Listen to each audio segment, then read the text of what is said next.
ರೀಸಸ್ಕೋಬೇಕಾದ್ರೆ ಒಂದ್ಸಲ ಹಿಂಗೆ ಶೇಕ್ ಆಗ್ತೀವಿ ಗೊತ್ತಾ, ಅನುಭವಿಸಿದೀರಾ ಅದನ್ನ? ಯಾಕಾಗತ್ತೆ? We are not there when something is passing out. 2, 3, 4, 5 ಮದ್ವೆಗಳಾಗ್ತಾರೆ. ಮಾತಾಡ್ತಿದ್ರೆ ಕೃಷ್ಣ ಆಗಿಲ್ಲ ಅವಾಗ. ಯಾರು ಹೊಂದಿಕೆ ಆಗ್ತಾರೆ ಅವ್ರ ಜೊತೆ ಸಂಸಾರ ಮಾಡ್ಬೇಕು. 16,000 ಜನ ಹೆಣ್ಮಕ್ಳು ಕೃಷ್ಣನೇ ನಮ್ಮ ಗಂಡ ಅಂತ ಅವ್ರು ಭಾವಿಸಿದ್ರೆ ಹೊರತು, ಈಗ ಮದುವೆ ಆಗಿರ್ತಕ್ಕಂಥ ಹೆಣ್ಣನ್ನ ಪ್ರೀತಿಸೋದು ಎಷ್ಟರ ಮಟ್ಟಿಗೆ ಕರೆಕ್ಟ್? ನೀವು ದೇಹಕ್ಕೆ ಪ್ರೀತಿ ಮಾಡ್ತಿದ್ದೀರೋ ಮಾನಸಿಕವಾಗಿ ಪ್ರೀತಿ ಮಾಡ್ತಿದ್ದೀರೋ? ಪ್ರೀತಿ ಅನ್ನೋದ್ರಲ್ಲಿ ಕಾಮ ಅಂದ್ರೆ ಏನರ್ಥ? ಒಟ್ಟಿಗೆ ಮಲಗುವಂತ ಕ್ರಿಯೆಗೆ ಅವರನ್ನ ಜೊತೆ ಮಾಡ್ತಾರೆ ಅಂತ ಅಷ್ಟೇ, ಬಿಟ್ರೆ ಅವತ್ತು ಸಂಭೋಗ ಆಗುತ್ತೆ ಅಂತ ಅಲ್ವಲ್ಲ. ಈಗ ಫಸ್ಟ್ ನೈಟ್ ಅಲ್ಲಿ ಮಲ್ಲಿಗೆ ಹೂವ ಇಡ್ತಾರೆ, ಹಾಲ್ ಆಟ ಆಡ್ಲಿ ಅಂತ. ಮದುವೆ ಆದ್ಮೇಲೆ 15 ದಿವಸ ಹೆಂಡತಿ ಮನೆಯಲ್ಲಿ ಹುಡುಗ ಇರ್ತಾನೆ, ಕುರಿ ಕೊಬ್ಬಿಸ್ತಾರಲ್ಲ ಆತರ ಅವನಿಗೆ ಫುಲ್ಲು ಊಟ ತಿಂಡಿ ಹಾಕ್ತಾರೆ. ಒಳ್ಳೆ ದಿವಸ ಅಂತ ನೋಡ್ತಾರಲ್ಲ ಒಂದ್ ದಿವಸ ಪ್ರಸ್ತಕ್ಕೆ ಬಿಡಕ್ಕೆ, ಅಲ್ಲಿವರೆಗೂ ಫಸ್ಟ್ ಕ್ಲಾಸ್ ಊಟ ಹಾಕಿ ಆಮೇಲೆ ಪ್ರಸ್ತಕ್ಕೆ ಬಿಡ್ತಾರೆ. ಯಾಕೆ? ದೇಹ ನಿಮ್ಮ ಅಕ್ಕ ತಂಗಿಯರ ಜೊತೆ ನೀವು ಮಲಗ್ತೀರಾ ಅಂತ ಇಟ್ಕೊಳ್ಳಿ, ಅಥವಾ ನಿಮ್ಮ ತಾಯಿ ಜೊತೆ ಮಲಗ್ತೀರಾ ಅಂತ ಇಟ್ಕೊಳ್ಳಿ, ನಿಮಗೆ ಅರೋಸಲ್ ಆಗುತ್ತಾ? ಮೊದಲನೇ ಮಗು ಮಾತ್ರ ವಿತಿನ್ 2 years ಒಳಗೆ ಮಕ್ಕಳು ಮಾಡ್ಕೋಬೇಕು ಅಂತ ಹೇಳ್ತೀವಿ. ಸೈಂಟಿಫಿಕ್ ಆಗಿ ಇಟ್ಸ್ ಕರೆಕ್ಟ್. ನಾವು ಏನು ಮಾಡ್ಬೇಕು ಅದನ್ನ ಮಾಡ್ದಲೆ ಏನೇನು ಮಾಡಬಾರ್ದು ಎಲ್ಲ ಮಾಡ್ತಿದ್ದೀವಿ. ಇದು ಪ್ರಾಬ್ಲಮ್ ಆಗಿದೆ. ಈಗ ಮದುವೆ ಏನಕ್ಕೆ ಆಗ್ತಾರೆ? ಮದುವೆ ಅನ್ನೋದು ಒಂದು ಇನ್ಸ್ಟಿಟ್ಯೂಷನ್ನು, ಅದಕ್ಕೊಂದು ಸಿಲೆಬಸ್ ಇದೆ, ಅದ್ರ ಪ್ರಕಾರ ಯಾಕೆ ನಡ್ಕೊಳ್ಳಲ್ಲ? ದೇವ, ಋಷಿ ಮತ್ತೆ ಪಿತೃ ಇವರದ್ದು ಋಣ ಕಾಯ್ತೀನಿ ಅಂತ. ನಮಗೆ 21 ವರ್ಷ ಆಗೋವರೆಗೂ ಮೀಟಿಂಗ್ ಮಾಡಿರಲ್ಲ. ಈ ಮದುವೆ ಆದ ಸಮಯದಲ್ಲಿ ಅವರಿಗೆ ಮೆನ್ಸಸ್ ಅಂತ ಆಗ್ತಾರೆ. ಆ ದಿವಸಗಳಲ್ಲೂ ನನಗೆ ಜೊತೆಗೆ ಬೇಕು ಅಂತ ಕೇಳೋದು ಮೂರ್ಖತನ, ಹೌದೋ ಅಲ್ವೋ? ಕೆಲವರು ಇದೆ ಅಂತಾರೆ, ಕೆಲವರು ಇಲ್ಲ ಅಂತಾರೆ. ಈ ಸ್ಪಿರಿಟ್ಗಳು ನನ್ನ ತಂದೆ ಸಾಯ್ತಾರೆ ಅಂತಂದ್ರೆ ಇನ್ನು 15 ದಿವಸ ಆಗೋವರೆಗೂ ನಾನು 2 wheeler ಓಡಿಸ್ಕೊಂಡು ಅಥವಾ ಕಾರ್ ಓಡಿಸ್ಕೊಂಡು ಆ ಥರ ಜಾಸ್ತಿ ಇದು ಮಾಡಬಾರ್ದು. ಆಮೇಲೆ ಮರ ಹತ್ತೋದು ಆ ಥರ ಆಕ್ಟಿವಿಟೀಸ್ ಅಲ್ಲಿ ಜಾಸ್ತಿ ಒಡ್ಗೋಬಾರ್ದು ಅಂತ. ನನ್ನ ಮಕ್ಕಳು ಅಲ್ಲಿಗೆ ಹೋದ್ಮೇಲೆ ತುಂಬಾ ಈಸಿ ಇದೆ ಅಲ್ಲಿ, ಇದು ತುಂಬಾ ಚೆನ್ನಾಗಿದೆ, ಇಲ್ಲಿ ತುಂಬಾ ಕಷ್ಟಪಡ್ತಿದ್ದಾನಲ್ಲ ಅಂತ ಕರ್ಕೊಂಡು ರೆಡಿ ಇರ್ತಾರಂತೆ. ಪ್ರಾರಬ್ಧ ಕರ್ಮ ಹೆಂಗೆ ಅಂತಂದ್ರೆ, ನಾ ತುಂಬಾ ಒಳ್ಳೆಯವನು, ಗಯ್ಯಾಳಿ ಹೆಂಡತಿ ಸಿಗ್ತಾಳೆ. ಯಾಕೆಂದ್ರೆ ಹಿಂದೆ ಏನ್ ಮಾಡಿದ್ನೋ ತೀರ್ಸಕ್ ಬಂದವಳೆ, ಮುಗೀತು.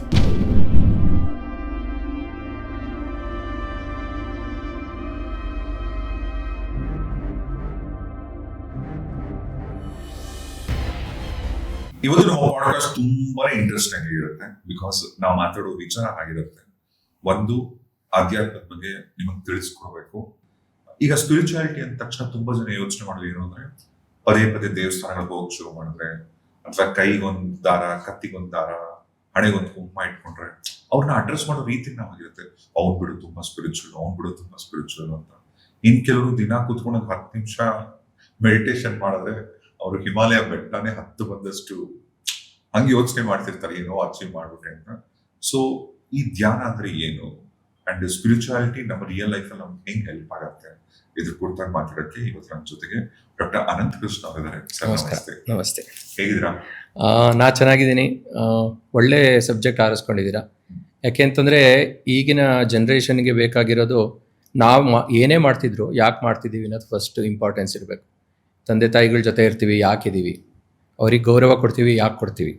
ಅಥವಾ ನಮಗೆ ನಾವು ಗೌರವ ಯಾಕೆ ಕೊಟ್ಕೋಬೇಕು? ಅಥವಾ ನಮ್ಮ ಜೊತೆಯಲ್ಲಿ ಕೆಲಸ ಮಾಡೋರು ಇರಲಿ, ಅಥವಾ ಜೊತೆಗಿರುವ ಎಲ್ಲರಿಗೂ ಒಂದು ಗೌರವ ಕೊಟ್ಕೊಂಡು ಮುಂದೆ ಹೋದರೆ ಮಾತ್ರ ನಾವು ಸಮಾಜದಲ್ಲಿ ಇರೋಕ್ಕೆ ಸಾಧ್ಯ. ಈ ಥರ ಸಿಚುವೇಶನಲ್ಲಿ ಸ್ಪಿರಿಚುಯಾಲಿಟಿ ಬಗ್ಗೆ ಮಾತಾಡ್ತಾ ಇರೋದು ತುಂಬ ಖುಷಿ ಇದೆ. ಅಂಡ್ ಎಷ್ಟೊಂದು ಸಂದರ್ಭಗಳಲ್ಲಿ ಕೆಲವೊಂದು ಸಾರಿ ನಾವು ಮಾಡ್ತಿರೋದು ನಮಗೆ ತಪ್ಪು ಅಂತ ಗೊತ್ತಿದ್ರು ಕೂಡ ಸಡನ್ ಆಗಿ ದೇವರುಗಳ ಎಕ್ಸಾಂಪಲ್ ಕೊಟ್ಬಿಡ್ತೀವಿ. ಈಗ ರಾಮನಿಂದ ನಾವು ಏನ್ ಕಲಿಬಹುದು ಅಂದ್ರೆ, ಆತ ಏಕಪತ್ನಿ ವ್ರತಸ್ಥ. ತನ್ನ ಜೀವನ ಪರ್ಯಂತ ಸೀತೆನೇ ಆತನ ಆರಾಧಿಸಿದ್ದು, ಸೀತೆನೇ ಮನಸ್ಸಲ್ಲಿದ್ದು. ರಾಮನಿಂದ ಅದು ಒಳ್ಳೆ ಉದಾಹರಣೆ ಸಿಕ್ಕರೆ, ಕೆಲವೊಂದು ಸಾರಿ ಈಗ 2 ಟೈಮಿಂಗ್ ಮಾಡ್ತಾರೆ. ಗೊತ್ತಿಲ್ಲ, ಒಂದ್ ಹುಡುಗಿ ಪ್ರೀತಿಸ್ತಿರ್ತಾರೆ, ಇನ್ನೊಂದು ಹುಡುಗಿ ಜೊತೆ ನಾವು ಪ್ರೀತಿಸ್ತಿರ್ತಾರೆ, ಅಥವಾ 2, 3, 4, 5 ಮದ್ವೆಗಳಾಗ್ತಾರೆ. ಮಾತಾಡ್ತಿದ್ರೆ ಕೃಷ್ಣ ಆಗಿಲ್ಲ ಅವಾಗ, 16,000 ಜನ ಮದುವೆ ಮಾಡ್ಕೊಂಡಿಲ್ಲ ಅಂತ ಕೃಷ್ಣನೇ ಎಕ್ಸಾಂಪಲ್ ತರ್ತಾರೆ.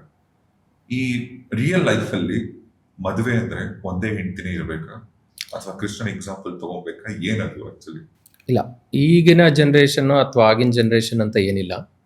ಮದುವೆ ಒಬ್ಬರೇ ಆಗಬೇಕು ಅಂತ ಅಂದ್ಕೊಂಡಿರೋದು ಯಾಕೆ ಅಂತಂದರೆ,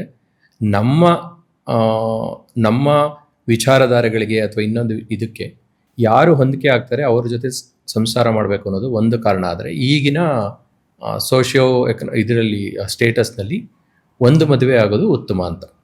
ಹಾಗಂತ ಒಂದೇ ಮದುವೆನೇ ಸೀಮಿತನಾ ಅಂತ ಕೇಳಿದಾಗ ಒಂದೊಂದು ಸಾರಿ ಇಲ್ಲ ಅಂತ ಅನ್ಬೇಕಾಗತ್ತೆ. ಯಾಕೆ ಅಂತಂದರೆ ಆಕಸ್ಮಿಕವಾಗಿ ಅವರ ಹೆಂಡತಿನೋ ಗಂಡನೋ ಹೋದಾಗ ಅಥವಾ ತೀರ್ಕೊಂಡಾಗ ಇನ್ನೊಬ್ರನ್ನ ಮದುವೆ ಆಗ್ತೀವಲ್ವಾ, ಅಥವಾ ಇನ್ನೊಬ್ರ ಮದುವೆ ಆಗ್ತಾರಲ್ವಾ.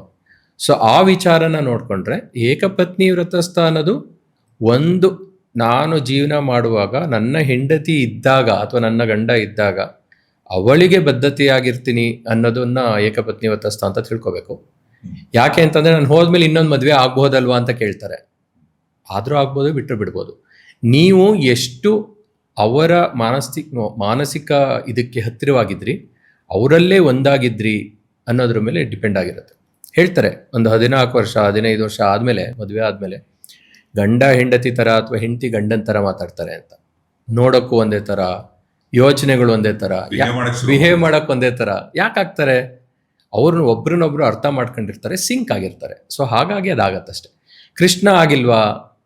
ಎಷ್ಟು ಜನನಾಗಿದ್ದ? 16,000 ಸ್ತ್ರೀಯರನ್ನ ಅವನು ಒಂದು ಇದರಲ್ಲಿ ರಾಜಮನೆತನದಲ್ಲಿ ಬಂದಿಯಾಗಿದ್ದವರನ್ನು ಬಿಡಿಸಿದಾಗ, ನಾವು ಯಾರ್ಯಾರೋ ಹಿಂದೆ ಹೆಂಡತಿರಾಗಿದ್ವಿ ಅಥವಾ ಮಕ್ಕಳಾಗಿದ್ವಿ, ಅಕ್ಕಂದ್ರಾಗಿದ್ವಿ, ಈ ಥರ ಇದ್ವಿ, ನನ್ನನ್ನೆಲ್ಲರನ್ನೂ ಇವನು ಬಂಧಿಸಿಟ್ಟಿದ್ದ.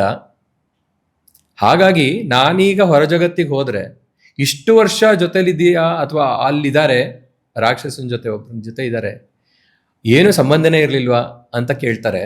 ನನಗೆ ಮದುವೆ ಆಗೋಕ್ಕೆ ಕಷ್ಟ ಆಗತ್ತೆ ಅಂತ ಆ ಹೆಣ್ಣು ಮಕ್ಕಳು ಕೃಷ್ಣನನ್ನ ಗಂಡನಾಗಿ ಒರೆಸಿದ್ರೆ ಬಿಟ್ರೆ ಯಾರ ಜೊತೆನೂ ಅವನು ಗಂಡನಾಗಿ ಇದ್ದಿದ್ದಿಲ್ಲ. 16,000 ಜನ ಹೆಣ್ಣು ಮಕ್ಕಳು ಕೃಷ್ಣನೇ ನಮ್ಮ ಗಂಡ ಅಂತ ಅವ್ರು ಭಾವಿಸಿದ್ರೆ ಹೊರತು ಅವನು 16,000 ಮದುವೆ ಆಗಿದ್ದೆ ಅಂತಿಲ್ವಲ್ಲ. ಯಾವ್ಯಾವುದೋ ಕಾಲದಲ್ಲಿ ಈಗ ರುಕ್ಮಿಣಿ, ಸತ್ಯಭಾಮ, ಜಾಂಬವತಿ ಇಂಥವ್ರನ್ನ ಮದುವೆ ಆದ ಅಂತ ಬಿಟ್ಟರೆ ಅದು ಯಾವ ಕಾರಣಕ್ಕೆ ಆದ ಅದು ಅರ್ಥ ಆಗ್ತಾ ಹೋಗುತ್ತೆ. ಈಗ ಸತ್ಯಭಾಮನಲ್ಲಿ ಎಷ್ಟು ಜನ ಮಕ್ಕಳಿದ್ದಾರೆ, ರುಕ್ಮಿಣಿನಲ್ಲಿ ಎಷ್ಟು ಜನ ಮಕ್ಕಳಿದ್ದಾರೆ, ಇದನ್ನೆಲ್ಲ ಯೋಚನೆ ಮಾಡ್ತಾ ಹೋದರೆ ಅವನು ಕೈ ಬೆರಳೆ. ಈಗ ಈಗ ಹಿಂದೆ ರಾಜರಾಗಿ ಇಬ್ಬರನ್ನ ಮದುವೆ ಆಗೋದ್ರಲ್ಲಿ ತಪ್ಪಿರಲಿಲ್ಲ. ಮದುವೆ ಆಗೋದು ಯಾಕೆ ಆಗ್ತಿದ್ರು? ಒಂದು ರಾಜ್ಯನ ಗೆಲ್ತಾ ಇದ್ರು, ಅಥವಾ ಒಂದು ರಾಜ್ಯನ ಯುದ್ಧ ಮಾಡ್ದಲೆ ನನ್ನ ಇದರೊಳಗಡೆ ತಗೋಬೇಕಿತ್ತು ಅಂದಾಗ ಆ ರಾಜ್ಯದ ರಾಜನ ತಂಗಿನೋ ಮಗಳನ್ನೋ ಮದುವೆ ಆಗಿ ಆ ರಾಜ್ಯನ ವಿಸ್ತಾರ ಮಾಡ್ಕೋತಾ ಇದ್ರು ಬಿಟ್ರೆ ಅವರು ಮದುವೆ ಆಗಿದ್ರು ಅಂತಲ್ಲ. ಆಮೇಲೆ ಹಿಂದೆ ರಾಜ್ಯ ವಿಸ್ತಾರ ಮಾಡ್ತಾ ಇದ್ದು ಅಂದರೆ ಕೈವಶ ಮಾಡ್ಕೋತಾ ಇದ್ದಿದ್ದು ಅಂತಲ್ಲ. ಅವರ ಅಂಡರಲ್ಲಿ ಅವ್ರು ಕೆಲಸ ಮಾಡ್ತಾ ಇದ್ರು, ಅವ್ರ ಪಾಡಿಗೆ ಅವರು ರಾಜ್ಯರಾಗಿ ಕೆಲಸ ಮಾಡ್ತಾ ಇದ್ರು. There is no problem. ಅವರವರು ರಾಜ್ಯನ ಅವರವರು ಆಳ್ತಾ ಇದ್ರು. ಬಟ್ ಇವ್ರ ಅಂಡರಲ್ಲಿ ಅದು ಬರ್ತಾ ಇತ್ತು, ಅದಕ್ಕೋಸ್ಕರ ಮದುವೆ ಆಗಿತ್ತು ಅಂತ. ಈಗ ಹಾಗಿದ್ರೆ ಈಗ ಕೃಷ್ಣನ್ಗೆ ಎಕ್ಸಾಂಪಲ್ ಏನೇ, ಕೃಷ್ಣ ರಾಧೆನ ಪ್ರೀತಿಸ್ತಿರ್ತಾನೆ. ಆದ್ರೆ ರಾಧೆಗೆ ಆಲ್ರೆಡಿ ಮದುವೆ ಆಗಿರುತ್ತೆ. ಹೌದು. ಈಗ ಮದುವೆ ಆಗಿರ್ತಕ್ಕಂಥ ಹೆಣ್ಣನ್ನ ಪ್ರೀತಿಸೋದು ಎಷ್ಟು ಮಟ್ಟಿಗೆ ಕರೆಕ್ಟ್? ನಿಮ್ಮ ತಾಯಿನ ನೀವು ಪ್ರೀತಿಸ್ತೀರಾ? ನಿಮ್ಮ ಅಕ್ಕ ತಂಗಿಯರನ್ನ ಪ್ರೀತಿಸ್ತೀರಾ? ನಿಮ್ಮ ತಾಯಿ ನಿಮ್ಮ ತಂದೆಗೆ ಹೆಂಡತಿ, ನಿಮ್ಮ ಅಕ್ಕ ತಂಗಿ ಆದ್ರೆ ನಿಮ್ಮ ಭಾವಂದ್ರಿಗೆ ಹೆಂಡತಿ, ನಿಮ್ಮ ಟೀಚರ್ ಪ್ರೀತಿಸ್ತೀರಾ? ಪ್ರೀತಿ ಅಂದ್ರೆ ಏನ್ ಅರ್ಥದಲ್ಲಿ ನೀವು ಕೇಳ್ತೀರಾ ಅನ್ನೋದು ಇಂಪಾರ್ಟೆಂಟ್. ಓಕೆ, ನೀವು ದೇಹಕ್ಕೆ ಪ್ರೀತಿ ಮಾಡ್ತಿದ್ದೀರೋ, ಮಾನಸಿಕವಾಗಿ ಪ್ರೀತಿ ಮಾಡ್ತಿದ್ದೀರೋ? ನಾನು ಶಾಲೆನಲ್ಲಿ ಓದ್ಬೇಕಾದ್ರೆ ಸುಮಾರು ವಿಚಾರಗಳಲ್ಲಿ ಈ ರೀತಿ ಗೊಂದಲಗಳಾಗಿದ್ದಿದೆ. ಹೆಣ್ಮಕ್ಳು ಕೇಳಿದಾಗ, ನಾನು ಲವ್ ಮಾಡ್ತೀನಿ ನಿನ್ನ ಅಂತ ಕೇಳಿದಾಗ, ಸರಿ ನಾನು ಲವ್ ಮಾಡ್ತೀನಿ ಅಂತ. ಅವಳು ಕೇಳಿದಾಳೆ, ಅವಳಿಗೂ ಹೇಳಿದ್ದೀನಿ, ನೀನು ಕೇಳ್ತಿದ್ಯಾ, ನಿನಗೂ ಹೇಳಿದ್ದೀನಿ ಅಂತ. ಸೊ ಲವ್ ಮಾಡೋದು ಅಂದರೆ ಏನರ್ಥ? ಪ್ರೀತಿ ಮಾಡೋದು ಅಂದರೆ ಏನರ್ಥ? ಪ್ರೀತಿ ಎಲ್ಲರನ್ನೂ ಮಾಡ್ತೀವಿ. ಯಾಕೆ ನಮ್ಮಲ್ಲಿ ದೇಶದ ಎಲ್ಲ ಹೆಣ್ಮಕ್ಳು ಅಕ್ಕ ತಂಗಿರಿದ್ದಂಗೆ ಅಂತ ಹೇಳ್ತಾರೆ? ನಮ್ಮ ಭಾರತದಲ್ಲಿ ಅಥವಾ ನಮ್ಮ ಭಾರತೀಯ ಸಂಸ್ಕೃತಿನಲ್ಲಿ ಮದುವೆ ಆಗೋವರೆಗೂ, ಯಾರನ್ನಾರು ಒಬ್ಬರನ್ನ ಮದುವೆ ಆಗೋವರೆಗೂ ನಿಮಗೆಲ್ಲ ಅಕ್ಕ ತಂಗಿರ ರೀತಿನಲ್ಲೇ ಅಥವಾ ತಂದೆ ತಾಯಿರ ರೀತಿನಲ್ಲೇ. ಒಂದು ಸಲ ಮದುವೆ ಆದಮೇಲೆ ನೀವು ಅವರಿಗೆ ಗಂಡ ಆಗ್ತೀರಾ ಅನ್ನೋದು ಬಿಟ್ಟರೆ ಮಿಕ್ಕ ಎಲ್ಲರೂ ನಿಮಗೆ ಅಕ್ಕ ತಂಗಿರ ರೀತಿನೇ ನೀವು ನೋಡ್ಕೋಬೇಕು. ಅವಾಗಷ್ಟೇ ಸಮಾಜದ ಸ್ವಾಸ್ಥ್ಯ ಕಾಪಾಡೋಕ್ಕೆ ಸಾಧ್ಯ. ಪ್ರೀತಿ ಅನ್ನೋದ್ರಲ್ಲಿ ನಾವು ಕಾಮ ಅಂದರೆ ಏನರ್ಥ? ಕಾಮನೆಗಳು ಅಂದರೆ ಏನರ್ಥ? ನನಗೆ ಬೇಕು ಅಂತ ಹೇಳೋದಷ್ಟೇ. ಯಾಕೆ ಬೇಕು ಗೊತ್ತಿದೆಯಾ? ಇದ್ರ ಮೇಲೆ ಡಿಪೆಂಡ್ ಆಗುತ್ತೆ. ಹಾಗಿದ್ರೆ ಇಲ್ಲ, ನೀವೀಗ ಕೇಳಿದ ಪ್ರಶ್ನೆ ಕೂಡ ಚೆನ್ನಾಗಿತ್ತು. ಅಂದ್ರೆ ನಿಮ್ ತಾಯಿ ನೀವು ಪ್ರೀತಿಸಲ್ಲ, ನಿಮ್ಮ ಅಕ್ಕ ನೀವು ಪ್ರೀತಿಸಲ್ಲ ಅಂತ.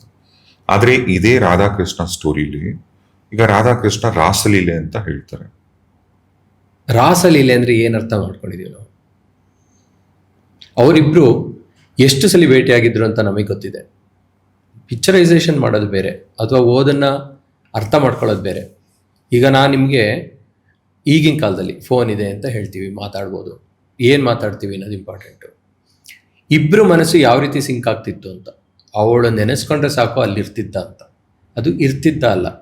ಯಾರಲ್ಲಿ ಈಗ ಗುರು ಅಂತ ಹೇಳ್ತೀವಿ, ಈಗ ಒಂದು ಸುಮ್ಮನೆ ನಾನು ಡಿವಿಯೇಷನ್ ತಗೋತೀನಿ ಒಂದು ಕಡೆ, ಪ್ರೀತಿಗೂ ಅದಕ್ಕೂ ಸಂಬಂಧ ಕಲ್ಪಿಸೋಕ್ಕೂ ಅಷ್ಟೇ ಡಿವಿಯೇಷನ್ ತಗೋತಾ ಇದ್ದೀನಿ.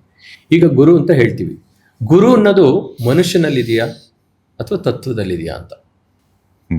ಗುರು ಸತ್ತೋಗ್ಬಿಡ್ತಾನೆ, ದೇಹನ ಬಿಡ್ತಾನೆ ಅವನು. ಆದರೆ ಗುರು ಹೇಳಿದ ಮಾತುಗಳು, ಗುರು ತತ್ವಗಳು ನಮ್ಮಲ್ಲಿ ಎಲ್ಲರಲ್ಲೂ ಇರುತ್ತೆ.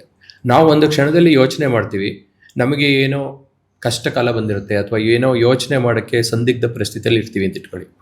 ಆವಾಗ ನಾವು ನಮ್ಮ ಗುರುನ ಸ್ಮರಿಸಿದ್ರೆ ಅವರ ಇನ್ವಾಲ್ವ್ಮೆಂಟ್ ಅಥವಾ ಅವ್ರದ್ದು ಮೀಡಿಯೇಷನ್ ಬಯಸಿದ್ರೆ ಆ ಕ್ಷಣದಲ್ಲಿ ನಮ್ಮ ಸುತ್ತಮುತ್ತ ಇರುವ ಯಾರೋ ಬರ್ತಾರೆ, ನಮಗೆ ಗುರು ಏನು ಹೇಳ್ತಿದ್ನೋ ಆ ವಿಚಾರನ ಹೇಳ್ತಾರೆ. ಅವನು ಗುರು ಅಲ್ವಾ? ಯಾಕೆಂದರೆ ನನಗೆ ಆ ತಕ್ಷಣಕ್ಕೆ ಆ ವಿಚಾರದ ಬಗ್ಗೆ ಕ್ಲಾರಿಟಿ ಬೇಕಿರುತ್ತೆ. ಯಾರೋ ಬರ್ತಾರೆ, ಮೂರನೇ ವ್ಯಕ್ತಿ, ಗೊತ್ತಿಲ್ಲ ನಮಗೆ, ಅವನು ಬಂದು ಹೇಳ್ತಾನೆ. ಅವನಲ್ಲಿ ಗುರು ಇಲ್ವಾ ಅಂತ ಕೇಳ್ಬೋದು. ಅವನನ್ನ ಆ ಕ್ಷಣಕ್ಕೆ ಅವನನ್ನ ಗುರು ಅಂತ ಹೇಳಲಿಕ್ಕೆ ಸಾಧ್ಯ ಇಲ್ಲ. ಯಾಕೆ ನಿಮ್ಮಲ್ಲಿ ಮನೆಯಲ್ಲಿ ಕೆಲಸ ಮಾಡ್ತಿರೋ ಕೆಲಸದೋಳು ಇರ್ಬೋದು ಅಥವಾ ನಿಮ್ಮ ಜೊತೆ ಕೆಲಸ ಮಾಡ್ತಿರೋ ಸಹಪಾಠಿಗಳಿರ್ಬೋದು, ಯಾರೋ ಒಬ್ರು ಒಂದು ವಿಚಾರನ ಹೇಳ್ತಾರೆ ಆ ಟೈಮಲ್ಲಿ. ಅವ್ರು ಹೇಳಿದ್ದಾರೆ ಅಂತಲ್ಲ. ಇವತ್ತು ನಾನು ಮಾತಾಡ್ತಿದ್ದೀನಿ ಅಂತಂದರೆ ನಾನು ಮಾತಾಡಿದ್ದಲ್ಲ, ಯಾವುದು ನಂದು ಅಂತ ಇಲ್ಲಿದೆ. ವಾಟ್ ಈಸ್ ಮೈ ಸಮಯನ ಹೋಗ್ತಾ ಇದೆ, ಅದು ನಾ ಹಿಡ್ದಿಡೋಕ್ಕಾಗತ್ತ? ಯಾವುದು ನಮ್ದಲ್ಲ. ಸೊ ನಾವು ಏನು ಮಾಡಬೇಕು ಅಥವಾ ಏನು ಆಗ್ತಿದೆ ಅದರ ಭಾಗವಾಗಿದ್ದೀವಿ ಬಿಟ್ಟರೆ ಇದು ನಾನು, ಇದು ನಂದು ಅಂತ ತಿಳ್ಕೊಳ್ಳೋದೇ ಮೊದಲು ಮೂರ್ಖತನ. ಅದೇ ರೀತಿ ಗುರು ಎಲ್ಲ ಕಡೆ ಇದ್ದಾನೆ, ಪ್ರೀತಿ ಎಲ್ಲರಲ್ಲೂ ಇದೆ. ನೀವು ಯಾರಲ್ಲಿ ಬೇಕಾದ್ರೂ ಆ ಪ್ರೀತಿನ ತೋರಿಸ್ಬೋದು ಅಥವಾ ಆ ಪ್ರೀತಿನ ಪಡ್ಕೋಬೋದು, ನೀವು ಆ ರೀತಿ ಇದ್ದಾಗ ಮಾತ್ರ. ಇಲ್ದಿದ್ರೆ ಆಗೋದಿಲ್ಲ.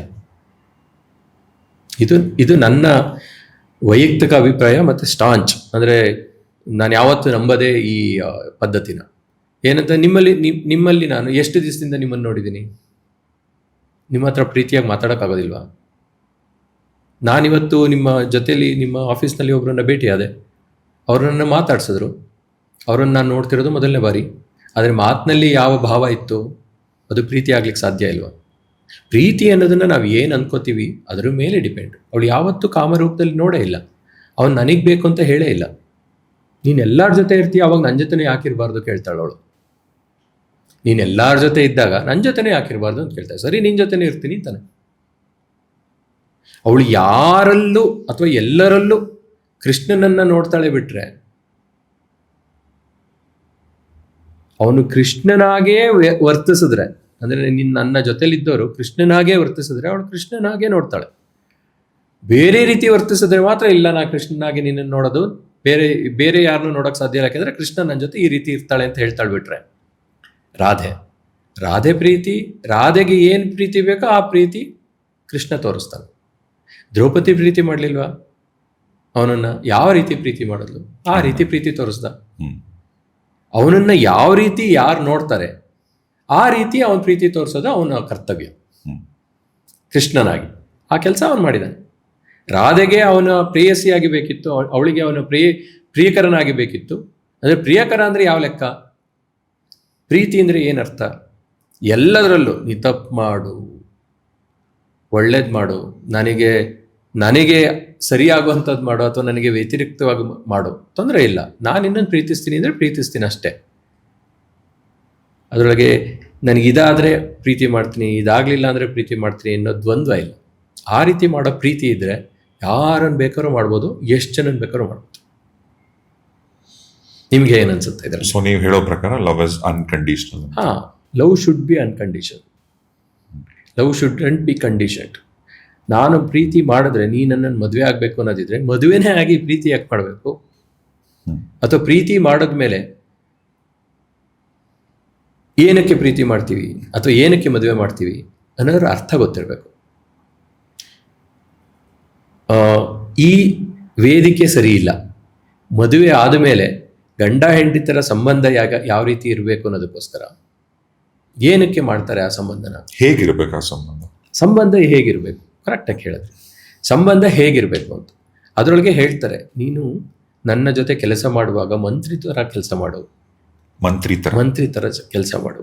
ನನ್ನ ಜೊತೆ ಹಾಸಿಗೆ ಮೇಲಿದ್ದಾಗ ವೇಶ್ಯೆ ಥರ ಇರು ಅಂತ ಎಲ್ಲ ಹೇಳ್ತಾರೆ. ಶಯನೇಶು ವೇಶ್ಯ ಆ ಥರ ಒಂದು ಇದಿದೆ, ಕಾರ್ಯೇಶು ದಾಸಿ ಕರಣೇಶು ಮಂತ್ರಿ. ಸೊ ಅದರ ಅರ್ಥ ಏನು? ವೇಶ್ಯೆ ಆದವಳು ಹಣಕ್ಕೋಸ್ಕರ ತನ್ನ ಮೈಯನ್ನ ಸಂಪೂರ್ಣವಾಗಿ ಒಪ್ಸಿರ್ತಾಳೆ ಅಲ್ವಾ? ಅದೇ ರೀತಿ ಹಾಸಿಗೆ ಮೇಲಿದ್ದಾಗ, ಗಂಡನ ಜೊತೆ ಹಾಸಿಗೆ ಮೇಲಿದ್ದಾಗ ಹೆಂಡತಿ ಆ ರೀತಿ ಇದ್ರೆ ನೀವು ಯಾವ ಕಾರ್ಯದಲ್ಲಿ ತೊಡಕೊಂಡಿರ್ತೀರಾ ಅದರೊಳಗೆ ಸಂಪೂರ್ಣವಾಗಿ ತೊಡಕೊಂಡಿರ್ಬೋದು ಅನ್ನೋ ಅರ್ಥ ಅಷ್ಟೇ. ನಾನು ಆ ಕಾರ್ಯದಲ್ಲಿ ಇದ್ದಾಗ ಬೇರೆ ಏನೋ ಯೋಚನೆ ಮಾಡ್ತಾ ಇದ್ರೆ ಆ ಕಾರ್ಯ ಕರೆಕ್ಟಾಗಿ ಆಗ್ಲಿಕ್ಕೆ ಸಾಧ್ಯ ಇದೆಯಾ? ನಾನೇನೋ ಕೆಲಸ ಮಾಡ್ತಾ ಇರ್ತೀನಿ, ಅವಾಗ ನೀನು ಮಂತ್ರಿಯಾಗಿ ಸಲಹೆ ಕೊಡದಲೇ ಇದ್ರೆ ನಾನು ಮಾಡಿದ್ದಕ್ಕೆಲ್ಲ ಹೂ ಅಂತಂದ್ರೆ ನಾನು ಮಾಡಿದ್ದು ತಪ್ಪಾಗಿರ್ಬೋದು. ನೀ ಸಲಹೆ ಸೂಚನೆ ಕೊಟ್ರೆ, ಸಲಹೆ ಸೂಚನೆ ಯಾವ ರೀತಿ ಕೊಡ್ತೀಯ? ನನ್ನ ಕೆಲಸ, ನನ್ನ ಒಳಿತು, ನನ್ನ ಮನೆ ಒಳಿತು, ಇದನ್ನೆಲ್ಲ ನೋಡಿ ನೀನು ಜೀವನ ಮಾಡ್ತಾ ಇರ್ತೀಯ. ನಿನ್ನ ಮಕ್ಕಳು ಭವಿಷ್ಯ ಇದೆ, ನಿನ್ನ ಭವಿಷ್ಯ ಇದೆ, ಮನೆಯವ್ರ ಭವಿಷ್ಯ ಇದೆ, ಮನೆತನದ ಭವಿಷ್ಯ ಇದೆ. ಅದಕ್ಕೆ ಪೂರಕವಾಗಿ ನನ್ನ ಗಂಡ ಮಾಡುವ ಕೆಲಸ ಇರಲಿ ಅನ್ನೋ ರೀತಿ ಸೂಚನೆ ಕೊಟ್ಟಾಗ ನೀವು ಮಾಡೋ ಕೆಲಸದಲ್ಲಿ ಯಾವುದೇ ತೊಡಕು ಬರೋದಿಲ್ಲ, ಹೌದಲ್ವಾ? ನಾವು ಅದಕ್ಕೆ ಯೋಗದಲ್ಲಿ ಅಥವಾ ಆಧ್ಯಾತ್ಮದಲ್ಲಿ ಒಂದು ಮಾತು ಹೇಳ್ತೀವಿ, ಏನು? ಹುಟ್ಟದ ತಕ್ಷಣ ನಮಗೆ ಬರುವಂಥದ್ದು, ಒಳಗಡೆ ಬರುವಂಥದ್ದು ಉಸಿರು, ಸಾಯುವಾಗ ನಮ್ಮಿಂದ ಹೊರಗಡೆ ಹೋಗುವಂಥದ್ದು ಉಸಿರು. ಸೊ ಇನ್ಹೇಲ್ ಅಂತ ಏನು ಹೇಳ್ತೀವಿ, ಅದು ನಮಗೆ ಪ್ರಾಣಶಕ್ತಿ ಕೊಟ್ಟರೆ, ಎಕ್ಸೇಲ್ ಅನ್ನೋದು ನಮ್ಮಿಂದ ಪ್ರಾಣಶಕ್ತಿನ ತಗೊಳುತ್ತೆ. ಒಂದು ಇನ್ಹೇಲ್ಗೂ ಒಂದು ಎಕ್ಸೇಲ್ಗೂ ಮಧ್ಯೆ ಇದೆಯಲ್ಲ ಸಮಯ, ಅದು ಜೀವನ ಅಂತ. ನೀವು ಮೊದಲನೇ ಇನ್ಹೇಲ್ನ ಪ್ರಾಣ ಅಂತ ಹೇಳಿದ್ರೆ, ಕೊನೆ ಎಕ್ಸೇಲ್ನ ಮೃತ್ಯು ಅಂತ ಹೇಳಿದ್ರೆ, ಆ ಜನ್ಮ ಮತ್ತು ಮೃತ್ಯುವಿನ ಮಧ್ಯದಲ್ಲಿ ಇದೆಯಲ್ಲ ಅದು ಜೀವನ, ಆಯ್ತಾ? ಸೊ ಅದು ಒಬ್ಬರಿಗೆ 10 ವರ್ಷ ಇರ್ಬೋದು, 20 ವರ್ಷ ಇರ್ಬೋದು, 1 ದಿವಸ ಇರ್ಬೋದು, 100 ವರ್ಷ ಇರ್ಬೋದು, ದಟ್ ಡಸಂಟ್ ಮ್ಯಾಟರ್. ಆ ಮಧ್ಯದ ಜೀವನನ ನಾವು ಹೇಗೆ ಜೀವಿಸ್ತೀವಿ ಅನ್ನೋದು ಇಂಪಾರ್ಟೆಂಟ್ ಆಗುತ್ತೆ. ಸೊ ಆಧ್ಯಾತ್ಮದಲ್ಲಿ ಅಥವಾ ಇವರಲ್ಲಿ ಬಂದಾಗ ಏನು ಯೋಚನೆ ಮಾಡ್ತೀವಿ ಅಂತಂದರೆ, ನನಗೆ ಈ ಉಸಿರು ಒಳಗಡೆ ತೊಗೊಂಡಿದ್ದೀನಲ್ಲ, ಇದೇ ನನ್ನ ಹುಟ್ಟು, ಹಿಂದಿಂದು ಹುಟ್ಟಿಲ್ಲ, ಮುಗಿದೋಯ್ತು ಹಳೇದು. ಯಾಕಂದರೆ ವಾಪಸ್ಸು ರೀಕ್ರಿಯೇಟ್ ಮಾಡ್ಲಿಕ್ಕೆ ಆಗೋದಿಲ್ಲ ಅದನ್ನು, ಅಲ್ವಾ? ಈ ನೆಕ್ಸ್ಟ್ ಉಸಿರು ಬಿಡೋ ತನಕನಷ್ಟೇ ನಾನಿರೋದು. ನೆಕ್ಸ್ಟ್ ಉಸಿರು ಬಿಟ್ಕೊಡ್ಲೆ ಇರ್ತೀನಿ ಇಲ್ಲ ಅಂತ ಗ್ಯಾರಂಟಿ ಏನಿದೆ ನನಗೆ? ಮುಂದಿಂದ ಯಾಕೆ ಚಿಂತೆ? ಇಷ್ಟೇ ನಾವು ಯೋಚನೆ ಮಾಡಿ, ಇವೆರಡರ ಮಧ್ಯದಲ್ಲಿ ಯೋಚನೆ ಮಾಡು. ಈಗ ನಾನು ಉಸಿರಾಡ್ತೀನಿ, 1 ನಿಮಿಷ ತಗೊಳ್ಳಿ, 1 ನಿಮಿಷದಲ್ಲಿ ನಾನು ಎಕ್ಸೇಲ್ ಎಷ್ಟು ಮಾಡ್ತೀನಿ, ಇನ್ಹೇಲ್ ಎಷ್ಟು ಮಾಡ್ತೀನಿ ಅಂತ ಯೋಚನೆ ಮಾಡಿ. ಎಷ್ಟಿರ್ಬೇಕದು? ನನ್ನ ಬ್ರೀತಿಂಗ್ ಏನು ಮಾಡ್ತಾ ಇದ್ದೀನಿ, ನಾನು ಎಲ್ಲಿ ತನಕ ಮಾಡ್ತಾ ಇದ್ದೀನಿ ಬ್ರೀತಿಂಗ್? ಶಾಲೋ ಬ್ರೀತಿಂಗ್ ಮಾಡ್ತಿದ್ದೀನ, ಡೀಪ್ ಬ್ರೀತ್ ಮಾಡ್ತಿದ್ದೀನ? ಡೀಪ್ ಬ್ರೀತ್ ಮಾಡೋಕ್ಕೆ ಯಾಕೆ ಹೇಳ್ತಾರೆ? ನಾವು ಯೋಗ ಮಾಡೋಕ್ಕೆ ಹೋದಾಗ ಅಥವಾ ಆಧ್ಯಾತ್ಮದಲ್ಲಿ ಧ್ಯಾನದಲ್ಲಿ ಕೂತಾಗ ಡೀಪ್ ಬ್ರೀತ್ ಅಂತ ಹೇಳ್ತಾರೆ. ಯಾಕೆ ಹೇಳ್ತಾರೆ? ನೀವು ಡೀಪ್ ಬ್ರೀತ್ ಮಾಡಿದಾಗ ನಿಮಗೆ ಸಂಪೂರ್ಣವಾದ ಆಕ್ಸಿಜನ್ ಕಂಟೆಂಟ್ ಏನಿದೆ ಅದು ಅಷ್ಟನ್ನು ಒಳಗಡೆ ಹೇಳ್ಕೊತೀರಾ, ಹೋಲ್ಡ್ ಮಾಡಿ. ಸೊ ಆಕ್ಸಿಜನ್ ಕಂಟೆಂಟ್ ಏನಿದೆ ಅವಿಷ್ಟು ನಿಮ್ಮ ದೇಹನ ತಗೊಳ್ಳಿ, ಜೊತೆಗೆ ಕಾರ್ಬನ್ ಡೈಆಕ್ಸೈಡ್ ಏನಿದೆ ಬಾಡಿನಲ್ಲಿ ಅವಿಷ್ಟನ್ನು ಅದು ಕಲೆಕ್ಟ್ ಮಾಡ್ಕೊಳ್ಳಿ, ಆಮೇಲೆ ಎಕ್ಸೇಲ್ ಮಾಡಿ. ಸೊ ಅವಾಗೇನಾಯಿತು ಅಂತಂದರೆ, ನೀವು ಇದರಲ್ಲಿ ಏನು ವಾತಾವರಣದಲ್ಲಿರುವ ಆಕ್ಸಿಜನ್ ಕಂಟೆಂಟ್ನ ಕಂಪ್ಲೀಟ್ ನಿಮ್ಮ ದೇಹಕ್ಕೆ ಬೇಕಾದನ್ನ ತಗೊಂಡು ನಿಮ್ಮ ದೇಹದಲ್ಲಿರುವ ಕಲ್ಮಶ ಅಷ್ಟನ್ನು ಕಂಪ್ಲೀಟಾಗಿ ಹೊರಗಡೆ ಬಿಡಿ ಅಂತ. ಅಂದರೆ ಒಳ್ಳೆಯದನ್ನ ತಗೊಂಡು ಕೆಟ್ಟದನ್ನ ಹೊರಗಡೆ ಬಿಡಿ ಅಂತ ನಿಮಗೆ ಪಾಠ ಹೇಳ್ತಾ ಇದೆ ಅದು. ಅದನ್ನು ಮಾಡ್ತಿದ್ದೀವ? ನಾವು ಯಾರ ಜೊತೆನೋ ಮಾತಾಡ್ತಾ ಇದ್ದೀವಿ, ಅವರಲ್ಲಿರೋ ಒಳ್ಳೇದಷ್ಟನ್ನು ತಗೊಂಡು ಕೆಟ್ಟದ್ದು ಬಿಟ್ಟು ಆ ಒಳ್ಳೇದು ತಗೊಂಡಿರ್ತೀವಲ್ಲ ಅದನ್ನು ಹೊಂದಿಸ್ಕೊಂಡ್ರೆ ನಮ್ಮ ಜೀವನ ಸರಿಯಾಗಲ್ವಾ? ಆಧ್ಯಾತ್ಮ ಏನು ಹೇಳ್ಕೊಡುತ್ತೆ? ಕೂತ್ಕೊಂಡು ಧ್ಯಾನ ಮಾಡಿ ಅಂತಲ್ಲ. ಅರ್ಧ ಗಂಟೆ ಕೂತ್ಕೊಂಡ್ಕೊಳ್ಳೆ ಧ್ಯಾನ ಬರುತ್ತಾ? ಒಳಗಡೆ ಕೂತ್ಕೊಂಡಾಗ ನನ್ನ ಗರ್ಲ್ ಫ್ರೆಂಡ್ ಹಿಂಗಿದ್ಲು, ನಮ್ಮ ಅಪ್ಪ ಹಂಗೆ ಮಾಡಿದ್ರು, ನಮ್ಮ ಟೀಚರ್ ಹಂಗೆ ಮಾಡಿದ್ರು, ಅದಕ್ಕೆ ನನಗೆ ಮಾರ್ಕ್ಸ್ ಬರಲಿಲ್ಲ ಅಂತ ಯೋಚನೆ ಮಾಡಿದ್ರೆ, ನೀವು ಓದೋ ಸಮಯದಲ್ಲಿ ಓದಿದ್ರೆ ಚೆನ್ನಾಗಿ ಮಾರ್ಕ್ಸ್ ಬರ್ತಿತ್ತು ಅಂತ ಹೇಳಿರ್ತಾರೆ ಅಲ್ವಾ? ಸೊ ನಾವು ಮಾಡಬೇಕಾಗಿರೋದು ಏನನ್ನ ಸರಿಯಾಗಿ ಮಾಡ್ತೀವಿ ಅದನ್ನು ಕರೆಕ್ಟಾಗಿ ಮಾಡಿ ಅಂತ. ಅದೇ ನಾವು ಏನು ಅವಾಗ ಮುಂಚೆ ಮಾತಾಡ್ತಾ ಹೇಳ್ತಾ ಇದ್ದೆ ಎಕ್ಸೇಲ್ ಇನ್ಹೇಲ್ ಬಗ್ಗೆ. ಅದೇನಂತಂದರೆ, ನಮ್ಮ ಉಸಿರು ಬಗ್ಗೆನೇ ನಮಗೆ ಜ್ಞಾನ ಇಲ್ದಲೇ ಇದ್ದರೆ ನಾವು ಮಾಡುವ ಯಾವ ಕಾರ್ಯದ ಬಗ್ಗೆ ನಮಗೆ ಜ್ಞಾನ ಇರುತ್ತೆ ಅಂತ ಲೆಕ್ಕ. ನೀವು ಉಸಿರಿಗೆ ಜ್ಞಾನ ಕೊಡೋಕ್ಕೆ ಅಥವಾ ಧ್ಯಾನ ಕೊಡೋಕ್ಕೆ ಶುರು ಮಾಡಿದ್ರೆ ನೀವು ಮಾಡುವ ಎಲ್ಲ ಕೆಲಸದ ಮೇಲೂ ಧ್ಯಾನ ಇಟ್ಟು ಕೆಲಸ ಮಾಡ್ತೀರಾ ಅಂತ ಅರ್ಥ. ನೀವು ಯಾವುದೇ ಕೆಲಸ ಮಾಡಬೇಕಾದ್ರೆ ಧ್ಯಾನ ಇಟ್ಟು ಮಾಡಿದಾಗ ನಿಮ್ಮ ಯಾವ ಕೆಲಸ ತಪ್ಪಾಗ್ಲಿಕ್ಕೆ ಸಾಧ್ಯ ಇದೆ? ಅಷ್ಟು ಸರಿನೇ ಆಗಲೇಬೇಕು. ಅದು ಆಗಲಿಲ್ಲ ಅಂತ ಇಟ್ಕೊಳ್ಳಿ, ಸರಿ ಆಗಲಿಲ್ಲ ಅಂತ ಇಟ್ಕೊಳ್ಳಿ. ಸೊ ನಿಮಗೇನು ತಪ್ಪು ಮಾಡಿದ್ದೀನಿ, ಕೆಲಸ ಮಾಡ್ಬೇಕಂತ ಗೊತ್ತಿರುತ್ತಲ್ವಾ. ಇದು ತಪ್ಪು ಮಾಡಿದಾಗ ನೀವು ಎಕ್ಸಾಮಲ್ಲಿ ಕ್ವಶನ್ ಬರೀತೀರಾ, ಕ್ವಶನ್ಗೆ ಆನ್ಸರ್ ಬರೀತೀರಾ. ಕ್ವಶನ್ಗೆ ಆನ್ಸರ್ ಬರೆದಾಗ ನಿಮಗೆ ಗಮನ ಇಟ್ಟು ಬರೆದ್ರೆ ಆ ಕ್ವಶನ್ಗೆ ಅದೇ ಆನ್ಸರ್ ಬರೀತೀರಾ. ಆ ಕ್ವಶನ್ ನೀವು ಬೇರೆ ಆನ್ಸರ್ ಬರೆದ್ರೆ ಅದಕ್ಕೆ ಮಾರ್ಕ್ಸ್ ಕೊಡಲ್ಲ ಅಂತ ಗೊತ್ತಿರಬೇಕಲ್ವ ನಿಮಗೆ. ಸೊ ಅಕಸ್ಮಾತ್ ಫೇಲ್ ಆದ್ರಿ ಅಂತಂದರೆ ನಿಮಗೆ ಗೊತ್ತಿರುತ್ತೆ, ನಾ ತಪ್ಪು ಬರೆದು ಬಂದಿದ್ದೆ, ನಾನು ಫೇಲ್ ಆದೆ ಅಂತ. ಎಷ್ಟು ಜನ ಕರೆಕ್ಟಾಗಿ ಮನಸ್ಫೂರ್ತಿಯಾಗಿ ಹೇಳ್ತಾರೆ ನಾನು ಬರೆದಿದ್ದಕ್ಕೆ ಮಾರ್ಕ್ಸ್ ಬಂದಿಲ್ಲ ಅಂತ. ಪ್ರತಿಯೊಬ್ಬರು ತಮಗೆ ತಾವು ಸುಳ್ಳು ಹೇಳ್ಕೊಳ್ಳೋದ್ರ ಜೊತೆಗೆ ಹೊರಗ್ನವ್ರಿಗೆ ಸುಳ್ಳು ಹೇಳ್ತಿದ್ದಾರೆ ಬಿಡಿ, ಹೊರಗಡೆ ನಂಬಿಸ್ಬೇಕು ಅನ್ನೋದಕ್ಕೋಸ್ಕರ ಸುಳ್ಳು ಹೇಳ್ತಾರೆ. ಅವ್ರವ್ರಿಗೆ ತಪ್ಪು ಮಾಡ್ಕೊತಿದಾರಲ್ಲ, ಮೊದಲು ಅದರಿಂದ ಹೊರಗಡೆ ಬರಬೇಕು, ಅವಾಗ ಸರಿಯಾಗುತ್ತೆ. ಈಗ ನಾವು ತುಂಬ ಕಡೆ ನೋಡ್ತಿರ್ತೀವಿ, ಹೊರಗಡೆ TV ಚಾನೆಲ್ಗಳಲ್ಲಾಗ್ಬೋದು, ಪೇಪರಲ್ಲಾಗ್ಬೋದು, ಹೊರಗಡೆ ಸಿಗ್ತಾರೆ ಜನ ತುಂಬ ಫೇಮಸ್ ವ್ಯಕ್ತಿಗಳಂತಲ್ಲ, ಒಂದು ಕಾಮನ್ ಮ್ಯಾನಿಂದ ತಗೊಂಡ್ರು ಕೂಡ ಸುಳ್ಳನ್ನ ಎಷ್ಟು ಧೈರ್ಯವಾಗಿ ಹೇಳ್ತಾರೆ, ಎಷ್ಟು ಕನ್ವಿನ್ಸ್ ಮಾಡೋ ಥರ ಹೇಳ್ತಾರೆ. ಈ ಆತ್ಮಸಾಕ್ಷಿ ಅಂತ ಏನಿರುತ್ತಲ್ಲ, ಅದು ಆ ಎಥಿಕ್ಸ್ ಇಲ್ವಾ ಅಂತ. ನೀವು ಅವರನ್ನ ಎಷ್ಟು ಹೊತ್ತು ಭೇಟಿ ಆಗ್ತೀರಾ ಅನ್ನೋದ್ರ ಮೇಲೆ ಇದರದ್ದೆಲ್ಲ ಅವಲಂಬಿತವಾಗಿದೆ. ಈಗ ನಾನು ನಿಮ್ಮ ಜೊತೆ ಇರಬೇಕು, ನಿಮ್ಮ ಅವಶ್ಯಕತೆ ಇದೆ ನನಗೆ ಅಂತ ಇದ್ದಾಗ ನಾನು ನಿಮ್ಮನ್ನು ಇಂಪ್ರೆಸ್ ಮಾಡಬೇಕು ಅಂತ ಅನಿಸ್ಬೋದು. ಅವಾಗ ಏನಾಗುತ್ತೆ, ನಿಮ್ಮನ್ನು ಇಂಪ್ರೆಸ್ ಮಾಡೋ ಭರದಲ್ಲಿ ಅಥವಾ ಆ ದಾರಿನಲ್ಲಿ ನಿಮಗೆ 10 ಸುಳ್ಳುಗಳನ್ನ ಹೇಳಿ ನಿಮ್ಮ ಇಂಪ್ರೆಸ್ನ ಪಡ್ಕೊಳ್ಳೋಕ್ಕೆ ಮಾಡ್ಬೋದು. ಆದರೆ ಎಷ್ಟು ದಿವಸ ಸಾಧ್ಯ? 10 ಭೇಟಿನಲ್ಲಿ ನಾನು ನಿಮಗೇನು ಅಂತ ಗೊತ್ತಾಗತ್ತೆ. ಅವಾಗ ಏನು ಯೋಚನೆ ಮಾಡ್ತೀರಾ ನೀವು? ಇವನೇನು ಮೊದಲು ಚೆನ್ನಾಗಿದ್ದ, ಈಗ ಯಾಕೆ ಹಿಂಗಾಗ್ಬಿಟ್ಟ ಅಂತ ನಾವು ದೂರ ಮಾಡ್ತೀವಿ. ಯಾಕೆ ಹಂಗಾಗತ್ತೆ ಅಲ್ವಾ? ನಾವು ಯಾವಾಗ ನಾವೇ ಆಗಿರ್ತೀವಿ, ನಮ್ಮತನ ಅಂತ ಏನಿರುತ್ತೆ ಅದನ್ನು ಮಾತ್ರ ತೋರಿಸಿರ್ತೀವಿ, ಅವಾಗ ಯಾರ ಹತ್ರನೂ ಬೇಜಾರು ಬರೋದಿಲ್ಲ. ಈಗ ನಿಮಗೆ ನಿಮ್ಮ ಜೀವನದಲ್ಲಿ ಈಗ go back to your earlier days what ನೀವಿಷ್ಟು ಜನನ್ನ ಭೇಟಿಯಾಗಿದ್ದೀರಾ. ಆ ಭೇಟಿನಲ್ಲಿ ನಿಮಗೆ ಅವರು ರ್ಯಾಶ್ ಇರಲಿ ಅಥವಾ ಸಡನ್ನಾಗಿ ಮಖಕ್ಕೆ ಹೊಡೆದಂಗೆ ಹೇಳೋದಿರಲಿ, ಆ ಥರ ಮಾಡಿರ್ತಾರಲ್ಲ, ಆ ವ್ಯಕ್ತಿ ಬಗ್ಗೆ ನಿಮಗೆ ಆ ಕ್ಷಣಕ್ಕೆ ಬೇಜಾರಾಗಿರುತ್ತೆ. ವಾಪಸ್ ಹೋಗಿ ನೋಡಿದಾಗ ಅವನು ಹಂಗೆ, ಅದಕ್ಕೆ ಮಾಡೋಕ್ಕಾಗತ್ತೆ. ನಿಮ್ಗೆ ಆ್ಯಕ್ಚುಲಿ ಕ್ಲಿಯರ್ ಆಗಿ ಯಾವ್ದಾದ್ರು ವಿಚಾರದ ಬಗ್ಗೆ ಒಂದು ಕ್ಲಾರಿಟಿ ಬೇಕಿತ್ತು ಅಂತಂದರೆ ಮತ್ತೆ ಅವನ ಹತ್ರ ಹೋಗ್ತೀರಾ, ಯಾಕೆಂದರೆ ಡೈರೆಕ್ಟಾಗಿ ಹೇಳ್ತಾನೆ ಅವನೇ ಬೆಸ್ಟ್ ಅಂತ. ಹೋಗ್ತೀರಾ ಇಲ್ವೋ? ಈ ಥರ ಆಗಿದೆಯೋ ಇಲ್ವೋ ಹಿಂದೆ? ಅದನ್ನೇ ಯೋಚನೆ ಮಾಡಿದಾಗ ಆ ಥರ ಡೈರೆಕ್ಟಾಗಿ ಮಾತಾಡೋದನ್ನ ಆ ಕ್ಷಣಕ್ಕೆ ನಾವು ಬೇಜಾರು ಮಾಡ್ಕೊಂಡಿರ್ತೀವಿ, ಬಿಟ್ರೆ ವಾಪಸ್ ಅವನ ಹತ್ರ ಹೋಗ್ತೀವಿ. ಯಾಕೆ? ನಮಗೆ ಆನ್ಸರ್ ಕೊಡೋನೇ ಅವನು, ಇವರಲ್ಲ. ಅದು ಗೊತ್ತಾಗಿರುತ್ತೆ. ಸೊ ಈ ಗೊತ್ತು ಮಾಡ್ಕೊಳ್ಳೋಕ್ಕೋಸ್ಕರ ಅಥವಾ ನಿಮ್ಮನ್ನ ಒಳ್ಳೇದು ಮಾಡ್ಕೊಳ್ಳೋಕ್ಕೋಸ್ಕರ ನಾನು ಎಷ್ಟೇ ಪರದೆ ಹಾಕ್ಕೊಂಡು ಮಾತಾಡಿದ್ರೆ, ಫಿಲ್ಟರ್ ಹಾಕ್ಕೊಂಡು ಮಾತಾಡಿದ್ರೆ, ಎಕ್ಸಾಕ್ಟಾಗಿ ಏನು ಅನ್ನೋದು ನಿಮಗೂ ಗೊತ್ತು, ಅವ್ನು ಮಾತಾಡ್ತಿರೋನ್ಗೂ ಗೊತ್ತು. ಅವೆರಡು ಗೊತ್ತು ಒಂದಾದಾಗ ವ್ಯತ್ಯಾಸ ಬರ್ಲಿಕ್ಕೆ ಸಾಧ್ಯನೇ ಇಲ್ಲ, ನಡ್ಕೊಂಡು ಹೋಗುತ್ತೆ. ನಾವು ಅದಕ್ಕೆ ಹೇಳ್ತೀವಿ, ಮದುವೆ ಆಗ್ಬೇಕಾರೆ ವಿರುದ್ಧದಲ್ಲಿ ಇರ್ತಾರಲ್ಲ ಅವರನ್ನೇ ಜೊತೆ ಮಾಡೋದು ಅಂತ. ಯಾಕೆ ಹಂಗೆ ಅಂತಂದ್ರೆ, ಈಗ ನೋಡಿ, ನಿಮಗೆ ದುಡ್ಡನ್ನ ಪೋಲ್ ಮಾಡೋ ಗುಣ ಇರುತ್ತೆ. ನಿಮಗೂ ಹೆಂಡತಿ ಸಿಕ್ಕೋಳು ದುಡ್ಡು ಪೋಲ್ ಮಾಡೋಳೆ ಸಿಕ್ಕಿದ್ರೆ ನಿಮ್ ಜೀವನ ನಡೆಯತ್ತಾ? 3 ಬಟ್ಟೆ ಆಗತ್ತೆ, 3 ದಿನಕ್ಕೆ ಮನೆ ಮಟ್ಟ ಮಾರ್ಕೊಂಡು ಅಲ್ವಾ? ನಿಮಗೆ ಸಿಟ್ಟು ಬರುತ್ತೆ, ಅವಳಿಗೂ ಸಿಟ್ಟು ಬಂದ್ರೆ ಹೋಗುತ್ತೆ. ಅವಳಿಗೆ ಸಿಟ್ಟು ಬರಬಾರ್ದು, ಅಥವಾ ಅವಳಿಗೆ ಸಿಟ್ಟು ಬಂದಾಗ ನಿಮಗೆ ಸಿಟ್ಟು ಬರಬಾರ್ದು, ನಿಮಗೆ ಸಿಟ್ಟು ಬಂದಾಗ ಅವ್ರಿಗೆ ಸಿಟ್ಟು ಬರಬಾರ್ದು. ಅಲ್ಲ, ಇದೆಲ್ಲ ಮದುವೆ ಆದ್ಮೇಲೆ ರಿಯಲೈಸ್ ಆಗತ್ತಾ? ಮುಂಚೆನೂ ಆಗಿರುತ್ತೆ. ಈಗ ಉದಾಹರಣೆಗೆ ಯಾವುದೋ ಒಂದು ಹುಡುಗ ಹುಡುಗಿ ಇಬ್ರು ಏನು 2 ವರ್ಷ 3 ವರ್ಷ 10 ವರ್ಷ ಎಲ್ಲ ಲವ್ ಮಾಡಿರ್ತಾರೆ. ಹೌದು. ಮದುವೆ ಆಗಿದ 6 ತಿಂಗಳು, ವರ್ಷ 3 ತಿಂಗಳು ಕೂಡ ಜೊತೆ ಆಗಿರಲ್ಲ. ಯಾಕೆ? ಡಿವೋರ್ಸ್ಗಳು ತುಂಬಾ ಕಾಮನ್. ಯಾಕೆ? ಅಲ್ಲಿಗೆ ಮುಂಚೆ ಫುಲ್ ಫಿಲ್ಟರ್ ಹಾಕಿದ್ದಾರೆ, ಫೇಕ್ ಅಲ್ವಾ? ಹಿಂದೆ ಮದುವೆ ಮಾಡ್ತಿದ್ರು, 10 ಮನೆಗಳ ಸಮ್ಮುಖದಲ್ಲಿ ಮದುವೆ ಮಾಡ್ತಿದ್ರು. ಅವ್ರಿಗೆ ಎಲ್ಲರಿಗೂ ಹೆದರಿಕೆ ಇರೋದು. ಏನು ಹೆದರಿಕೆ? ಸಮಾಜದ ಹೆದರಿಕೆ, ಅಥವಾ ಸಮಾಜದ ಬಗ್ಗೆ ಗೌರವ. ಇಷ್ಟು ಜನ ಕಷ್ಟಪಟ್ಟು ಇವತ್ತು, ಅದಕ್ಕೆ ಮದುವೆ ಮಾಡ್ಬೇಕಾದ್ರೆ ಹೇಳಬೇಕು ಯಾವುದಕ್ಕೆ ಎಷ್ಟೆಷ್ಟು ಖರ್ಚಾಗಿದೆ ಅಂತ, ಹೆಣ್ಮಕ್ಳಿಗೆ ಅಥವಾ ಗಂಡು ಮಕ್ಕಳಿಗೆ. ಇಷ್ಟಿಷ್ಟು ಖರ್ಚು ಮಾಡಿದೀವಪ್ಪ ನಿನ್ನ ಮದುವೆಗೆ, ಬರೀ ಹಣದ ವಿಚಾರ ಅಲ್ಲ, ಎಲ್ಲ ಥರದ್ದು ಖರ್ಚು ಮಾಡಿದ್ದೀವಿ ಅಂತಂದರೆ ಖರ್ಚು ಮಾಡಿದ್ದೀವಿ. ನಂದು ಇಷ್ಟು ವರ್ಷದ ಜೀವನ ಆದಮೇಲೆ ನೀನು ಹುಟ್ಟಿದೀಯಾ, ಸೊ ನಿನ್ನನ್ನು ನಾವು ಭೂಮಿಗೆ ತರಕ್ಕೆ ಫಸ್ಟ್ ಆಫ್ ಆಲ್ ಇಷ್ಟೆಲ್ಲ ಖರ್ಚಾಗಿದೆ. ಅದಾದಮೇಲೆ ನೀನು ಮದುವೆ, ಓದು, ಮದುವೆ ಎಲ್ಲದಕ್ಕೂ ಸಮಯ ಎಲ್ಲದೂ ಖರ್ಚಾಗಿದೆ.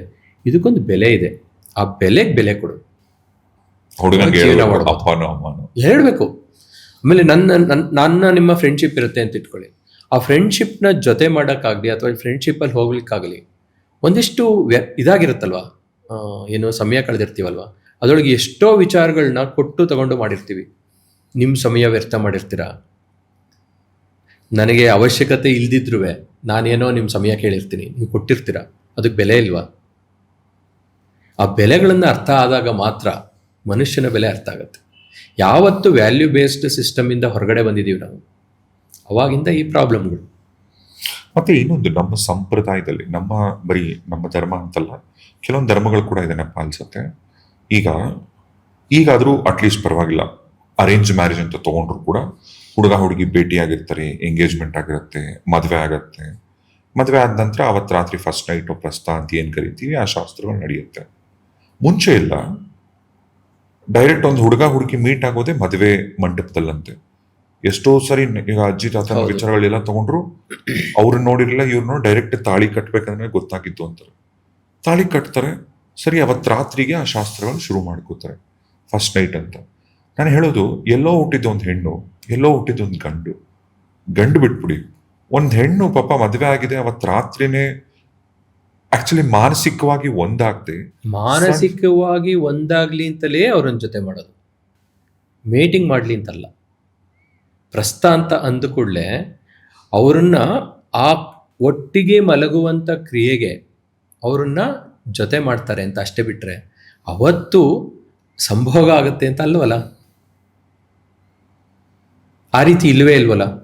ಅವರನ್ನು ಯಾಕೆ ಜೊತೆ ಮಾಡ್ತಾರೆ ಆ ರೀತಿ ಅಂತಂದರೆ, ಇಷ್ಟು ಹೊತ್ತು ನೀವು, ಇಷ್ಟು ದಿವಸಗಳು ನೀವು ಮಾತು ಆಡಿಲ್ಲ, ಇವತ್ತು ರಾತ್ರಿ ಮಾತಾಡಿ ಅರ್ಥ ಮಾಡ್ಕೊಳ್ಳಿ ಒಬ್ಬರನ್ನ. ಬಟ್ ಅವ್ರು ಮಾತಾಡಲ್ಲ ಇರುತ್ತೆ ಅಲ್ಲ ಅಂತ ಇರುತ್ತೆ. ಈ ಇದರಲ್ಲಿ ಏನು, ಈ ಕಾಲಘಟ್ಟದಲ್ಲಿ ಅಥವಾ ಈ ಮಧ್ಯದಲ್ಲಿ ಏನಾಗಿದೆ ಅಂತಂದರೆ, ಪ್ರಸ್ತ ಅಂದ ಕೂಡಲೇ ಸಂಭೋಗ ಅಂತ ತಿಳ್ಕೊಂಡಿರೋದು ಮೊದಲನೇ ತಪ್ಪು. ಆ ಜಾಗದಲ್ಲಿ ಏನೇನು ಇಡ್ತಾರೆ, ಹೊಟ್ಟೆ ಹಸಿಬೋದು, ಅದಕ್ಕೆ ಸ್ವಲ್ಪ ಹಣ್ಣು ಅದು ಇದು ಇಡಿ. ಹಿಂದೆ ಮಕ್ಕಳುಗಳು ಚಿಕ್ಕವ್ರು ಇರ್ತಿದ್ರು, ಅವ್ರಿಗೆ ಹಣ್ಣು ಹಾಲು ತಿನ್ನೋಕ್ಕೆಲ್ಲ ಅಷ್ಟೊಂದು ಇದಿರ್ತಿರಲಿಲ್ಲ, ಅದಕ್ಕೆ ಉಂಡೆ ಚಕ್ಲಿ ಇಡ್ತಿದ್ರು, ಸ್ವೀಟ್ ಇಡ್ತಿದ್ರು, ಆಟ ಆಡ್ಕೊಳ್ಳಿ ಅಂತ. ಫಸ್ಟ್ ನೈಟಲ್ಲಿ ಇಡ್ತಾರೆ, ಈಗಲೂ ಇಡ್ತಾರೆ. ಅದು ಇವಾಗ ಏನಾಗಿದೆ ಅಂತಂದರೆ ಅದೊಂದು ರಿಚುವಲ್ ಆಗಿದೆ, ಆಯಿತಾ. ಅವಿಷ್ಟೆಲ್ಲ ಮಾಡ್ತಾರೆ. ಮಾಡಿ ಏನು ಮಾಡ್ತಾರೆ, ಹಣ್ಣು ತಿಂದಿರ್ತಾರ. ಯಾಕೆಂದರೆ ಈಗ ಹಣ್ಣು ಎಲ್ಲರಿಗೂ ತಿಂದ ಅಭ್ಯಾಸ ಇರುತ್ತೆ, ಹಣ್ಣು ತಿಂದಿರ್ತಾರೆ, ಹಂಗಾಗಿ ಹಣ್ಣು ತಿನ್ನಲ್ಲ. ಸ್ವೀಟ್ಗಳು ಯಾರು ತಿಂತಾರೆ, ಸ್ವೀಟ್ ತಿನ್ನಲ್ಲ. ಅದೇ ಇವಾಗ ಈಗಿನ ಕಾಲಕ್ಕೆ ಮ್ಯಾಗಿ, ಪಾಪ್ಕಾರ್ನು ಈ ಥರದ್ದು ಇಡಬೇಕು ಅನಿಸುತ್ತೆ. ಅಟ್ಲೀಸ್ಟ್ OTTನಲ್ಲಿ ಫಿಲಮ್ ನೋಡ್ತಾ ತಿಂತಾರಲ್ವ, ತಿನ್ಕೊಳ್ಳಿ ಅಂತ. ಇದು ವಿಚಾರ ಬೇರೆ. ಹಿಂದೆ ಯಾಕೆ ಮಾಡ್ತಾಯಿದ್ರು ಹಾಗೆ ಅಂತ ಯೋಚನೆ ಅಲ್ವಾ. ಹಿಂದೆ ನಮಗೆ ಏನು ಗೊತ್ತಿಲ್ಲ. ನಮ್ಮಲ್ಲಿ ಬಾಡಿನಲ್ಲಿ 2 ಥರ ಏನು ರಸೋತ್ಪತ್ತಿ ಆಗತ್ತೆ. ಒಂದು ಹಾರ್ಮೋನ್ಸು, ಇನ್ನೊಂದು ಫೆರಮೋನ್ಸ್ ಅಂತ. ಫೆರಮೋನ್ಸ್ ಅಂತಂದರೆ ಏನು, ನೀವು ಈಗಿನ ಕಾಲದಲ್ಲಿ ಫುಲ್ಲು ಬಾಡಿಗೆ ಸ್ಪ್ರೇ ಮಾಡಿಕೊಂಡು, ಬಾಡಿ ಸ್ಪ್ರೇ ಹಾಕ್ಕೊಂಡು, ಬಾಡಿ ಸೆಂಟ್ ಹಾಕ್ಕೊಂಡು ಓಡಾಡ್ತೀವಿ. ಈಗೆಲ್ಲ ಯಾರು ಹೇಳೋದು ಅಂತಂದರೆ, ಆ ಕಂಪ್ನಿದು ಸ್ಪ್ರೇ ಮಾಡ್ಕೊಂಡಿದ್ಯಾ ಅಂತ ಕೇಳ್ತಾರೆ. ಬಿಟ್ಟರೆ ಆ ಮನುಷ್ಯನಲ್ಲಿ ಏನು ವಾಸನೆ ಇದೆ, ಆ ವಾಸನೆ ಅನ್ನೋದು ಇದೆಯಲ್ಲ, ಆ ದೇಹದಲ್ಲಿ ಉಂಟಾಗತ್ತಲ್ಲ, ಅದು ಫೆರಮೋನ್ಸ್. ಓಕೆ. ಆ ಫೆರಮೋನ್ಸ್ ವಾಸನೆ ಬಂದಾಗ ನಿಮ್ಮಲ್ಲಿ ಹಾರ್ಮೋನ್ ಉತ್ಪತ್ತಿ ಆಗತ್ತೆ.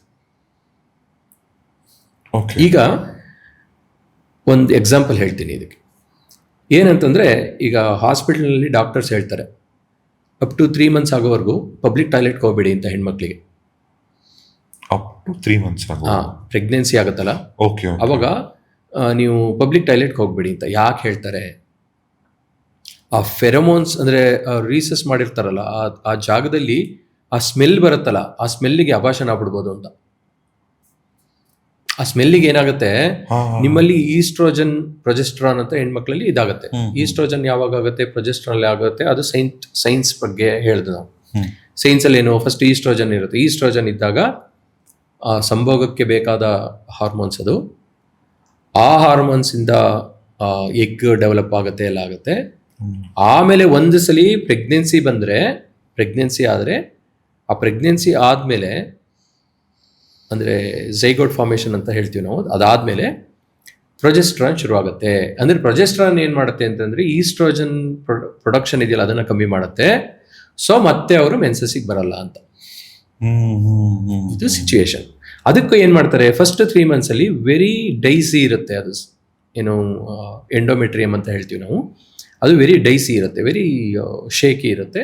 ಸೊ ಆ ಟೈಮಲ್ಲಿ ಏನಾದ್ರು ಆ ಫೆರೋಮೋನ್ಸ್ ತಗೊಂಡವರು ವಾಸನೆ ತಗೊಂಡು ಅವರಲ್ಲಿ ಬೇರೆ ಹಾರ್ಮೋನ್ಸ್ ಉತ್ಪತ್ತಿ ಜಾಸ್ತಿ ಆದರೆ, ಯಾವುದಾಗಬೇಕೋ ಅದಾಗದಲ್ಲೇ ಬೇರೆದಾದರೆ ಮಿಸ್ಕ್ಯಾರೇಜ್ ಆಗ್ಬೋದು. ಅದಕ್ಕೆ ಆ ಜಾಗದಲ್ಲಿ ಹೋಗಬೇಡಿ ಅಂತ ಹೇಳ್ತಾರೆ. ಟ್ರಾವೆಲ್ ಜಾಸ್ತಿ ಮಾಡಬೇಡಿ, ಯಾಕೆಂದರೆ ಶೇಕ್ ಆದಾಗ ಇದಾಗತ್ತೆ.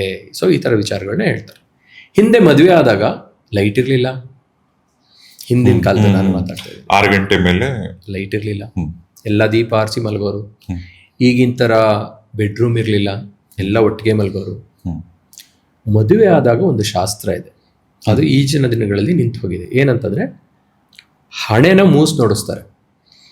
ಹಣೆನ ಈ ಫೋರ್ಹೆಡ್ ಇದೆಯಲ್ಲ, ಫೋರ್ಹೆಡ್ನ ಗಂಡ ಹೆಂಡತಿಗೆ ನೋಡಬೇಕು, ಅಥವಾ ಹೆಂಡತಿ ಗಂಡ ಆಗೋನಿಗೆ ನೋಡ್ಬೇಕು ಅನ್ನೋ ಒಂದು ಶಾಸ್ತ್ರ ಇದೆ. ಇದು ಫಸ್ಟ್ ನೈಟ್ ಅಲ್ಲಿ ಅಲ್ಲ, ಮದುವೆ ಆಗುವಾಗ ಜೀರಿಗೆ ದಾರಿಗೆ ಅಂತ ಮಾಡ್ತೀವಲ್ಲ, ಅದಾದ್ಮೇಲೆ ಇತ್ತು.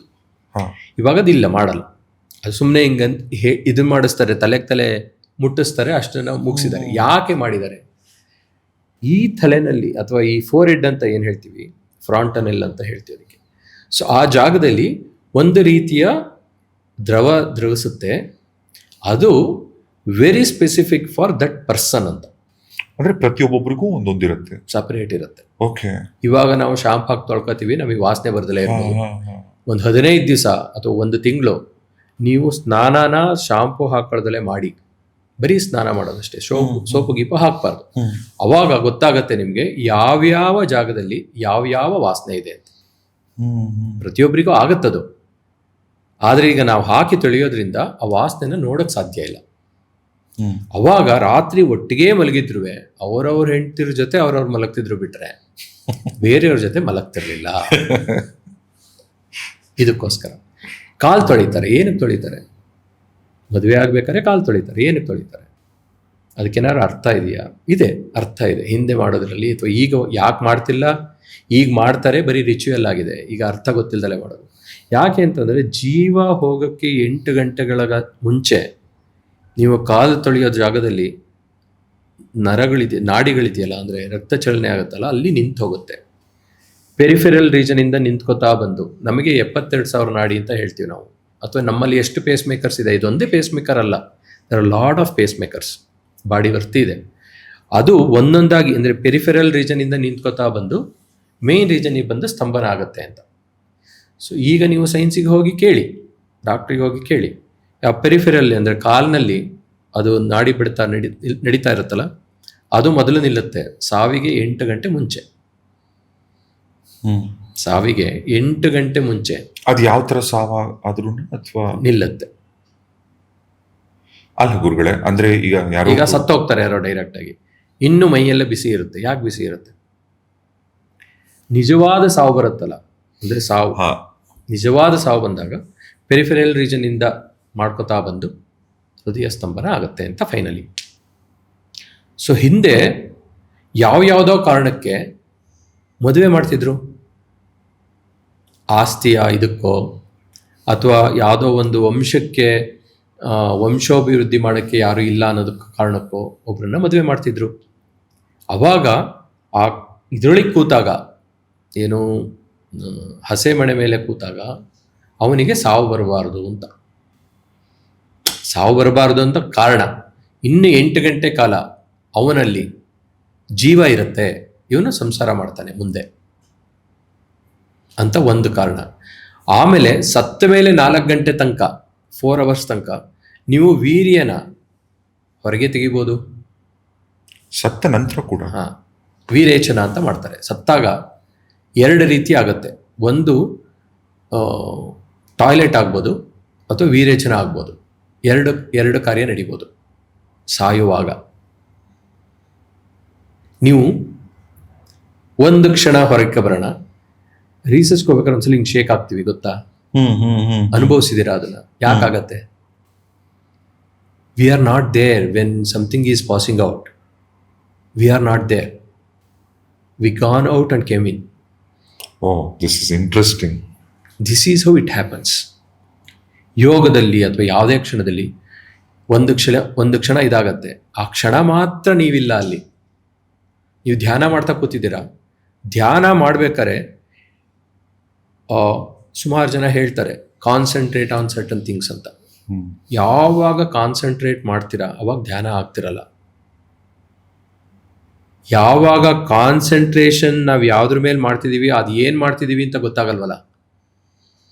ನಾವು ಕಾನ್ಸಂಟ್ರೇಷನ್ ಮಾಡಕ್ಕೆ ಕೂತಿರ್ತೀವಿ, ಯೋಗದಲ್ಲಿ ಅಥವಾ ಧ್ಯಾನದಲ್ಲಿ ಕೂತಿರ್ತೀವಿ, ನಾವು ಏನರ ಬಗ್ಗೆ ಧ್ಯಾನ ಮಾಡ್ತಿದ್ದೀವಿ ಅಂತಲೇ ಗೊತ್ತಾಗಲ್ಲ ಒಂದು ಕ್ಷಣ. ಆ ಕ್ಷಣ ಇದೆಯಲ್ಲ, ಅದೊಂದೇ ಕ್ಷಣ ಮಾತ್ರ ನೀವು ಧ್ಯಾನದಲ್ಲಿರೋದು. ಯಾವಾಗ ನೀವು ಕಾನ್ಸಂಟ್ರೇಟ್ ಮಾಡ್ತಿರೋ ಅವಾಗ ಮಾತ್ರ ನೀವು ಧ್ಯಾನಕ್ಕೆ ಹೋಗ್ಲಿಕ್ಕೆ ಸಾಧ್ಯ. ಆ ಕ್ಷಣ ಎಷ್ಟು ದೊಡ್ಡದಿರುತ್ತೆ ಅಷ್ಟು ಧ್ಯಾನದಲ್ಲಿ ಮೇಲಕ್ಕೆ ಹೋಗ್ತಾರೆ. ಇದು ವಿಚಾರ. ಅಲ್ಲ, ಮತ್ತೆ ಹಾಗಿದ್ರೆ ಆ ಶಾಸ್ತ್ರಗಳ ಬಗ್ಗೆ ನಾವು ಮಾತಾಡ್ತಿದ್ದಲ್ಲ, ಈಗ ಫಸ್ಟ್ ನೈಟ್ ಅಲ್ಲಿ ಇದೇನೋ ಮಲ್ಲಿಗೆ ಹೂವು ಇಡ್ತಾರೆ, ಹಾಲು ಆಟ ಆಡ್ಲಿ ಅಂತ ಓಕೆ, ಗೊತ್ತು ಮಾಡ್ಕೊಳ್ಳಿ ಒಬ್ರಿಗೊಬ್ರು ಅಂತ. ಗೊತ್ತೇ ಇರಲ್ಲ ನಿಮಗೆ, ಅವ್ರಿಗೆ ಏನು ಇಷ್ಟ ಗೊತ್ತಿಲ್ಲ. ಈಗ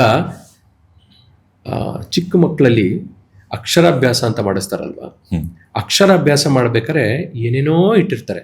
ತಿಂಡಿಗಳು ಇಟ್ಟಿರ್ತಾರೆ, ಬುಕ್ ಇಟ್ಟಿರ್ತಾರೆ, ಪೆನ್ ಇಟ್ಟಿರ್ತಾರೆ, ಚಾಕು ಇಟ್ಟಿರ್ತಾರೆ, whatever. There lot of items they will put in. ಅದರೊಳಗೆ ಏನು ತಗೋತಾನೆ ಅದು ಅವನು ಆಗ್ತಾನೆ ಅಂತ ಕೇಳಿದ್ದೀರಾ? ಅದು ನಂಬಿಕೆ ಮೇಲೆ ವಾಟ್ ಎವರ್ ಅದನ್ನು ಮಾಡಿಸ್ತಾರಲ್ವ. ಯಾಕೆ ಮಾಡಿಸ್ತಾರೆ ಅದನ್ನ ಅಂತಂದ್ರೆ ಅವನಿಗೆ ಏನು ಇಂಟ್ರೆಸ್ಟ್ ಇದೆ ಅಂತ ಮಾಡ್ಕೊಳ್ಳಿ ಅಂತ. ಇಲ್ಲಿ ನಿಮಗೆ ತಿನ್ನೋದ್ರ ಬಗ್ಗೆ ಇಂಟ್ರೆಸ್ಟ್ ಇದೆಯೋ, ಮಾತುಕತೆ ಬಗ್ಗೆ ಇಂಟ್ರೆಸ್ಟ್ ಇದೆಯೋ, ನಿಮ್ಗೆ ಎಷ್ಟು ಗೊತ್ತಿದೆ ಅದು ಮಾಡ್ಕೊಳ್ಳಿ ಅಂತ ಬಿಡೋದು. ನೀವು ಅದನ್ನ ಪ್ರಸ್ಥಾನದ ಕೂಡಲೇ ಇದನ್ನ ಮಾಡಿದ್ರೆ ತಪ್ಪಿದೆ. ಆಮೇಲೆ ಈಗಿನ ಜನ್ರೇಷನಲ್ಲಿ ಒಂದೊಂದು ಧರ್ಮದಲ್ಲಿ ಅಥವಾ ಒಂದೊಂದು ಪಂಗಡದಲ್ಲಿ ಇದೆ ಏನು, ಮದುವೆ ಆದಮೇಲೆ 15 ದಿವಸ ಹೆಂಡತಿ ಮನೆಯಲ್ಲಿ ಹುಡುಗ ಇರ್ತಾನೆ. 15 ದಿವಸ ಅವನಿಗೆ ಕುರಿ ಥರ, ಅಂದರೆ ಕುರಿ ಕೊಬ್ಬಿಸ್ತಾರಲ್ಲ ಆ ಥರ ಅವನಿಗೆ ಫುಲ್ಲು ಊಟ ತಿಂಡಿ ಹಾಕ್ತಾರೆ. ಒಳ್ಳೆ ದಿವಸ ಅಂತ ನೋಡ್ತಾರಲ್ಲ ಒಂದು ದಿವಸ ಪ್ರಸ್ತಕ್ಕೆ ಬಿಡೋಕ್ಕೆ, ಅಲ್ಲಿವರೆಗೂ ಫಸ್ಟ್ ಕ್ಲಾಸ್ ಊಟ ಹಾಕಿ ಆಮೇಲೆ ಪ್ರಸ್ತಕ್ಕೆ ಬಿಡ್ತಾರೆ. ಯಾಕೆ ಅಂತಂದರೆ ನಮ್ಮಲ್ಲಿ ಒಂದು ಪಂಗಡದಲ್ಲಿ ಜನ ಮಾತ್ರ ಮದುವೆಗೆ ಮುಂಚೆ ಯಾರ ಜೊತೆನೂ ಸಂಬಂಧಗಳು ಇರಲ್ಲ. ಆದರೆ ಸುಮಾರು ಕಡೆ ಆ ಸಂಬಂಧಗಳು ಇರುತ್ತೆ, ಬೇಸಿಕಲಿ ಸಂಬಂಧಗಳಿರುತ್ತೆ. ಅವಾಗ ವೀರ್ಯೋತ್ಪಾದನೆ ಕಮ್ಮಿ ಇರುತ್ತೆ. ಈಗ ಜಾಸ್ತಿ ಆ ಕ್ರಿಯೆನಲ್ಲೇ ತೊಡ್ಕೊಂಡಾಗ ನಿಮಗೆ ಕ್ವಾಲಿಟಿ ಸ್ಪರ್ಮ್ ಅಂತ ಏನು ಹೇಳ್ತೀವಿ ನಾವು, ಅದನ್ನು ಇಲ್ದಲೇ ಇರ್ಬೋದು. ಸೊ ಅದಕ್ಕೋಸ್ಕರ ಏನು ಮಾಡ್ತಾರೆ ಅಂತಂದರೆ ಒಂದು 15 ದಿವಸ 20 ದಿವಸ ಏನು ಊಟ ಕೊಡ್ತಾರೆ ನಿಮಗೆ? Dry fruits. ಏನಕ್ಕೆ ಕೊಡ್ತಾರೆ? ನಿಮಗೆ ಸ್ಟ್ಯಾಮಿನಾ ಇರಬೇಕು ಅಂತ. ಸ್ಟ್ಯಾಮಿನಾ ಅಂತಂದರೆ ಏನು? Body stamina should have that. ಅದಕ್ಕೋಸ್ಕರ ಅವ್ರನ್ನ ಇದು ಮಾಡಿ ಈ ಏನು ಬೆಳ್ಳುಳ್ಳಿ ಇರ್ಬೋದು ಅಥವಾ ನುಗ್ಗೆಕಾಯಿ ಇರ್ಬೋದು ಅಥವಾ ಎಣ್ಣೆನಲ್ಲಿ ಇದು ಮಾಡಿ ಅವರಿಗೆ ಎಣ್ಣೆ ಹಚ್ಚಿ ಮೈ ಫುಲ್ಲು ತಯಾರಿ ಮಾಡ್ತಾರೆ. ಅದಾದಮೇಲೆ ಪ್ರಸ್ತಕ್ಕೆ ಬಿಡ್ತಾರೆ. ಯಾಕೆ? ಅವತ್ತಿನ ದಿವಸ ಪ್ರಸ್ತದಲ್ಲಿ ಅಂತಲೇ, ಅದಕ್ಕೋಸ್ಕರ ಅಂತಲೇ ಬಿಟ್ಟಾಗ ಕರೆಕ್ಟಾಗಿ ನಡೀಲಿ ಎಲ್ಲ ಕಾರ್ಯಗಳು. ಆದರೆ ಸುಮಾರು ಜನ್ರೇಷನ್ ಇದರಲ್ಲಿ ಏನು ಮಾಡ್ತಾರೆ, ಯಾರಿಗೂ ಒಬ್ರಿಗೊಬ್ರು ಈ ಥರದ ಆ್ಯಕ್ಟಿವಿಟಿನಲ್ಲಿ ಯಾರು ತೊಡಕೊಂಡಿರಲ್ಲ. ಸೊ ಹಾಗಾಗಿ ಅವರನ್ನು ಪ್ರಸ್ತಕ್ಕೆ ಬಿಟ್ಟಾಗ ಕಾರ್ಯ ನಡೆದ್ರೂ ತಪ್ಪಲ್ಲ. ಯಾಕೆಂದ್ರೆ ಈಗ ಇನ್ನೊಂದು ಥರ ವಿಚಾರ ಮಾಡೋಣ. ಅವತ್ತೇ ಯಾಕೆ ಮಾಡ್ತಾರೆ ಥರ ಅಂತ ಇದರ ಆಪೋಸಿಟಾಗಿ ಇನ್ನೊಂದು ಥರ ಯೋಚನೆ ಮಾಡೋಣ. ಈಗ 16 ವರ್ಷ ಅಥವಾ 4-6 ವರ್ಷ ಲವ್ವಲ್ಲಿರ್ತಾರೆ ಅಂತ ಇಟ್ಕೊಳ್ಳಿ. ಒಬ್ರಿಗೊಬ್ರಿಗೆ ಸಂಬಂಧ ಇರುತ್ತೆ, ಪರಿಚಯ ಇರುತ್ತೆ, ಜೊತೆಲಿ ಕೂತ್ಕೊಂಡು ಓಡಾಡಿರ್ತಾರೆ. ಅವರು ಈ ಕಾರ್ಯದಲ್ಲಿ ಅಥವಾ ಮದುವೆ ಆದಮೇಲೆ ನಡಿಬೇಕಾದಂಥ ಕಾರ್ಯದಲ್ಲಿ ಭಾಗಿಯಾಗದಲ್ಲೇ ಇರ್ಬೋದು 3-4 ವರ್ಷ. ಆದರೆ ಜೊತೆನಲ್ಲಿ ಓಡಾಡ್ಬೇಕಾದ್ರೆ ಒಬ್ಬರ ವಾಸನೆ ಪರಿಚಯ ಇರುತ್ತೆ. ಆಯ್ತಾ? ಅದು ಮದುವೆ ಆದ್ಮೇಲೂ ನೀವು 2 ವರ್ಷ ಬೇಡ ಮಕ್ಕಳು, 3 ವರ್ಷ ಮಕ್ಕಳು ಬೇಡ ಅಂತ ಹೇಳಿದ್ರೆ ಅವಾಗ ಮುಂಚೆ ಎಲ್ಲ ಏನಾಗ್ತಾ ಇರುತ್ತೆ, ಬಾಡಿ ನಿಮ್ಮ ಜೊತೆ ಒಂದು ಅರ್ಧ ಗಂಟೆನೋ 3/4 ಗಂಟೆನೋ ಆ ಥರ ಮಾತ್ರ. ಈಗ ಎಲ್ಲ ಒಂದು ಕಡೆ ಟ್ರಾವೆಲ್ ಹೋಗ್ತೀರಾ, ಹಿಂದ್ಗಡೆ ಗಾಡಿನಲ್ಲಿ ಕೂತ್ಕೊಂಡಿರ್ತಾರೆ ಅಥವಾ ಯಾವಾಗಲೋ ಸಿಕ್ಕಿದಾಗ ಹಗ್ ಮಾಡಿರ್ತಾರೆ. ಅಷ್ಟಕ್ಕಷ್ಟೇ ಪರಿಚಯ ಇರುತ್ತೆ ದೇಹಕ್ಕೆ ದೇಹ. ಮದುವೆ ಅಷ್ಟಕ್ಕೆ ಗೊತ್ತಿರುತ್ತೆ, ಸಾಕಾಗಿರುತ್ತೆ. ಅವರಿಗೆ ಮದುವೆ ಮಾಡಿದಾಗ ಮೊದಲನೇ ನೈಟಲ್ಲೇ ಪ್ರಸ್ತಾವ ಆದರೆ ತುಂಬ ಒಳ್ಳೆಯದು ಅವ್ರ ಆರೋಗ್ಯಕ್ಕೆ, ಅವ್ರ ಜೀವನದ ಅಂದರೆ ಜೀವನ ಮಾಡುವ ಆರೋಗ್ಯ ಅಂತ ಹೇಳೋದು ನಾನು, ಬರೀ ದೇಹದ ಆರೋಗ್ಯ ಅಲ್ಲ, ಜೀವನಕ್ಕೆ ಬೇಕಾಗಿರೋ ಆರೋಗ್ಯಕ್ಕೆ ಚೆನ್ನಾಗಿರುತ್ತೆ ಅದು ಅವತ್ತೇ ಪ್ರಸ್ತಾವ ಆದರೆ. ಮತ್ತೆ 3 ವರ್ಷ ಗ್ಯಾಪ್ ಇರಲಿ ಮಕ್ಕಳಿಗೆ, ಮದುವೆ ಆದಮೇಲೆ 3 ವರ್ಷ ಅಂತ ಬಿಡ್ತಾರೆ ಅಂತ ಇಟ್ಕೊಳ್ಳಿ. 7 ವರ್ಷ ನಿಮಗೆ ಅವರ ದೇಹದ ಸಾಮೀಪ್ಯ ಇರುತ್ತೆ. ದೇಹ ನಿಮ್ಮ ಅಕ್ಕ ತಂಗಿಯರ ಜೊತೆ ನೀವು ಮಲಗ್ತೀರಾ ಅಂತ ಇಟ್ಕೊಳ್ಳಿ, ಅಥವಾ ನಿಮ್ಮ ತಾಯಿ ಜೊತೆ ಮಲಗ್ತೀರಾ ಅಂತ ಇಟ್ಕೊಳ್ಳಿ, ನಿಮಗೆ ಅರೋಸಲ್ ಆಗುತ್ತಾ? ಸಾಧ್ಯ ಇದೆಯಾ? ಯೋಚನೆ ಮಾಡೋಕ್ಕೆ ಆ ರೀತಿ. ನಿಮ್ಮ ಅಕ್ಕ ತಂಗಿಯರ ಜೊತೆ ಮಲಗಿದಾಗ ಇವ್ರ ಜೊತೆ ಸಂಭೋಗ ಮಾಡಬೇಕು ಅನ್ನೋ ಮನಸ್ಥಿತಿ ಬರೋಕ್ಕೆ ಸಾಧ್ಯ ಇದೆಯಾ? ಆಗಲ್ಲ. ಯಾಕಾಗಲ್ಲ? ನಮ್ಮ ಜೊತೆಯಲ್ಲಿ ಬೆಳೆದಿರ್ತಾರೆ. ನಮ್ಮ ದೇಹ ಗುಣ ಅವರ ದೇಹ ಗುಣ ನಮಗೆ ಅರ್ಥ ಆಗಿರುತ್ತೆ. ದೇಹಕ್ಕೆ ನಾನು ಹೇಳ್ತಿರೋದು, ನಮ್ಮ ಮನಸ್ಸಿಗಲ್ಲ ನಾನು ಹೇಳ್ತಿರೋದು, ದೇಹಕ್ಕೆ ಅರ್ಥ ಆಗಿರುತ್ತೆ. ಸೊ ಅದು ಅರೋಸಲ್ಲೇ ಆಗಲ್ಲ. ನೀವು ನಿಮ್ಮ ಮದುವೆ ಆದ್ಮೇಲೆ 4 ವರ್ಷ 3 ವರ್ಷ ನೀವು ಗ್ಯಾಪ್ ಮಾಡ್ಕೊಂಡ್ರೆ, ನಿಮ್ಮ ದೇಹಕ್ಕೆ ದೇಹ ಅರ್ಥ ಆಗ್ತಾ ಶುರು ಆಗ್ಬಿಟ್ರೆ ಅರೋಸಲ್ಲೇ ಬರಲ್ಲ. ಮಗು ಆಗೋಂದ್ರೆ ಎಲ್ಲಿ ಬರುತ್ತೆ? 8 ವರ್ಷ ಆದ್ಮೇಲೆ ಬರ್ತಾರೆ, ಮಕ್ಕಳಾಗ್ತಿಲ್ಲ ನಮಗೆ ಅಂತ. ಯಾಕೆ ಬರ್ಬೇಕು ಅವಾಗ? ದೇಹ ಅರ್ಥ ಮಾಡ್ಕೊಂಡಿರುತ್ತೆ ಇದು ನನಗೆ ಸಂಬಂಧಪಟ್ಟಿದ್ದು ಅಂತ. ಅರೋಸಲ್ಲೇ ಆಗಲ್ಲ. ದೇಹದ ಆರೋಗ್ಯಕ್ಕೆ, ಮಾನಸಿಕ ಆರೋಗ್ಯಕ್ಕೆ ಇವೆಲ್ಲ ಬೇಕು. ಕರೆಕ್ಟು ಆ ಟೈಮಿಗೆ ಏನೇನು ಆಗಬೇಕು ಅವೆಲ್ಲ ಅದಾಗಬೇಕು. ಇಲ್ದಿದ್ರೆ ಕಷ್ಟ ಆಗುತ್ತೆ. ಯಾಕೆಂದರೆ ನಾನು ಫೆರೋಮೋನ್ಸ್ ಹಾರ್ಮೋನ್ಸ್ ಅಂತ ಹೇಳ್ತಾ ಇದ್ದೆ ಅಲ್ವಾ, ಫೆರೋಮೋನ್ಸಿಗೆ ಅರ್ಥ ಆಗುತ್ತೆ ಇದು ನಂದೇ body part, there is no problem ಅಂತ, ಮೊದಲನೇ ಮಗು ತನಕ. ಅದಕ್ಕೆ ಮದುವೆ ಆದಮೇಲೆ ಹೇಳ್ತೀವಿ ವಿತಿನ್ 1.5 year 2 years ಒಳಗಡೆ ನಿಮಗೆ ಮಕ್ಕಳಾಗ್ಬಿಡ್ಬೇಕು ಅಂತ. ಅಂದರೆ ಪ್ರೆಗ್ನೆನ್ಸಿ ಬಂದ್ಬಿಡ್ಬೇಕು. ಆವಾಗ ನೀವು 15 ವರ್ಷ ಬಿಡಿ, ತೊಂದರೆ ಇಲ್ಲ. ಮತ್ತೆ ಒಂದು ಮಗುಗೂ ಇನ್ನೊಂದು ಮಗುಗೂ 15 ವರ್ಷ ಗ್ಯಾಪ್ ಇದ್ರೂ ತೊಂದರೆ ಇಲ್ಲ. ಆದರೆ ಮೊದಲನೇ ಮಗು ಮಾತ್ರ ವಿತಿನ್ 2 years ಒಳಗೆ ಮಕ್ಕಳು ಮಾಡ್ಕೋಬೇಕು ಅಂತ ಹೇಳ್ತೀವಿ. ಸೈಂಟಿಫಿಕ್ ಆಗಿ ಇಟ್ಸ್ ಕರೆಕ್ಟ್. ಇದು ಗೊತ್ತಿಲ್ಲದಲೇ ಏನು ಮಾಡ್ತಾರೆ, ಯಾವುದೋ ಒಂದು ಅವರಿಗೆ ಗೊತ್ತಿರುವ ವಿಚಾರಗಳನ್ನು ಇಟ್ಕೊಂಡು, ಅಥವಾ ನಮಗೆ ಫ್ರೀಡಮ್ ಬೇಕು, ನಾವೆಲ್ಲೋ ಟೂರ್ಗೆ ಹೋಗಬೇಕು, ಅಥವಾ ನಾವು ಸೆಟ್ಲಾಗಿಲ್ಲ. ಸೆಟ್ಲ್ ಆಗೋದೇನು 50 ವರ್ಷ 80 ವರ್ಷ ಆದರೂ ಸೆಟ್ಲ್ ಆಗಿರಲ್ಲ ಜನ. ಅವರಿಗೆ 8 ಮಕ್ಕಳಿರ್ತವೆ. ಸೊ ಲೈಫಲ್ಲಿ ಸೆಟ್ಲ್ ಆಗೋಕ್ಕೂ ಇದಕ್ಕೂ ಸಂಬಂಧನೇ ಇಲ್ಲ. ನೀವು ಸೆಟ್ಲ್ ಆಗಬೇಕು ಫಸ್ಟು, ಅವಾಗ ಲೈಫ್ ಸರಿಯಾಗತ್ತೆ. ನಿಮ್ಗೊಂದು ಮಗು ಬಂದ್ಬಿಡ್ತು ಅಂತೇಳಿ ಮದುವೆ ಆಗ್ಬಿಟ್ರಿ ಅಂತ ಇಟ್ಕೊಳ್ಳಿ, ನೀವು ಮಾಡೋ ಕೆಲಸದಲ್ಲಿ ನಿಮಗೆ ಕೆಲಸ ಮಾಡಲೇಬೇಕು. ಯಾಕಂದ್ರೆ ನಾನು ಹೆಂಡ್ತಿ ಇದ್ದಾಳಪ್ಪ, ಮರ್ಯಾದೆ ಹಾಳಾಗತ್ತೆ, ಹೆಂಡ್ತಿ ಮನೆ ನೆಕ್ಸ್ಟ್ ಫೀಸ್ ಕಟ್ಬೇಕಪ್ಪ, ಇನ್ನೊಂದು ಸ್ವಲ್ಪ ದುಡಿ ಬರುತ್ತದು. ಹಿಂದೆ ನಮಗೆ ನಮ್ಮ ತಂದೆ ತಾಯಿಗಳ ಲೆಕ್ಕ ಮಾಡ್ಕೊಳ್ಳೋದು, ನಾನು 9ನೇವನು, ನಮ್ಮ ತಂದೆ ತಾಯಿಗೆ ನಾನು 9ನೇವನು. ಅವ್ರ ಸಂಬಳ ಲೆಕ್ಕ ಹಾಕೊಂಡ್ರೆ, ನನ್ನ ಸಂಬಳ ನನಗೆ ಎಷ್ಟು ಬರ್ತಿತ್ತು ಅಂತ ಲೆಕ್ಕ ಹಾಕೊಂಡ್ರೆ ನಾನು 15 ಮಾಡ್ಕೋಬೇಕಿತ್ತು. ಬಟ್ ಏನಕ್ಕೆ ಮಾಡ್ತಿದೀವಿ ನಾವು ಇವಾಗ? ಏನು ಮಾಡ್ತಿದೀವಿ ಅಂತ ಗೊತ್ತಿದೆಯಾ ನಮಗೆ? ನಾವು ಏನು ಮಾಡ್ಬೇಕು ಅದನ್ನು ಮಾಡ್ದಲೆ ಏನೇನು ಮಾಡಬಾರ್ದು ಎಲ್ಲ ಮಾಡ್ತಿದೀವಿ. ಇದು ಪ್ರಾಬ್ಲಮ್ ಆಗಿರುತ್ತೆ ಈಗಿನ ಜನ್ರೇಷನ್. Miss match. ನಮ್ಗೆ ಏನು ಬೇಕು ಅನ್ನೋ ತಿಳುವಳಿಕೆ ಇಲ್ದೆಲ್ಲ ಇರೋದು ಮೊದಲನೇ ಪ್ರಾಬ್ಲಮ್. ಮದುವೆ ಆಗಿದ್ದೀನಿ, ಏನಕ್ಕಾಗಿದ್ದೀನಿ ಅಂತ ಬೇಕಲ್ವಾ? ಈಗ ಮದುವೆ ಏನಕ್ಕೆ ಆಗ್ತಾರೆ? ಬೇಸಿಕಲಿ ಮದುವೆ ಆಗೋದು ಏನಂತಂದರೆ, ಮದುವೆ ಆಗದಲ್ಲೇ ಮಕ್ಕಳು ಮಾಡ್ಕೋಬೋದು, ದರ್ ಇಸ್ ನೋ ಪ್ರಾಬ್ಲಮ್. ಆದರೆ ಮದುವೆ ಆಗೋದು ಏನಕ್ಕೆ ಅಂತಂದರೆ, ಒಂದು ಸಂಬಂಧದ ಜೊತೆ ನಿಮ್ಮನ್ನು ನೀವು ಬೆರೆಸ್ಕೊಳ್ಳಿ, ನೀವು ಕಮಿಟ್ ಆಗಿ, ಯಾವುದೇ ವಿಚಾರಕ್ಕೆ ನೀವು ಕಮಿಟ್ ಆಗಿ. ಇಲ್ಲಿದ್ರೆ ನಮಗೂ ನಾಯಿಗೂ ಏನು ವ್ಯತ್ಯಾಸ ಅಲ್ವಾ? ಎವ್ರಿ ಸೀಸನ್ ಹೊಸ ನಾಯಿ ಹುಡುಕೊಳ್ಳುತ್ತದು. ನಮಗೂ ಪ್ರಾಣಿಗಳಿಗೂ ವ್ಯತ್ಯಾಸ ಇಲ್ಲ. ನಾವು ಸೋಷಿಯಲ್ ಬೈಂಡಿಂಗ್ ಅಂತ ಬಂದಾಗ ನಮಗೆ ಒಂದು ಮದುವೆ ಅನ್ನೋದೊಂದು ಇನ್ಸ್ಟಿಟ್ಯೂಷನ್. ನಾವು ಕಾಲೇಜಲ್ಲಿ ಒಂದು ಇನ್ಸ್ಟಿಟ್ಯೂಷನಿಗೆ ಜಾಯ್ನ್ ಆಗ್ತೀವಿ, ಒಂದು ಕಾಲೇಜ್ಗೆ ಓದೋಕ್ಕೆ ಅಂತ ಒಂದು ಇನ್ಸ್ಟಿಟ್ಯೂಷನಿಗೆ ಜಾಯ್ನ್ ಆಗ್ತೀವಿ. ಆ ಯೂನಿವರ್ಸಿಟಿಗೆ ಬದ್ಧತೆ ಇರುತ್ತೆ, ಅದರದ್ದೇ ರೀತಿ ರಿವಾಜ್ ಇರುತ್ತೆ ಯೂನಿವರ್ಸಿಟಿಗೆ ಅಥವಾ ಸ್ಕೂಲ್ಗೆ ಕಾಲೇಜ್ಗೆ. ಅದರ ಸಿಲೆಬಸ್ ಪ್ರಕಾರ ಓದ್ತೀವಿ ಅಂತ ಇದ್ದಾಗ, ನಾವು ಮದುವೆ ಅನ್ನೋದು ಒಂದು ಇನ್ಸ್ಟಿಟ್ಯೂಷನ್ನು, ಅದಕ್ಕೊಂದು ಸಿಲೆಬಸ್ ಇದೆ, ಅದ್ರ ಪ್ರಕಾರ ಯಾಕೆ ನಡ್ಕೊಳ್ಳಲ್ಲ ಅಲ್ವಾ? ನಾನೊಂದು ಮನೆಗೆ ಹೋಗಿದ್ದೀನಿ, ಈಗ ನಾನು ಮದುವೆ ಆದಮೇಲೆ ನನಗೆ ಒಂದು ಜನವಾರ ಹಾಕ್ತಾರೆ. ಒಬ್ಬೊಬ್ಬರಲ್ಲಿ ಒಂದೊಂದು ಥರ ಇದೆ. ನಮ್ಮಲ್ಲಿ ಒಂದು ಜನವಾರ ಹಾಕ್ತಾರೆ. ನಮ್ಮಲ್ಲಿ ಮೊದಲು 3 ಇರುತ್ತೆ, ಆಮೇಲೆ ಮತ್ತೆ 3 ಹಾಕ್ತಾರೆ. ಆಯ್ತಾ? ದಾರ ಮದುವೆ ಆದ್ಮೇಲೆ ಮೊದಲು 3 ಹಾಕ್ತಾರಲ್ಲ, ಅದರ ಅರ್ಥ ಏನು ಗೊತ್ತಿಲ್ಲ. ಅದರ ಅರ್ಥ ಏನು? ದೇವ ಋಷಿ ಮತ್ತೆ ಪಿತೃ, ಇವರದ್ದು ಋಣ ಕಾಯ್ತೀನಿ ಅಂತ. ಮದುವೆ ಆಗ್ತೀನಿ, ಮದುವೆ ಆದಾಗ ನನ್ನ ಹೆಂಡತಿ ಆದವಳ ಮನೇಲೂ 3 ಇರುತ್ತಲ್ವಾ, ಅವ್ರಿಗೂ ಮನೆ ದೇವ್ರಿರುತ್ತೆ, ಅದಕ್ಕೆ ಹೋಗಿ ಬಂದು ನಾ ಮಾಡ್ತೀನಿ. ಅವ್ರ ಗೋತ್ರದವ್ರು ಯಾರೋ ಇರ್ತಾರೆ, ಅವ್ರಿಗೆ ನಾನು ಹೆಲ್ಪ್ ಮಾಡ್ತೀನಿ, ನಮ್ಮ ಗೋತ್ರದವರೇ ಅಂತ ತಿಳ್ಕೊಂಡು ಹೆಲ್ಪ್ ಮಾಡ್ತೀನಿ. ಅವರ ತಂದೆ ತಾಯಿಗಳು ಸತ್ತೋಗ್ಬಿಡ್ತಾರಪ್ಪ, ಅವ್ರದ್ದು ಕರ್ಮ ಮಾಡ್ತೀನಿ, ಅವ್ರ ಹೆಸರು ಉಳಿಸ್ತೀನಿ. ಪ್ರೊಕ್ರಿಯೇಷನ್ ಮಾಡಬೇಕು. ನೆಕ್ಸ್ಟ್ ಅದು ನನ್ನ ಪಿತೃ ಮುಂದಿನ ಜನ್ರೇಷನ್ಗೆ ಹೋಗ್ಬೇಕು ಅಂದರೆ ನಾನು ಮಕ್ಕಳು ಮಾಡ್ಕೋಬೇಕು. ಹಾಗೆ ಅವರ ಪಿತೃಗಳ ಜೀನ್ಸು ಮುಂದಕ್ಕೆ ಹೋಗ್ಬೇಕು ಅಂದರೆ ಮಕ್ಕಳು ಮಾಡ್ಕೋಬೇಕು. ಒಟ್ಟು ಆ ಕ್ರಿಯೆನಲ್ಲಿ ಒಟ್ಟಿರ್ತೀನಿ. ನಾನು ಕೆಲಸ ಮಾಡ್ತೀನಿ, ದುಡಿತೀನಿ, ಎಲ್ಲರಿಗೂ ಸಮಾನವಾಗಿ ನೋಡ್ಕೋತೀನಿ, ನನ್ನ ಹೆಂಡತಿ ಕಡೆಯವ್ರನ್ನ, ನನ್ನ ಕಡೆಯವ್ರನ್ನು. ಇದು ಅರ್ಥಗಳು. ನಾವು ಯಾವಾಗ ಅರ್ಥಗಳನ್ನು, ಈಗ ನಮ್ಮ ಹಿರಿಯರನ್ನ ಕ್ವಶನ್ ಕೇಳಿ ನಾವು ಅರ್ಥ ಮಾಡ್ಕೊಳ್ಳೋದಲ್ಲೇ ಬಿಟ್ಟಿದ್ದೀವಿ, ಅದು ಮುಂದಿನ ಜನ್ರೇಷನ್ಗೆ ಪಾಸಾನ್ ಆಗ್ತಿಲ್ಲ. ಇಲ್ದಿದ್ರೆ ಎಲ್ಲ ಸರಿ ಇರೋದು. ಒಂದು ಜನ್ರೇಷನಲ್ಲಿ, ಒಂದು ಕಾಲಘಟ್ಟದಲ್ಲಿ ಕ್ವಶನ್ ಕೇಳೋಕ್ಕೆ ಹೆದರ್ತಾ ಇದ್ರು. ಹಾಗಾಗಿ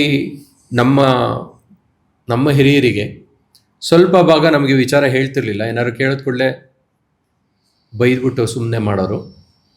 ಈಗ ಕ್ವಶನ್ ಕೇಳೋಕ್ಕೆ ಕ್ವಶನ್ನೇ ಇಲ್ಲ, ಯಾಕೆಂದರೆ ಒಂದು ಸ್ವಲ್ಪನೂ ಪಾಸಾನ್ ಆಗಿಲ್ವಲ್ಲ, ಹಾಗಾಗಿ ಕ್ವಶನ್ ಇಲ್ಲ. ಈಗ ಒಂದು ಗಂಡ ಹೆಂಡತಿ ಸಂಬಂಧನೇ ಗಟ್ಟಿಯಾಗಿ ಉಳಿಬೇಕು ಅಂದ್ರೆ, ಫಾರ್ ದ ಲಾಂಗರ್ ಟರ್ಮ್ ಅಥವಾ ಒಂದು ಶಾಶ್ವತವಾಗಿರ್ಬೇಕು ಅಂದ್ರು, ಒಂದು ಅಂಡರ್ಸ್ಟ್ಯಾಂಡಿಂಗ್ ತುಂಬ ಚೆನ್ನಾಗಿರ್ಬೇಕಂದ್ರು, ಅವರ ಇಬ್ಬರ ನಡುವೆ ಇರ್ತಕ್ಕಂಥ ಈ ಫಿಸಿಕಲ್ ರಿಲೇಷನ್ ಏನು ಕರಿತೀವಲ್ಲ, ಇದು ಈ ದೈಹಿಕ ಬೈಕೆಗಳು, ಇದು ಎಷ್ಟರ ಮಟ್ಟಿಗೆ ಅವ್ರನ್ನ ಸ್ಟ್ರಾಂಗ್ ಆಗಿ ಇಡುತ್ತೆ? ಮೊದಲು ನಂಬಿಕೆ ಇರಬೇಕು. ಒಬ್ರಿಗೊಬ್ರಿಗೆ ಗೌರವ ಕೊಡಬೇಕು. ಫಸ್ಟ್ ನಂಬಿಕೆ ಮತ್ತು ಗೌರವ. ಅರ್ಥ ಮಾಡ್ಕೋಬೇಕು ಒಬ್ರಿಗೊಬ್ರಿಗೆ. ಬೇಕು ಬೇಡಗಳನ್ನು ಅರ್ಥ ಮಾಡ್ಕೊಂಡಾಗ ನಿಮಗೆ ಏನು ಕ್ವಶನ್ನಿಗೆ ಆನ್ಸರ್ ಬೇಕು ಅಂತ ನನಗೆ ನೀವು ಕ್ವಶನ್ ಕೇಳಿದಾಗ ಅರ್ಥ ಆದರೆ ನಾನು ಅದಕ್ಕೆ ಆನ್ಸರ್ ಮಾಡ್ಬೋದು. ನನಗೆ ಏನೇನು ಗೊತ್ತು ಎಲ್ಲ ಹೇಳೋಕ್ಕೆ ಶುರು ಮಾಡಿದ್ರೆ ನಾನು ನಿಮ್ಮ ಕ್ವಶನ್ಗೆ ಆನ್ಸರ್ ಮಾಡ್ದಂಗೆ ಆಗುತ್ತಾ? ಖಂಡಿತ ಇಲ್ಲ. ನಿಮ್ಮ ಕ್ವಶನ್ ಅರ್ಥ ಮಾಡ್ಕೊಂಡಾಗಷ್ಟೇ ನಾನು ಅದಕ್ಕೆ ಆನ್ಸರ್ ಮಾಡಲಿಕ್ಕೆ ಸಾಧ್ಯ ಇದೆ ಅಲ್ವಾ? ಸೊ ಇದೇ ರೀತಿ ಪ್ರತಿಯೊಬ್ಬ ಪರ್ಸನ್ನಿಗೆ ಬೇಕು ಬೇಡಗಳಿರುತ್ತೆ. ಅದನ್ನು ಅರ್ಥ ಮಾಡ್ಕೊಂಡ್ರೆ ನಿಮಗೆ ಬೇಕು ಆ ಸಮಯದಲ್ಲಿ ನಾನು ಅದನ್ನು ಮಾಡ್ತಾ ಇದ್ದೀನಿ. ನನಗೆ ಬೇಕೋ ಬೇಡವೋ ಅರ್ಥ ಇಲ್ಲ. ಅದು ಎರಡು ಕಡೆಯಿಂದ ಇರಬೇಕು, ಮ್ಯೂಚುವಲ್. ನಿಮಗೆ ಬೇಕು, ನಾವಿಬ್ಬರು ಜೊತೆಲಿದ್ದೀವಿ, ನಾವಿಬ್ಬರು ಜೊತೆಯಲ್ಲಿ ಒಂದು ಇನ್ಸ್ಟಿಟ್ಯೂಷನಲ್ಲಿ ಒಟ್ಟಿಗೆ ಇದ್ದಾಗ ನಿಮಗೆ ಬೇಕಾದನ್ನು ಆ ಸಮಯದಲ್ಲಿ ನಿಮಗೆ ಮಾಡ್ತೀನಿ.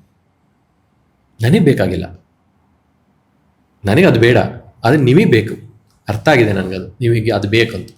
ಸೊ ಆ ಸಮಯಕ್ಕೆ ಅದು ಓಕೆ ಫೈನ್. ಅದೇ ರೀತಿ ನನಗೂ ಬೇಕು ಬೇಡಗಳಿರುತ್ತೆ. ಅದನ್ನು ನೀವು ಅರ್ಥ ಮಾಡ್ಕೊಂಡಾಗ ಎರಡರ ಮಧ್ಯದಲ್ಲಿ ಬರ್ತೀವಿ ನಾವು. ಯಾವುದನ್ನು ಮಾಡಬೇಕು, ಯಾವುದನ್ನು ಬಿಡಬೇಕು, ಯಾವಾಗ ಮಾಡಬೇಕು. ನಮಗೆ 21 ವರ್ಷ ಆಗೋವರೆಗೂ ಮೀಟಿಂಗ್ ಮಾಡಿರಲ್ಲ ಅಲ್ವಾ? ಅವಾಗ ಈ ಮದುವೆ ಆದ ಸಮಯದಲ್ಲಿ ಅವರಿಗೆ ಮೆನ್ಸಸ್ ಅಂತ ಆಗ್ತಾರೆ. ಆ 3 ದಿವಸ, 5 ದಿವಸ, 7 ದಿವಸ, 9 ದಿವಸ, ಈ ಥರ ಒಬ್ಬೊಬ್ಬರಿಗೆ ಒಂದೊಂದು ರೀತಿ ಇರುತ್ತೆ. ಆ ದಿವಸಗಳಲ್ಲೂ ನನಗೆ ಜೊತೆಗೆ ಬೇಕು ಅಂತ ಕೇಳೋದು ಮೂರ್ಖತನ, ಹೌದೋ ಅಲ್ವೋ? ಅವಾಗ ಆ ಸಮಯದಲ್ಲಿ ನಿಮಗೆ ಕೆಲಸ ಮಾಡೋಕ್ಕಾಗಲ್ಲಮ್ಮ, ಏನಾದ್ರು ಮನೆ ಕೆಲಸ ಇದ್ರೆ ಹೇಳು, ನಾ ಮಾಡ್ತೀನಿ ಅಂತಂದರೆ ನೀವು ಮಾಡಬೇಡ ಅಂತಾರೆ. ನನಗೇನು ತೊಂದರೆ ಆಗಲ್ಲ, ಇಷ್ಟು ನಾ ಮಾಡ್ಕೊಂಡು ಹೋಗ್ತೀನಿ ಅಂತಾರೆ. ನೀವು ಮಾಡ್ದಲೇ ಇದ್ದಾಗ ಜಗಳ ಆಡ್ತಾರೆ. ನೀವು ಕೇಳ್ಬಿಟ್ರೆ ಸಾಕು, ಇದು ಮಾಡ್ತೀನಿ ಅಂತ ಕೇಳ್ಬಿಟ್ರೆ ಸಾಕು, ಬೇಡ ನಾನು ಮಾಡ್ಕೊಂಡು ಹೋಗ್ತೀನಿ, ನನಗಾಗತ್ತೆ ಅಂತಾರೆ. ಯಾವಾಗ ಮಾಡಲ್ಲ, ಕೇಳಲ್ಲ, ಅವಾಗ ಕೇಳೋಕ್ಕಾಗಲ್ವಾ ಅಂತ ಯೋಚನೆ ಇರುತ್ತೆ ಅಷ್ಟೇ. ನೀವು ಬಂದ ಕೂಡಲೇ ಆಫೀಸಿಂದ ಬರ್ತೀವಿ ಅಂತ ಇಟ್ಕೊಳ್ಳಿ, ನೀರು ಕೊಡ್ಲಾ ಅಂತ ಕೇಳ್ತಾರೆ ಮನೆಯಲ್ಲಿ. ನೀ ಕೆಲ್ಸಕ್ಕೆ ಹೋಗ್ತಿಲ್ಲಪ್ಪ, ಅವ್ರು ಆಫೀಸ್ಗೆ ಹೋಗ್ತಾ ಇದ್ದಾರೆ, ಬಂದಾಗ ಒಂದು ಕಾಫಿ ಮಾಡ್ಕೊಡ್ಲಮ್ಮ ಅಂತ ಹೆಂಡ್ತಿನ ಕೇಳಿದ್ರೆ ತಪ್ಪೇನಿದೆ? ಆಫೀಸ್ಗೂ ಹೋಗಿ ಬಂದು ಅವಳೇ ಬಂದು ಕಾಫಿ ಮಾಡಿಕೊಡ್ಬೇಕು ಅನ್ನೋದು ಏನು? ನಿಮ್ಮ ಕೆಲಸ ಅವ್ರು ಮಾಡ್ತಿರ್ತಾರೆ, ಅಥವಾ ಇಬ್ಬರು ಒಟ್ಟಿಗೆ ಇದ್ದಾಗ 6 ತಿಂಗಳಿಗೆ ನಿಮಗೆ ಕೆಲಸ ಇರುತ್ತೋ, ಅವ್ರಿಗೆ ಕೆಲಸ ಇರುತ್ತೋ, ಏನೋ ಇರುತ್ತೆ.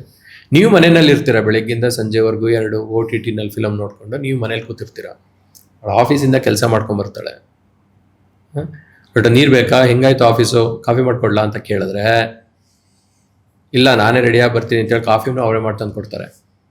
ಅಕಸ್ಮಾತ್ ಯಾವತ್ತೋ ಒಂದು ದಿವಸ ಕೊಡಿ ಅಂತ ಕೇಳಿದಾಗ ಕೊಟ್ಬಿಟ್ರೆ ಯಾವ ಪ್ರಾಬ್ಲಮ್ಮು ಇರಲ್ಲ.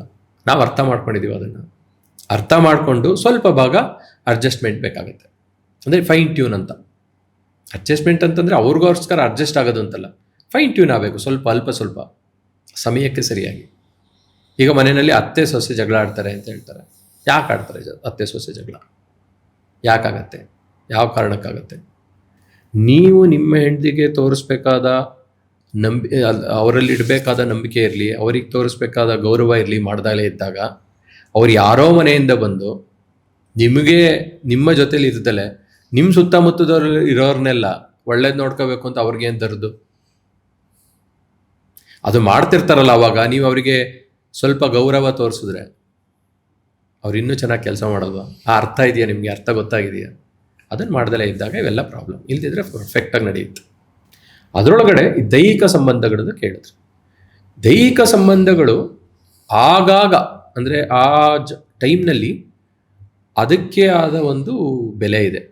ಆ ಸಮಯದಲ್ಲಿ ಆದರೆ ಮಾನಸಿಕವಾಗಿ ಅವರು ಪರ್ಫೆಕ್ಟ್ ಆಗಿರ್ತಾರೆ, ದೈಹಿಕವಾಗೂ ಪರ್ಫೆಕ್ಟ್ ಆಗ್ತಾರೆ. ಹೇಗೆ ಅದು? ಈಗ ಮದುವೆ ಆದಮೇಲೆ 1 ಮಗು ಆಯಿತು, 2 ಮಗು ಆಯಿತು, ಕಂಟ್ರೋಲ್ ನೀನು ಮಾಡ್ಕೋಬೇಕಾಗಿರೋದು. ನಾನು ಆ್ಯಸ್ ಅ ಗಂಡು ನಾನು ಮಾಡ್ಕೋಬೇಕಾಗಿರೋದು ಕಂಟ್ರೋಲ್. ಅವರಿಗೆ ಪ್ರತಿ ತಿಂಗಳು ಒಂದು ಸಮಯ ಬರುತ್ತೆ, ಆ ಸಮಯದಲ್ಲಿ ಪ್ರೆಗ್ನೆನ್ಸಿ ಬರುತ್ತೆ, ಆಗ್ತಾ ಇರ್ತಾರೆ. ನನಗೇನಿಲ್ಲ, ಅವಾಗ ನಾನು ಕಂಟ್ರೋಲಲ್ಲಿರಬೇಕು ಜಾಸ್ತಿ. ಆ ರೀತಿ ಇದ್ದಾಗ ಸರಿ ಇರುತ್ತೆ. ಆಮೇಲೆ ಸಂಭೋಗ ಕ್ರಿಯೆಗಳು ಆಗಾಗ ಆಗ್ತಾ ಇರಬೇಕು, ಅವರ ಆರೋಗ್ಯಕ್ಕಾಗಲಿ ಇನ್ನೊಬ್ಬರ ಆರೋಗ್ಯಕ್ಕಾಗಲಿ. ನಮ್ಮಲ್ಲಿ ಒಂದು ಮದುವೆಯ ಸ್ವಲ್ಪ ದಿವಸಗಳ ನಂತರ ನಾವು ಅಕಸ್ಮಾತ್ ಏನಾದರೂ ಸಂಭೋಗ ಕ್ರಿಯೆಗಳಲ್ಲಿ ಭಾಗಿಯಾಗದಲೇ ಇದ್ದರೆ ನಮಗೆ ಪ್ರೊಸ್ಟೇಟ್ ಗ್ಲ್ಯಾಂಡ್ ಎನ್ಲಾರ್ಜ್ಮೆಂಟು, ಅದು ಇದು ಇನ್ನೊಂದು ಥರದ್ದು ಪ್ರಾಬ್ಲಮ್ ಆಗುತ್ತೆ. ಅವರಲ್ಲಿ ಅಕಸ್ಮಾತ್ ಏನಾದ್ರು ಇದು ಆಗಬಾರ್ದು ಅನ್ನೋದಕ್ಕೋಸ್ಕರ ಆಪ್ರೇಷನ್ ಅದು ಇದು ಮಾಡಿಸಿದ್ರೆ, ಆಪ್ರೇಷನ್ ಅಂದರೆ ಏನು, ಒಂದು ಗಂಟಾಕಿ ಬಿಡ್ತಾರೆ. ಗಂಟಾಕಿ ಬಿಟ್ಟಾಗ ಒಳಗಡೆ ಏನು ಸ್ರವಿಸುತ್ತೆ ಅದಲ್ಲೇ ಉಳ್ಕೊಳ್ಳುತ್ತೆ. ಸೊ ಕೊಳಿಬೋದು, ಕೊಳ್ತೋದಾಗ ಅದರದ್ದೆಲ್ಲ ಪ್ರಾಬ್ಲಮ್ ಶುರು ಆಗ್ಬೋದು, ಅಥವಾ ಗೆಡ್ಡೆ ಆಗ್ಬೋದು. ಸೊ ಹಾಗಾಗಿ ಅವ್ರಿಗೆ ಯೂಟರಸ್ ತೆಗೆಸ್ತಾರೆ, ಅಥವಾ ಇದರಿಂದ ಹೊರಗೆ ತರಬೇಕಾದ್ರೆ ಆಪ್ರೇಷನ್ ಮಾಡಿಸಿ ಎಲ್ಲ ತೆಗಿತಾರೆ. ಸೊ ಈ ರೀತಿದೆಲ್ಲ ಪ್ರಾಬ್ಲಮ್ ಆಗುತ್ತೆ. ಇದು ಯಾವುದೋ ಆಗಲೇ ಆರೋಗ್ಯವಾಗಿರಬೇಕು ಅಂತಂದರೆ ನಿಯಮಿತ ಸಮಯದಲ್ಲಿ ಗಂಡ ಹೆಂಡತಿ ಸಂಬಂಧಕ್ಕೆ ಏನಕ್ಕೋಸ್ಕರ ಮಾಡಿರ್ತಾರೆ ಆ ಕ್ರಿಯೆಗಳು ಆಗ್ತಾ ಇರಬೇಕು.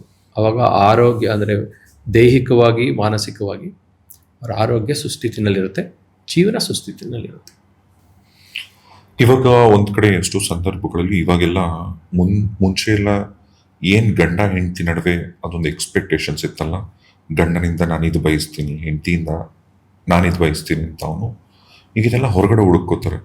ಅಂದರೆ ಈ ಎಕ್ಸ್ಟರ್ನಲ್ ಅಫೇರ್ಸ್ ಅಂತ ಏನು ಕರಿತೀವಲ್ಲ ಗುರುಗಳ, ಅದು ಕೂಡ ಎಲ್ಲೋ ಒಂದು ಕಡೆ ಸಮಾಜನ ದಾರಿ ತಪ್ಪಿಸ್ತಿಲ್ವಾ? ಅಥವಾ ಇಲ್ಲ, ಇದರಲ್ಲಿ ನಾನು ಮೊದಲೇ ಹೇಳಿದೆ ನಂಬಿಕೆ ಮತ್ತು ಗೌರವ ಅಂತ. ಇವೆರಡು ಇಲ್ದಲೇ ಇರೋದ್ರಿಂದ ಆಗ್ತಾ ಇರುವಂಥ ಏನು ವಿಚಾರಗಳು ಅಥವಾ ನಡವಳಿಕೆಗಳು. ಈಗ ಒಬ್ಬೊಬ್ಬರಲ್ಲಿ ಒಂದೊಂದು ರೀತಿಯ ಅರ್ಜಿರುತ್ತೆ, ಬೇಕು ಅನ್ನೋದಿರುತ್ತೆ. ಗಂಡಿಗೆ ಜಾಸ್ತಿ ಇದರಲ್ಲಿ ಈ ಆ್ಯಕ್ಟಿವಿಟೀಸ್ನಲ್ಲಿ ಭಾಗಿಯಾಗಬೇಕು ಅಂತ ಮನಸ್ಸಲ್ಲಿದ್ದು, ಅವಳಿಗೆ ಸಿಗೋ ಹೆಂಡತಿ ಇರ್ತಾಳಲ್ಲ, ಅವಳಿಗೆ ಇದರಲ್ಲಿ ಅಷ್ಟು ಆಸಕ್ತಿ ಇಲ್ದಲೇ ಇದ್ದಾಗ ಗಂಡ ಈ ರೀತಿಯ ಎಕ್ಸ್ಟ್ರಾ ಮ್ಯಾರಿಟಲ್ಗೆ ಹೋಗುವಂಥ ಚಾನ್ಸಸ್ ಇರುತ್ತೆ. ಅದು ಸೇಮ್ ಈಕ್ವಲ್ ಅಮೌಂಟು ಹೆಣ್ಮಕ್ಳಿಗೂ ಇರುತ್ತೆ. ಅದನ್ನು ಯೋಚನೆ ಮಾಡಬೇಕು. ಅದನ್ನು ನಾವು ಯಾರ ಜೊತೆ ಬೇಕಾದ್ರೂ ಮಾತಾಡಬಹುದು, ಅವ್ರು ಯಾರ ಜೊತೆನೂ ಮಾತಾಡಬಾರ್ದು. ಮಾತುಕತೆಯಲ್ಲೇ ನಾನು ಹೇಳ್ತಿರೋದು, ಬೇರೆ ಆ್ಯಕ್ಟಿವಿಟೀಸ್ ಬಿಟ್ಟಾಕಿ. ಅದಿರಬಾರ್ದು ಅಂತ ಯಾವಾಗ ಯೋಚನೆ ಮಾಡ್ತಾರೆ ಅದು ತಪ್ಪಾಗುತ್ತೆ. ಇಲ್ಲಿ ಭಿನ್ನಾಭಿಪ್ರಾಯಗಳು ಶುರುವಾಗದೆ ನಾನು ಮಾಡಿದ್ದು ಸರಿ, ಇನ್ನೊಬ್ರು ಮಾಡಿದ್ದು ತಪ್ಪು ಅಂತ ಬಂದಾಗ ಅವ್ರಿಗೆ ಮಾತಾಡೋ ಚಪಲ ಇರುತ್ತೆ ಹೆಣ್ಮಕ್ಳಿಗೆ ಅಂತ ಇಟ್ಕೊಳ್ಳಿ. ಅವ್ರಿಗೆ 4 ಜನದ ಜೊತೆ ಮಾತಾಡಿದ್ರೆ ತಪ್ಪಿಲ್ಲ, ಅವ್ರಿಗೇನಿಲ್ಲ, ಜೀವನದಲ್ಲಿ ಎಲ್ಲ ಚೆನ್ನಾಗಿರುತ್ತೆ. ಒಂದು ಅರ್ಧ ಗಂಟೆ ನೀವೇ ಟೈಮ್ ಕೊಟ್ಬಿಟ್ರೆ ನಿಮ್ಮ ಜೊತೆ ಮಾತಾಡ್ಕೊಂಡು ಸುಮ್ಮನೆ ಇರ್ತಾರೆ. ಟೈಮ್ ಕೊಡೋರ್ಬೇಕು. ಈಗ ವಯಸ್ಸಾಗಿರುತ್ತೆ, ವಯಸ್ಸಾದವ್ರಿಗೆ ಕಿವಿ ಕೊಡಬೇಕು ಅಂತ ಹೇಳ್ತೀವಿ ನಾವು. ಅಂದರೆ ಅವ್ರು ಹೇಳ್ಕೋಬೇಕು, ಅವರು ಹಳೇದನ್ನೆಲ್ಲ ಹೇಳ್ಕೋಬೇಕು. ಅವರು ಕಿವಿ ಕೊಡೋರೇ ಇಲ್ಲ ಟೈಮು. ಅವಾಗೇನಾಗತ್ತೆ ಅಂದರೆ ಅವ್ರಿಗೆ ಆಲ್ಝೈಮರು ಇನ್ನೊಂದು ರೋಗಗಳು ಬಂದು ಕೂತ್ಕೊಳ್ಳುತ್ತೆ. ಅವ್ರಿಗೊಂದೊಂದು ಸ್ಪೇಸ್ ಸಿಕ್ಕಿರೋ ಸ್ಪೇಸ್ ಇಲ್ಲ. ಅವ್ರಿಗೆ ಹೇಳ್ಕೋಬೇಕು ಅಂತ ಅಂದಾಗ ಒಬ್ರು ಜಾಗ ಇಲ್ಲ, ಅವ್ರಿಗೆ ಹೇಳ್ಕೊಳಕ್ಕಿಲ್ಲ. ಮಕ್ಕಳು ಬೇಡ ಅಂತ ಬಿಟ್ಬಿಡ್ತಾರೆ. ಇಲ್ಲ, ನಮಗೆ ಮಕ್ಕಳು ಬೇಡ ಅನಿಸಿದೆ, ಯಾಕೆಂದರೆ ನಾವು ನಮ್ಮ ತಂದೆ ತಾಯಿ ನಮಗೆ ಸಮಯ ಕೊಟ್ಟಿಲ್ಲ, ನಮಗೂ ಹಂಗೆ ಆಗಬಾರ್ದು ಅಂತ ಅದಕ್ಕೋಸ್ಕರ ನಮಗೆ ಮಕ್ಕಳು ಬೇಡ ಅಂತ ಡಿಸೈಡ್ ಮಾಡಿದ್ದೀವಿ. ನಾಯಿ ತಂದು ಸಾಕೋತಾರೆ, ಆಮೇಲೆ ನಾಯಿ ಸ್ಕೂಲಿಗೆ ಸೇರಿಸ್ತಾರೆ. ಈಗ ನಾಯಿ ಸ್ಕೂಲ್ ಇದೆ, ಈಗ ವೆಹಿಕಲ್ ಇದೆ, ಅದನ್ನ ವೆಹಿಕಲ್ಲಿ ಕರ್ಕೊಂಡು ಹೋಗುತ್ತೆ. ಬೇಕಿತ್ತ? ಅದರ ಬದಲು ಮಕ್ಕಳು ಮಾಡ್ಕೊಂಡಿದ್ರೆ ಇನ್ನೂ ಕಮ್ಮಿ ರೇಟಲ್ಲಿ ಆಗೋಗಿರೋದಲ್ಲ. ಅಲ್ಲ, ಈಗ ಅದು ಒಂದು ಟ್ರೆಂಡ್, ಮಕ್ಕಳು ಬೇಡ. ಅದನ್ನೇ ಹೇಳ್ತಾ ಇರೋದು ನಾನು. ನಮ್ಮ ತಂದೆ ತಾಯಿ ನಮಗೆ ಸಮಯ ಕೊಟ್ಟಿಲ್ಲ, ನಾವು ಓದ್ಬೇಕಾರೆ ಮಾಡ್ಬೇಕಾರೆ ನಮಗೆ ಸಮಯ ಕೊಟ್ಟಿಲ್ಲ, ಹಂಗಾಗಿ ನಾನು ಸಮಯ ಕೊಡೋಕ್ಕಾಗುತ್ತೋ ಇಲ್ಲೋ ಹೆದರಿಕೆ. ಅದನ್ನ ಇನ್ನೊಂಥರ ಮಾಡ್ಕೋಬೇಕು. ಆ್ಯಕ್ಚುಲಿ ನಮಗೆ ಸಮಯ ಕೊಟ್ಟಿಲ್ಲ, ನಾನು ಕೊಡ್ತೀನಿ ಸಮಯ, ಒಳ್ಳೆ ಮಕ್ಕಳನ್ನ ಬೆಳೆಸ್ತೀನಿ ನಾನು ಅಂತ. ಅದು ಮಾಡಲ್ಲ, ಹೆದರಿಕೆ ಅವ್ರಿಗೆ ಗೊತ್ತು ಏನು ಮಾಡೋಕ್ಕಾಗಲ್ಲ ನನ್ನ ಕೈಲಿ ಅಂತ. ಅದಕ್ಕೆ ನಾನು ಮೊನ್ನೆ ಒಂದು ಹುಡುಗಿ ನಾ ಡಾಕ್ಟ್ರ್ ಆಗಬೇಕಂತ ಹೇಳಿದ್ಲು. ಅವ್ರ ಅಪ್ಪ ಅಮ್ಮಂಗೆ ಕೇಳಿದೆ, ನೀವು ಕೇಳಿದಾಗೆಲ್ಲ ಕೆಲಸ ಮಾಡ್ತಾಳೆ ಇವಳ ಜೊತೆಲಿ ಅಂತ. ಅಂದರೆ ಮನೆಯಲ್ಲಿ ಏನೋ ಒಂದು ಕೆಲಸ ಇರುತ್ತೆ, ಅಮ್ಮ ಮಾಡ್ತಿರ್ತಾಳೆ ಕೆಲಸ, ನಾನು ಹೋಗಿ ಜೊತೆ ಮಾಡ್ತೀನ? ಅದು ಯಾರೋ ಅಜ್ಜ ಅಜ್ಜಿ ಇರ್ತಾರೆ, ಸ್ವಲ್ಪ ನೀರು ತಂದು ಕೊಡು ಮಗು ಅಂತ ಕೂಗ್ತಾರೆ ಅಂತ ಇಟ್ಕೊಳ್ಳಿ, ನೀರು ತಂದು ಕೊಡ್ತೀನ?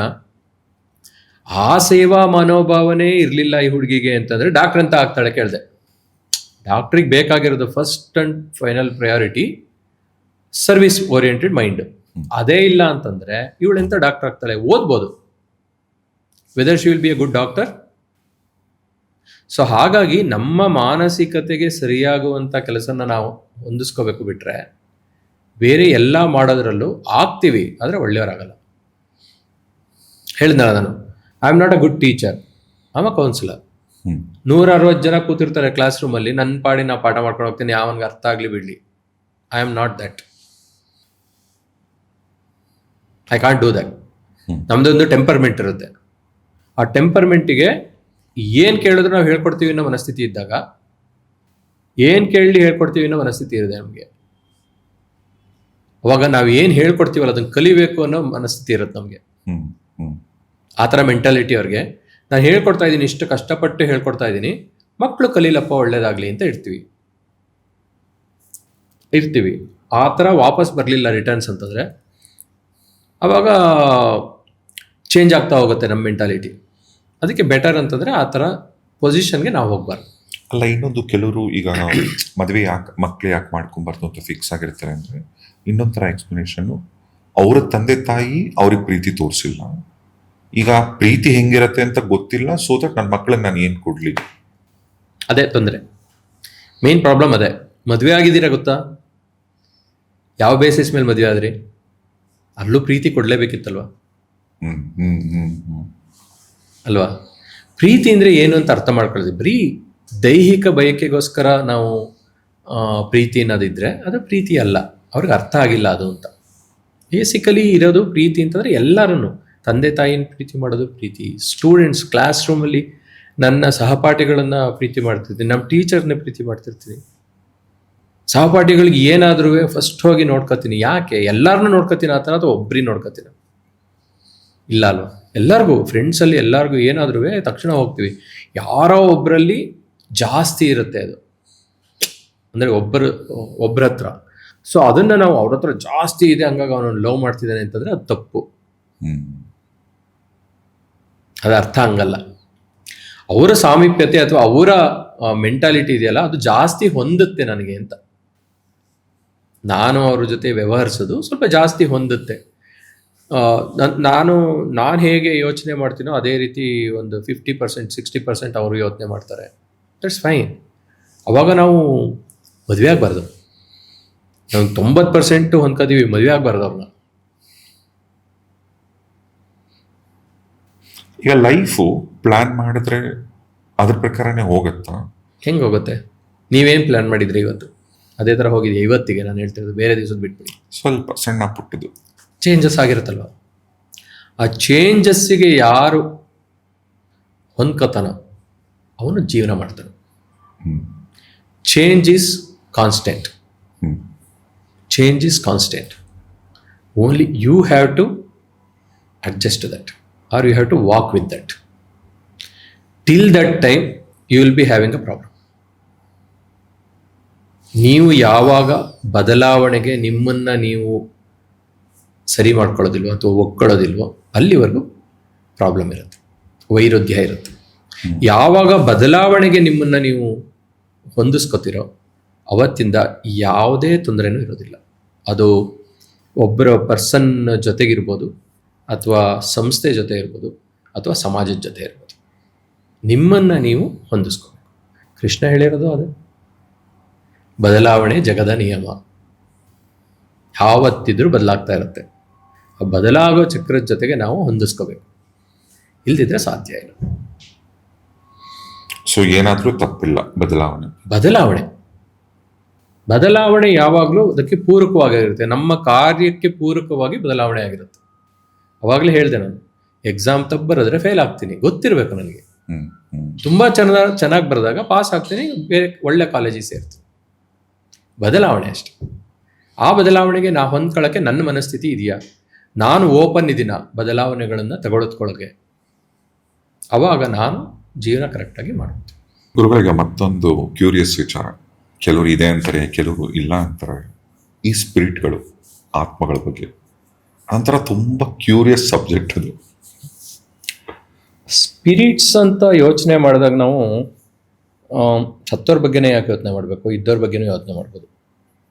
ಸ್ಪಿರಿಟ್ಸ್ ಯಾವಾಗಲೂ ಎನರ್ಜಿ ಅಂತ ಜಸ್ಟ್ ಯೋಚನೆ ಮಾಡೋದಿದ್ರೆ ಎನರ್ಜಿ ಅಂತ. ಅದು ದೇವರಿದ್ದಾರೆ ಅಂತ ನೀವು ಅಥವಾ ಜನ ಒಪ್ಪದಿದ್ರೆ, ಅದೇ ರೀತಿ ದೆವ್ವಗಳು ಇರ್ಬೋದು, ಇದೆ. ಸೊ ಈ ರೀತಿ ಯೋಚನೆ ನೀವು ಇರ್ಬೋದು ಅಂತೀರಾ ಅಥವಾ ಇರಬಹುದು ಅಥವಾ ಇದೆ, ಈ ರೀತಿ ಯೋಚನೆ ಮಾಡಬೇಕಾಗುತ್ತೆ. ಯಾಕಂದರೆ ದೇವ್ರು ಇದೆ ಇಲ್ಲ ಅಂತ ಹೇಳೋ ವ್ಯಕ್ತಿಗಳು ಅದರ ಆಪೋಸಿಟ್ನ ಒಪ್ಕೊಳ್ಳೇಬೇಕಾದಂಥ ಪರಿಸ್ಥಿತಿಗಳು ಅಂತ ಒಂದು ಕಡೆ ನಾವು ಇಟ್ಕೊಂಡ್ರೆ, ಈ ಆತ್ಮಗಳು ಅನ್ನೋ ವಿಚಾರಕ್ಕೆ ಬಂದಾಗ ಅಥವಾ ಸ್ಪಿರಿಟ್ಸ್ ಅಂತ ಏನು ಹೇಳ್ತೀವಿ ನಾವು, ಆ ಥರಕ್ಕೆ ಬಂದಾಗ ಅದರ ಅನುಭವ ಆಗಬೇಕು. ಅನುಭವ ಆಗೋಕ್ಕೆ ಈಗ ಮೊದಲು ನಾವು ಒಂದು ಸಣ್ಣದಾಗಿ ಒಂದು ಡಿವಿಯೇಷನ್ ತಗೊಂಡು ಮಾತಾಡ್ತೀನಿ. ಮೊಬೈಲ್ ಇರಲಿಲ್ಲ ನಮ್ಮ ಹತ್ರ ಹಿಂದೆ, ಲ್ಯಾಂಡ್ಲೈನಲ್ಲಿ ಮಾತಾಡ್ತಿದ್ವಿ. ಲ್ಯಾಂಡ್ಲೈನಲ್ಲಿ ಮಾತಾಡ್ಬೇಕಾದ್ರೆ ಅದಕ್ಕೊಂದು ಕಾನ್ಸೆಪ್ಟ್ ಇತ್ತು, ಏನಂದರೆ ವೈರು ಒಂದು ಕಡೆಯಿಂದ ಒಂದು ಕಡೆಗೆ ಹರಿದಿದೆ, ವೈರ್ ಮುಖಾಂತರ ನಮ್ಮ ತರಂಗಗಳು ಮಾತಾಡ್ತಿದ್ದೀವಿ ಅಂತ ಇತ್ತು. ಅದು ಕೊನೆವರೆಗೂ ಎಲ್ಲೋಗಿದೆ ಅಂತ ಗೊತ್ತಿರಲಿಲ್ಲ ನಮಗೆ. ಆವಾಗಲೂ ವೈರ್ಲೆಸ್ ಇತ್ತು. ಭೂಮಿ ಒಳಗಡೆ ಏನು ವೈರ್ ಎಳ್ಕೊಂಡೋಗಿ ಅಮೇರಿಕಾಗೆ ಬಿಟ್ಟಿರಲಿಲ್ಲ. ಟ್ರಂಕ್ ಕಾಲ್ ಮಾಡ್ತಿದ್ವಿ, ಇನ್ನೊಂದು ಮಾಡ್ತಿದ್ವಿ. ಅವಾಗ ಒಂದಿಷ್ಟು ಜನರಿಗೆ ಮಾತ್ರ ಆ ವೈರ್ಲೆಸ್ ಅಂತ ಇದೆಯಲ್ಲ ಅದು ಸಿಗ್ತಾ ಇತ್ತು, ಅಷ್ಟಕ್ಕೆ ಮಾತ್ರ. ಕಾಸ್ಟ್ಲಿ ಇತ್ತು. ಅದು ಸ್ವಲ್ಪ ಕಮ್ಮಿ ಆದಂಗೆ ಬಂದಾಗ ಏನಾಯಿತು ಅಂತಂದರೆ, ಎಲ್ಲರ ಕೈಲೂ ಮೊಬೈಲ್ ಬಂದಮೇಲೆ ಅದರ ಅರ್ಥ ಚೆನ್ನಾಗಾಯಿತು. ಏನು ವೈರ್ಲೆಸ್ಸಲ್ಲಿ ಕೆಲಸಗಳು ನಡೆಯುತ್ತೆ ಅಂದರೆ ಎನ್ವಿರಾನ್ಮೆಂಟಲ್ಲಿ ನಾವು ಮಾತಾಡೋದೆಲ್ಲ ಇದೆ, ನಮಗೆ ಅದು ರಿಸೀವಿಂಗ್ ಪವರ್ ಇರಲಿಲ್ಲ, ಆಗ ಕೇಳಿಸ್ತಿರ್ಲಿಲ್ಲ ಅಂತ. ಟ್ರಾನ್ಸ್ಮಿಟರ್ಸ್ ನಾವೇ transmitters. We are talking means it is there in the environment. ಅದನ್ನು ರಿಸೀವ್ ಮಾಡಬೇಕಲ್ಲ ಎಲ್ಲಿಂದ. ನಮ್ಮ ಕಿವಿಗೆ ಎಷ್ಟು ಶಕ್ತಿ ಇದೆ, ಎಷ್ಟು ದೂರದ ತನಕ ಕೇಳ್ಬೋದು. ಈಗ ನಾನು ಇಲ್ಲಿ ಕೂತಿದ್ದೀನಿ, ಒಂದು 25 ಅಡಿ ದೂರ ಜನ ಮಾತಾಡ್ತಾ ಇದ್ರೆ ನಿಮ್ಮ ಜೊತೆ ಮಾತಾಡ್ತಾ ಇರ್ತೀನಿ, ನೀವು ಹೇಳಿದ ಕ್ವಶನ್ಗೆಲ್ಲ ಆನ್ಸರ್ ಮಾಡ್ತಾ ಇರ್ತೀನಿ. ಬಟ್ 25 ಅಡಿ 50 ಅಡಿ ದೂರದಲ್ಲಿದ್ದರು ಜನ, ಅವ್ರು ಮಾತಾಡ್ಕೊತಿರೋದಷ್ಟು ಕೇಳಿಸ್ತಾ ಇರುತ್ತೆ, ಅಷ್ಟು ಕಾಂಟೆಕ್ಸ್ಟ್ ಸಮೇತ. ಅದನ್ನು ಎಷ್ಟು ಜನರ ಕಾನ್ವರ್ಸೇಷನ್ನ ನಾನು ಕೇಳ್ಬೋದು, ನಾನೊಂದು 10 ಕೇಳ್ಬೋದು. 10 ಕಾನ್ವರ್ಸೇಷನ್ಸ್ನ ಕಂಪ್ಲೀಟ್ ಕೇಳ್ಬೋದು. ನಿಮ್ಮ ಜೊತೆ ಮಾತಾಡ್ತಾನೆ ಇರ್ತೀನಿ, ಆದರೆ 10 ಜನರ ಕಾನ್ವರ್ಸೇಷನ್ಗಳನ್ನ ನಾನು ಕೇಳ್ಬೋದು. ನಿಮ್ಮ ಜೊತೆಗೆ ಮಾತಾಡೋದ್ರ ಜೊತೆಗೇನೆ ಅದು ಕೇಳಿರ್ಬೋದು ವಿಚಾರಗಳನ್ನ. ಅದು ಬೇಕಾದ ಸಮಯದಲ್ಲಿ ನಾನು ಅದನ್ನು ಉಪಯೋಗಿಸ್ತೀನಿ. ಅದಕ್ಕೆ ಅನಾಹತ್ ಅಂತ ಹೇಳ್ತೀವಿ ನಾವು. ಆಹತ್ ಅಂತ. ಆಹತ್ ಅಂತಂದರೆ ಸೌಂಡ್, ಅನಾಹತ್ ಅಂದರೆ ಸೌಂಡ್ ಇಲ್ಲದ ಸಮಯದಲ್ಲಿ ಅದನ್ನು ಕೇಳಿಸ್ಕೊಳ್ಳುವಂಥ ಪವರ್. ಸೌಂಡ್ ಇಲ್ಲದೆ ಇರೋ ಟೈಮಲ್ಲಿ ಸೌಂಡ್ ಇರಲ್ವಲ್ಲ, ಸೌಂಡ್ ಇಲ್ದಿದ್ದಾಗಲೂ ಒಂದು ಸೌಂಡ್ ಇದೆ ಅಲ್ವಾ, ಕರೆಕ್ಟ್. ಅದನ್ನು ಅನಾಹತ ಅಂತ ಹೇಳ್ತೀವಿ ನಾವು. ಅನಾಹತ್. ಆಹತ್ ಅಂದರೆ ಸೌಂಡ್ ಅಂತ, ಅನಾಹತ್ ಅಂದರೆ ಸೌಂಡ್ ಇಲ್ದಲೇ ಇರೋದು ಅಂತ. ಇದರ ಅನುಭವ ಆಗಿದ್ದು ಯಾವಾಗ ನನಗೆ ಅಂತ ಯೋಚನೆ ಮಾಡಿದ್ರೆ, ನಾನು ಕಾಡಿನಲ್ಲಿ ಕೆಲಸ ಮಾಡುವೆ. ಕೆಲಸ ಏನಂದ್ರೆ ವೈಲ್ಡ್ ಲೈಫ್ ಬಯಾಲಜಿ ನಾನು ಕೆಲಸ ಮಾಡ್ತಾ ಇದ್ದೆ. ಓಕೆ. ಕಾಡಲ್ಲಿ ಅನಿಮಲ್ಸ್ ಬಗ್ಗೆ ಸ್ಟಡಿ ರಿಸರ್ಚ್ ಮಾಡ್ತಾ ಇದ್ದೆ. ಆ ಸಮಯದಲ್ಲಿ ಏನಾಗೋದು, ನಾವು ಅನಿಮಲ್ ಜೊತೆನೇ ಮೂವ್ ಆಗ್ತಾ ಇದ್ವಿ ಬೆಳಗ್ಗಿಂದ ಸಂಜೆವರೆಗೂ. ಸಂಜೆ ಆದಮೇಲೆ ಮನೆ ಬರ್ತಿದ್ವಿ, ಮತ್ತು ಮಾರನೇ ದಿವಸ ಬೆಳಗ್ಗೆ ಹೋದರೆ ಮತ್ತೆ ಕಂಟಿನ್ಯೂ ಆಗ್ತೀವಿ ಜೊತೆ ಇರೋಕ್ಕೆ. ಆದರೆ ಒಂದೊಂದು ಸಮಯದಲ್ಲಿ ಏನಾಗೋದು, ಮಧ್ಯದಲ್ಲಿ ಯಾವಾಗಲೂ ರಜೆ ತೊಗೊಂಡ್ಬಿಡ್ತೀವಿ. ಆವಾಗ ಒಂದು ದಿವಸ ಮಿಸ್ ಆಗುತ್ತಲ್ಲ, ಯಾವ ಏರಿಯಾದಲ್ಲಿ ಹೋಗಿದೆ ಅಂತ ಗೊತ್ತಾಗ್ತಿರ್ಲಿಲ್ಲ. ಅವಾಗ 2-3 ದಿವಸ ಅನಿಮಲ್ನ ಹುಡುಕೋದೇ ಕೆಲಸ ಆಗೋದು. ಅನಿಮಲ್ ಕೆಲಸ ಮಾಡಬೇಕು, ಬಟ್ 2-3 ದಿವಸ ಹುಡುಕೋಬೇಕು. ಹುಡುಕದಲ್ಲೇ ಸಿಗ್ತಾ ಇರಲಿಲ್ಲ. ಅವಾಗ ಏನು ಮಾಡೋದು, ಎಷ್ಟೋ ತನಕ ಅಂತ ಹುಡ್ಕೋಕ್ಕಾಗತ್ತೆ. ಒಂದು ಕಡೆ ಕೂರ್ತಿದ್ವಿ. ಕೂರೋ ಸಮಯದಲ್ಲಿ ಓಶೋ ಅವರು ಒಂದು ಹೇಳ್ತಾರೆ, ಏನು ಅಂತಂದರೆ ತಾವ್ ಆಫ್ ಎಂಪ್ಟಿನೆಸ್ ಅಂತ. ತಾವ್ ಅಂದರೆ ಏನು? ಕಲರವ ಅಂತ. ಎಂಪ್ಟಿನೆಸ್ ಅಂದರೆ ಏನು? ಎಂಪ್ಟಿನೆಸ್ ಅಂದರೆ ಏನು ಇಲ್ಲದ ಸ್ಥಿತಿನಲ್ಲಿ ಕಲರವ ಇರುತ್ತೆ ಅಂತ. ಅದನ್ನ ಕೇಳೋ ಶಕ್ತಿ ನಮಗಿದೆಯಾ? ನಾವು ಮಾತಾಡ್ತಿರೋದು ಇಷ್ಟು ಹತ್ರದಲ್ಲಿದ್ದಾಗ ಸೌಂಡ್ ವೇವ್ಸ್ ನಮಗೆ ಗೊತ್ತಾಗ್ತಾ ಇದೆ.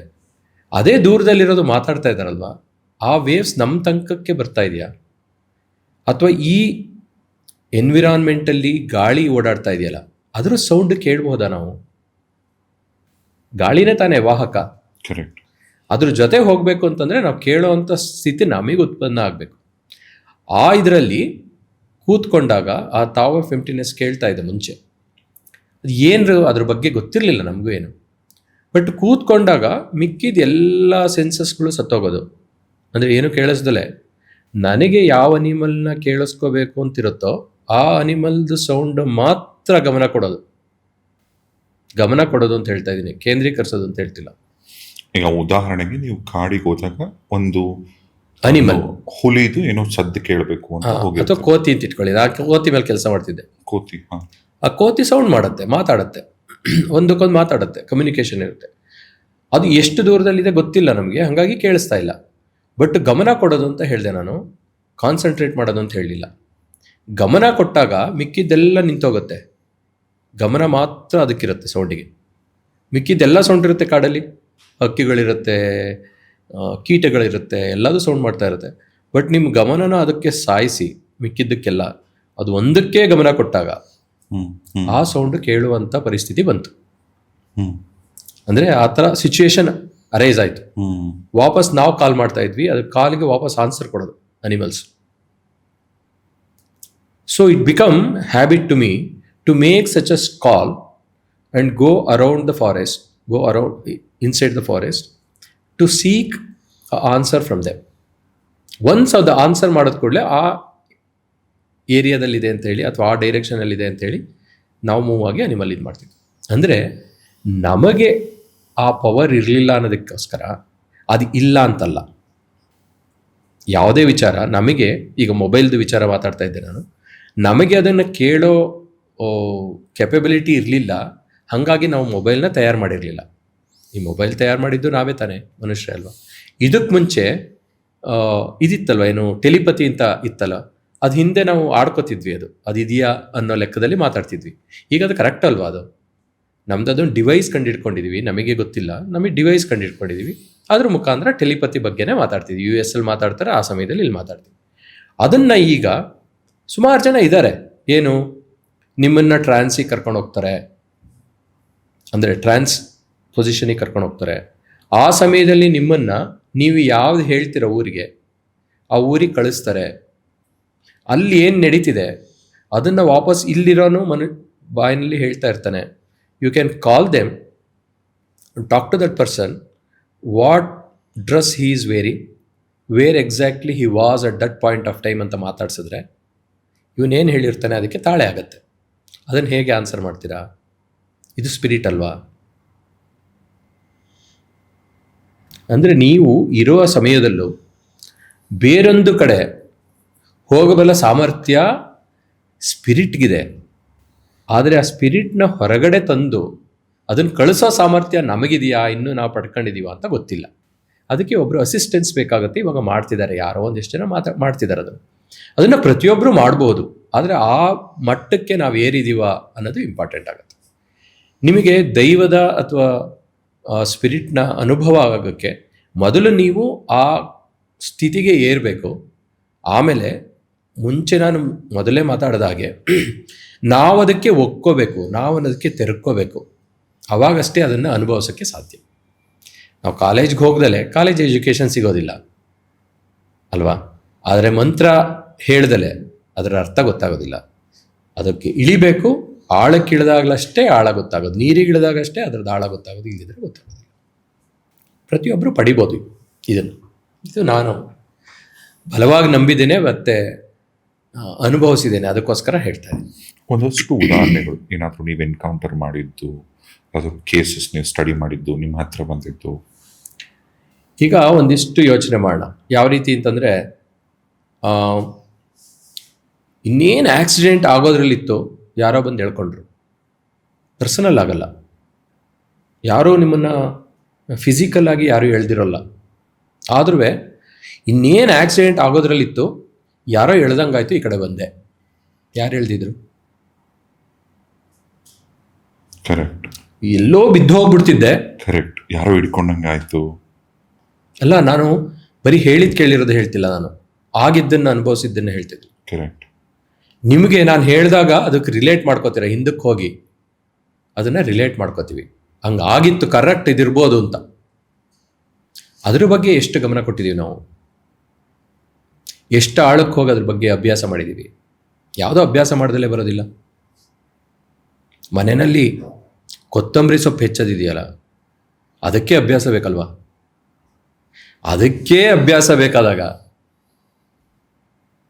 ನೀವು ನಮಗೆ ನಿಲುಕದ್ದನ್ನು ಅರ್ಥ ಮಾಡ್ಕೋಬೇಕು ಅಂತಂದರೆ ಸ್ವಲ್ಪ ಜಾಸ್ತಿನೇ ಅಭ್ಯಾಸ ಬೇಕು.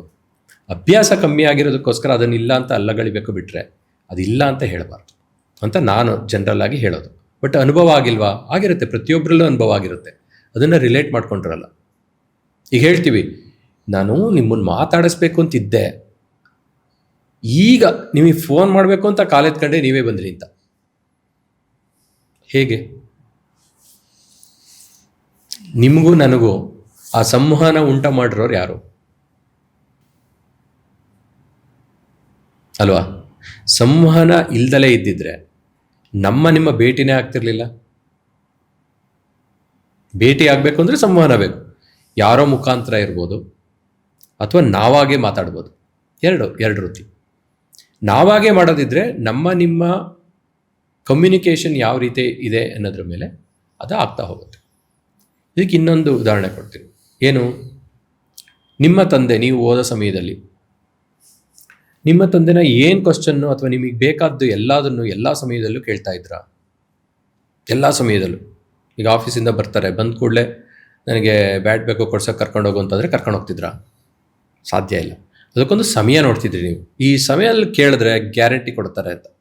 ನಾ ಕೇಳಿದ್ದೆಲ್ಲ ಕೊಡಿಸ್ತಾರೆ, ನಾ ಕೇಳೋ ಸಮಯದಲ್ಲಿ ಕೇಳಿದ್ರೆ ಅಂತ. ಹೇಗೆ? ಅದು ಸೈಕಾಲಜಿನ ನಿಮ್ಮ ತಂದೆ ವಿಚಾರದಲ್ಲಿ ಅಥವಾ ನಿಮ್ಮ ತಾಯಿ ವಿಚಾರದಲ್ಲಿ ಅಥವಾ ನೀವು ಯಾರ ಜೊತೆ ರೆಗ್ಯುಲರಾಗಿ ವ್ಯವಹರಿಸ್ತೀರಾ ಅವರ ವಿಚಾರದಲ್ಲಿ ಮಾತ್ರ ಅದು ನಿಮಗೆ ಸೈಕಾಲಜಿ ಅರ್ಥ ಆಗ್ತಿತ್ತು. ಸೈಕಾಲಜಿಸ್ಟ್ ಮಾಡೋದೇನು? ಅವರು 100 ಕೇಸ್ ಈ ಥರದ್ದು ನೋಡ್ತಾರೆ. ಈ ಥರ ಸಿಚುವೇಷನಲ್ಲಿ ಇದೇ ಥರ ಬಿಹೇವ್ ಮಾಡ್ತಾರೆ ಅಂತ ಹೇಳ್ತಾರೆ, ಆ ರೀತಿ ಮಾಡಿ ತೋರಿಸ್ತಾರೆ. ಹಾಗಂತ 100% ಅಲ್ಲ, ಅದು 100% ಅಲ್ಲ, 80, 90, 95% yes, that will happen. There might be some situations where ಆ ಸೈಕಾಲಜಿಸ್ಟಿಗೆ ಅರ್ಥ ಆಗದಲೇ ಇರುವಂಥ ಒಂದಿಷ್ಟು ಸಿಚುವೇಶನ್ಗಳಿರುತ್ತೆ. ಅಂದರೆ ಒಬ್ಬೊಬ್ಬರು ಸೈಕಾಲಜಿ ಅದು ಅರ್ಥ ಆಗೋವರೆಗೂ ಅಷ್ಟೇ. ಅದಕ್ಕೆ ನಾವು ಸೈಕಾಲಜಿನಲ್ಲಿ ಏನು ಹೇಳ್ತೀವಿ, ನೀವು ಓದಿದ್ದೀರಾ, BA ಓದಿದ್ದೀರಾ ಅಥವಾ BE ಓದಿದ್ದೀರಾ ಅಥವಾ ಇನ್ನೊಂದು ಓದಿದ್ದೀರಾ, ಫ್ರೇಮ್ ಆಫ್ ರೆಫರೆನ್ಸ್ ಅಂತ ಹೇಳ್ತೀವಿ ನಾವು.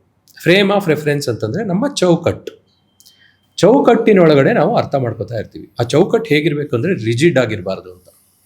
ರಿಜಿಡ್ ಆಗಿದ್ದಾಗ, ಫ್ರೇಮ್ ಆಫ್ ರೆಫರೆನ್ಸ್ ರಿಜಿಡ್ ಆಗಿದ್ದಾಗ ಏನೇ ಸ್ವಲ್ಪ ಬಲ ಪ್ರದರ್ಶನ ಆದರೆ ಒಡೆದು ಹೋಗುತ್ತೆ. ಅದು ಫ್ಲೆಕ್ಸಿಬಿಲಿಟಿ ಇರಬೇಕು. ಹೇಗೆ ಫ್ಲೆಕ್ಸಿಬಿಲಿಟಿ ಅಂತಂದರೆ, ಒಂದು ಮನೆ ಸಣ್ಣದು ಅಂತ ಅನ್ಬೇಕಾದ್ರೆ ನಮ್ಮ ಫ್ರೇಮ್ ಆಫ್ ರೆಫರೆನ್ಸಲ್ಲಿ ಅದಕ್ಕಿಂತ ದೊಡ್ಡ ಮನೆ ನೋಡಿರ್ಬೇಕು. ಅವಾಗ ಈ ಮನೆ ಸಣ್ಣದು ಅಂತ ಹೇಳಕ್ಕೆ ಸಾಧ್ಯ. ಅಥವಾ ಈ ಮನೆ ದೊಡ್ಡದು ಅಂತ ಹೇಳಕ್ಕೆ ಯಾವುದೋ ನೀವು ಸಣ್ಣ ಮನೆಯಲ್ಲಿ ಇದ್ದಿರಬೇಕು, ಅವಾಗ ಇದು ದೊಡ್ಡದು ಅಂತ. ಅದಕ್ಕಿಂತ ದೊಡ್ಡದ ಮನೆ ಇರ್ಬೋದಲ್ವಾ? ಅದಕ್ಕೆ ಹೋದಾಗ ಇದು ಫ್ರೇಮ್ ಆಫ್ ರೆಫರೆನ್ಸು ಎಕ್ಸ್ಪ್ಯಾಂಡ್ ಆಗಬೇಕು. ಇಲ್ಲ ನಾ ನೋಡಿದ್ದಷ್ಟೇ ಅಂತಂದರೆ ಕೂಪ ಮುಂಡೂಕ ಅಂತ ಒಂದು ಕತೆ ಬರುತ್ತಲ್ಲ, ಅಂದರೆ ಬಾವಿಯೊಳಗಿದ್ದ ಕಪ್ಪೆ ಅದೇ ಕಪ್ಪೆ ಪ್ರಪಂಚ ಅಂತ. ಅದೇ ಪ್ರಪಂಚ, ಬೇರೆ ಏನೂ ಇಲ್ಲ, ಇದೇ ದೊಡ್ಡದು ಕೆರೆ ಅನ್ನೋ ಥರ ಅದು ಯೋಚನೆ ಮಾಡ್ತಿತ್ತಲ್ಲ, ಆ ಥರ ಆಗ್ತದೆ. ಅದಾದಾಗ ಭ್ರಮ ನಿರಸನ ಆಗುತ್ತೆ. ಗೊತ್ತಾಗಬೇಕು. ಇದು ಅರ್ಥ ಮಾಡ್ಕೊಳ್ಳೋಕ್ಕೆ ನೀವು ಅದಕ್ಕೆ ಇಳಿಬೇಕು, ಅರ್ಥ ಆಗತ್ತೆ, ಅನುಭವ ಆಗುತ್ತೆ. ಅಲ್ಲಿ ಹೋಗೋವರೆಗೂ ಮರೀಚಿಕೆನೆ, ಹೋದ್ಮೇಲೆ ಅಲ್ಲ. ಇದೆ, ಯಾರಿಗೆ ಬೇಕು ಅವರು ಅದಕ್ಕೆ ಇಳಿಬೇಕು, ಸಿಗುತ್ತೆ. ಈಗ ನಿಮ್ಮ ಈ ಒಂದು ಅನುಭವದಲ್ಲಿ ನೀವು ಎಕ್ಸ್ಪೀರಿಯನ್ಸ್ ಮಾಡಿದಂಥ ಒಂದಷ್ಟು ಕೇಸ್ಗಳೇನಾದ್ರು? ನಾನು 7ನೇ ತರಗತಿ ಇರ್ಬೋದು, 7ನೇ ಕ್ಲಾಸ್. ಊರಿನಲ್ಲಿ ಅಂದರೆ ಒಂದು ಹಳ್ಳಿನಲ್ಲಿ ಓದ್ತಾ ಇದ್ದೆ. ಕರ್ನಾಟಕದಲ್ಲೇ ಚಿಕ್ಕಮಂಗ್ಳೂರ್ ಹತ್ರ ಬೆಳವಾಡಿ ಅಂತ ಒಂದು ಊರಿದೆ. ಬೆಳವಾಡಿ ಅಂತ ಊರಿದೆ. ಅಲ್ಲಿ ಓದ್ತಾ ಇದ್ದೆ. ಅಲ್ಲಿ ನೀರು ಬಿಡ್ತಾರಲ್ಲ, ಅಂದರೆ ನಲ್ಲಿ ವಾಟರ್ ಮ್ಯಾನ್ ಒಬ್ಬ ಸತ್ತೋಗ್ಬಿಟ್ಟಿದ್ದ. ಸತ್ತೋಗೊಂದು 2 ವರ್ಷ ಆಗಿದೆ.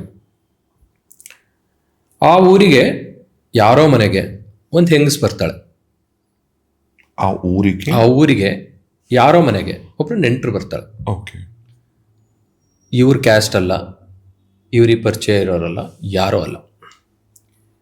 ಬಂದಾಗ ಆ ಹುಡುಗಿ ಲೇಡಿ ರೋಡಲ್ಲಿ ಹೋಗ್ತಾ ಊರವ್ರನ್ನೆಲ್ಲ ಅವನು ಮಾತಾಡ್ಸಕ್ಕೆ ಶುರು ಮಾಡ್ತಾಳೆ.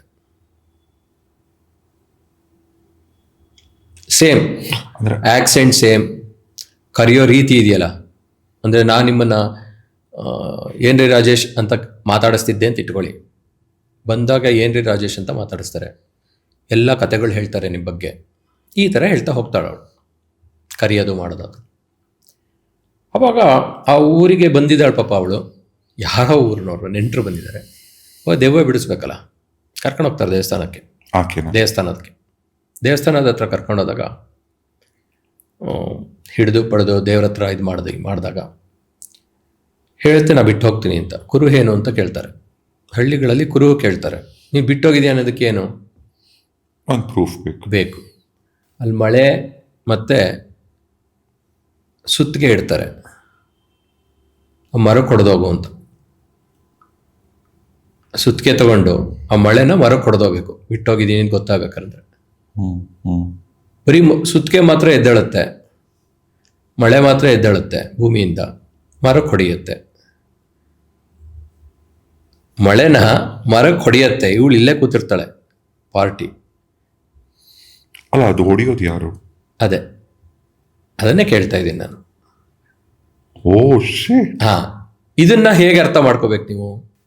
ಅದಾದ್ಮೇಲೆ ಆ ಆಕ್ಟಿವಿಟಿ ಆ ಹುಡುಗಿಯಿಂದ ಮತ್ತೆ ಆಗೋದಿಲ್ಲ. ಅಂದರೆ ಮಾತಾಡ್ಸೋದಾಗ್ಲಿ ಅಥವಾ ಇನ್ನೊಂದಾಗ್ಲಿ ಆ ವ್ಯಕ್ತಿಯಿಂದ ಬರೋದಿಲ್ಲ.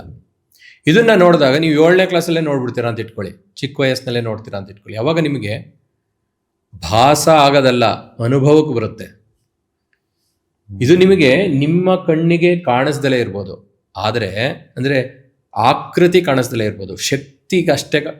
ಶಕ್ತಿ ಗೊತ್ತಾಗ್ಲಿಕ್ಕೆ ಎಲೆಕ್ಟ್ರಿಕ್ ಪವರ್ ಅಷ್ಟೇ ಇಟ್ಕೋಬೇಕು ಅಂತ ಹೇಳ್ತಾರೆ, ಕರೆಂಟ್ ಗೊತ್ತಾಗಬೇಕು ಅಂದರೆ ಅಲ್ವಾ? ಅಂದರೆ ಅದನ್ನು ಹಿಡಿಬೇಕು ಅಂತಂದ್ರೆ ನಿಮಗೂ ಹಿಡಿಬೇಕು, ಅಲ್ಲಿವರೆಗೂ ಗೊತ್ತಾಗಲ್ಲ. ಅಥವಾ ಅದನ್ನು ನೋಡಬೇಕು, ಈ ಥರ ವಿಚಾರಗಳು, ಅವಾಗ ಗೊತ್ತಾಗತ್ತೆ. ಇನ್ನು ಈ ಥರ ವಿಚಾರಗಳು ಈಗ ನಿಮಗೆ ಯಾರೋ ಕಿವಿಲ್ ಬಂದು ಹೇಳ್ದಂಗೆ ಅನಿಸುತ್ತೆ. ಈಗ ಬುಡ್ಬುಡ್ಕಿಯವ್ರು ಬರ್ತಾರಲ್ಲ, ಅವ್ರಿಗೆ ಕರ್ಣಪಿಶಾಚಿಗಳು ಅಂತ ಹೇಳ್ತಾರೆ. ಅವರು ಬಂದು ರಾತ್ರಿ ಹೊತ್ತು ಸ್ಮಶಾನದ ಹತ್ರ ಹೋಗಿ ಅವರು ಪೂಜೆ ಮಾಡ್ತಾರೆ. ಅವರು ಬಂದಾಗ ಅದು ಬುಡ್ಬುಡ್ಕಿಯವ್ರಿಗೆ ಬಂದು ಹೇಳುತ್ತೆ. ಶಕುನ ಹಕ್ಕಿ ಅಂತ ಹೇಳ್ತಾರೆ ಅವರು. ರೆಗ್ಯುಲರ್ ಆಗಿ ಹೇಳ್ಬೇಕಾದ್ರೆ ಶಕುನ ಹಕ್ಕಿ ಅಂತ ಯಾವುದೂ ಇಲ್ಲ. ಇದನ್ನು ಅವರು ವಶ ಮಾಡ್ಕೊಂಡಿರ್ತಾರೆ, ಅಥವಾ ಒಂದಿಷ್ಟು ಅನಿಮಲ್ಸ್ ಇದನ್ನು ಸ್ಪಿರಿಟ್ಗಳನ್ನ ಕರೆಯೋ ಅಭ್ಯಾಸ ಮಾಡ್ಕೊಂಡಿರ್ತಾರೆ. ಹಾರ್ಮ್ ಆಗದಲೆ ಕರೆಯೋ ಅಭ್ಯಾಸ ಮಾಡ್ಕೊಂಡಿರ್ತಾರೆ. ಅವ್ರಿಗೆ ಬಂದು ಕಿವಿನಲ್ಲಿ ಹೇಳುತ್ತೆ ಈ ಥರ ಆಗ್ತಾ ಇದೆ ಅಂತ. ಸೊ ಹಾಗಾಗಿ ಅವರು ಬೆಳಗ್ಗೆ ಹೋಗಿ ವಿಚಾರನ ಅವ್ರವ್ರ ಮನೆ ಮುಂದೆ ಹೋಗಿ ತಿಳಿಸ್ತಾರೆ. ಇದು ಮನೆಯಲ್ಲಿ ಆಗಿದೆಯಾ? ನಾನು ನೋಡಿದ್ದೇನೆ, ನಮ್ಮ ಮನೆಯಲ್ಲಿ ಆಗಿದೆ. ಯಾರೋ ಏನೋ ಮನೆ ಮುಂದೆ ಮಾಡಿಸಿಟ್ಟೋಗಿದ್ದಾರೆ.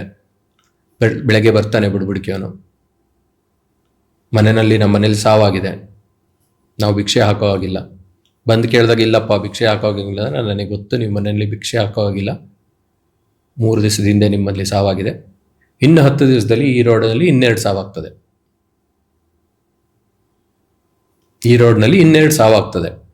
ನಿಮ್ಮ ಮನೆಗೆ ಯಾರೋ ಒಬ್ರು ಮಾಡಿಸಿದ್ದಾರೆ, ಅದಲ್ಲಿ ಇಟ್ಟಿದ್ದಾರೆ, ಅದನ್ನು ತೆಗೆಸಿ.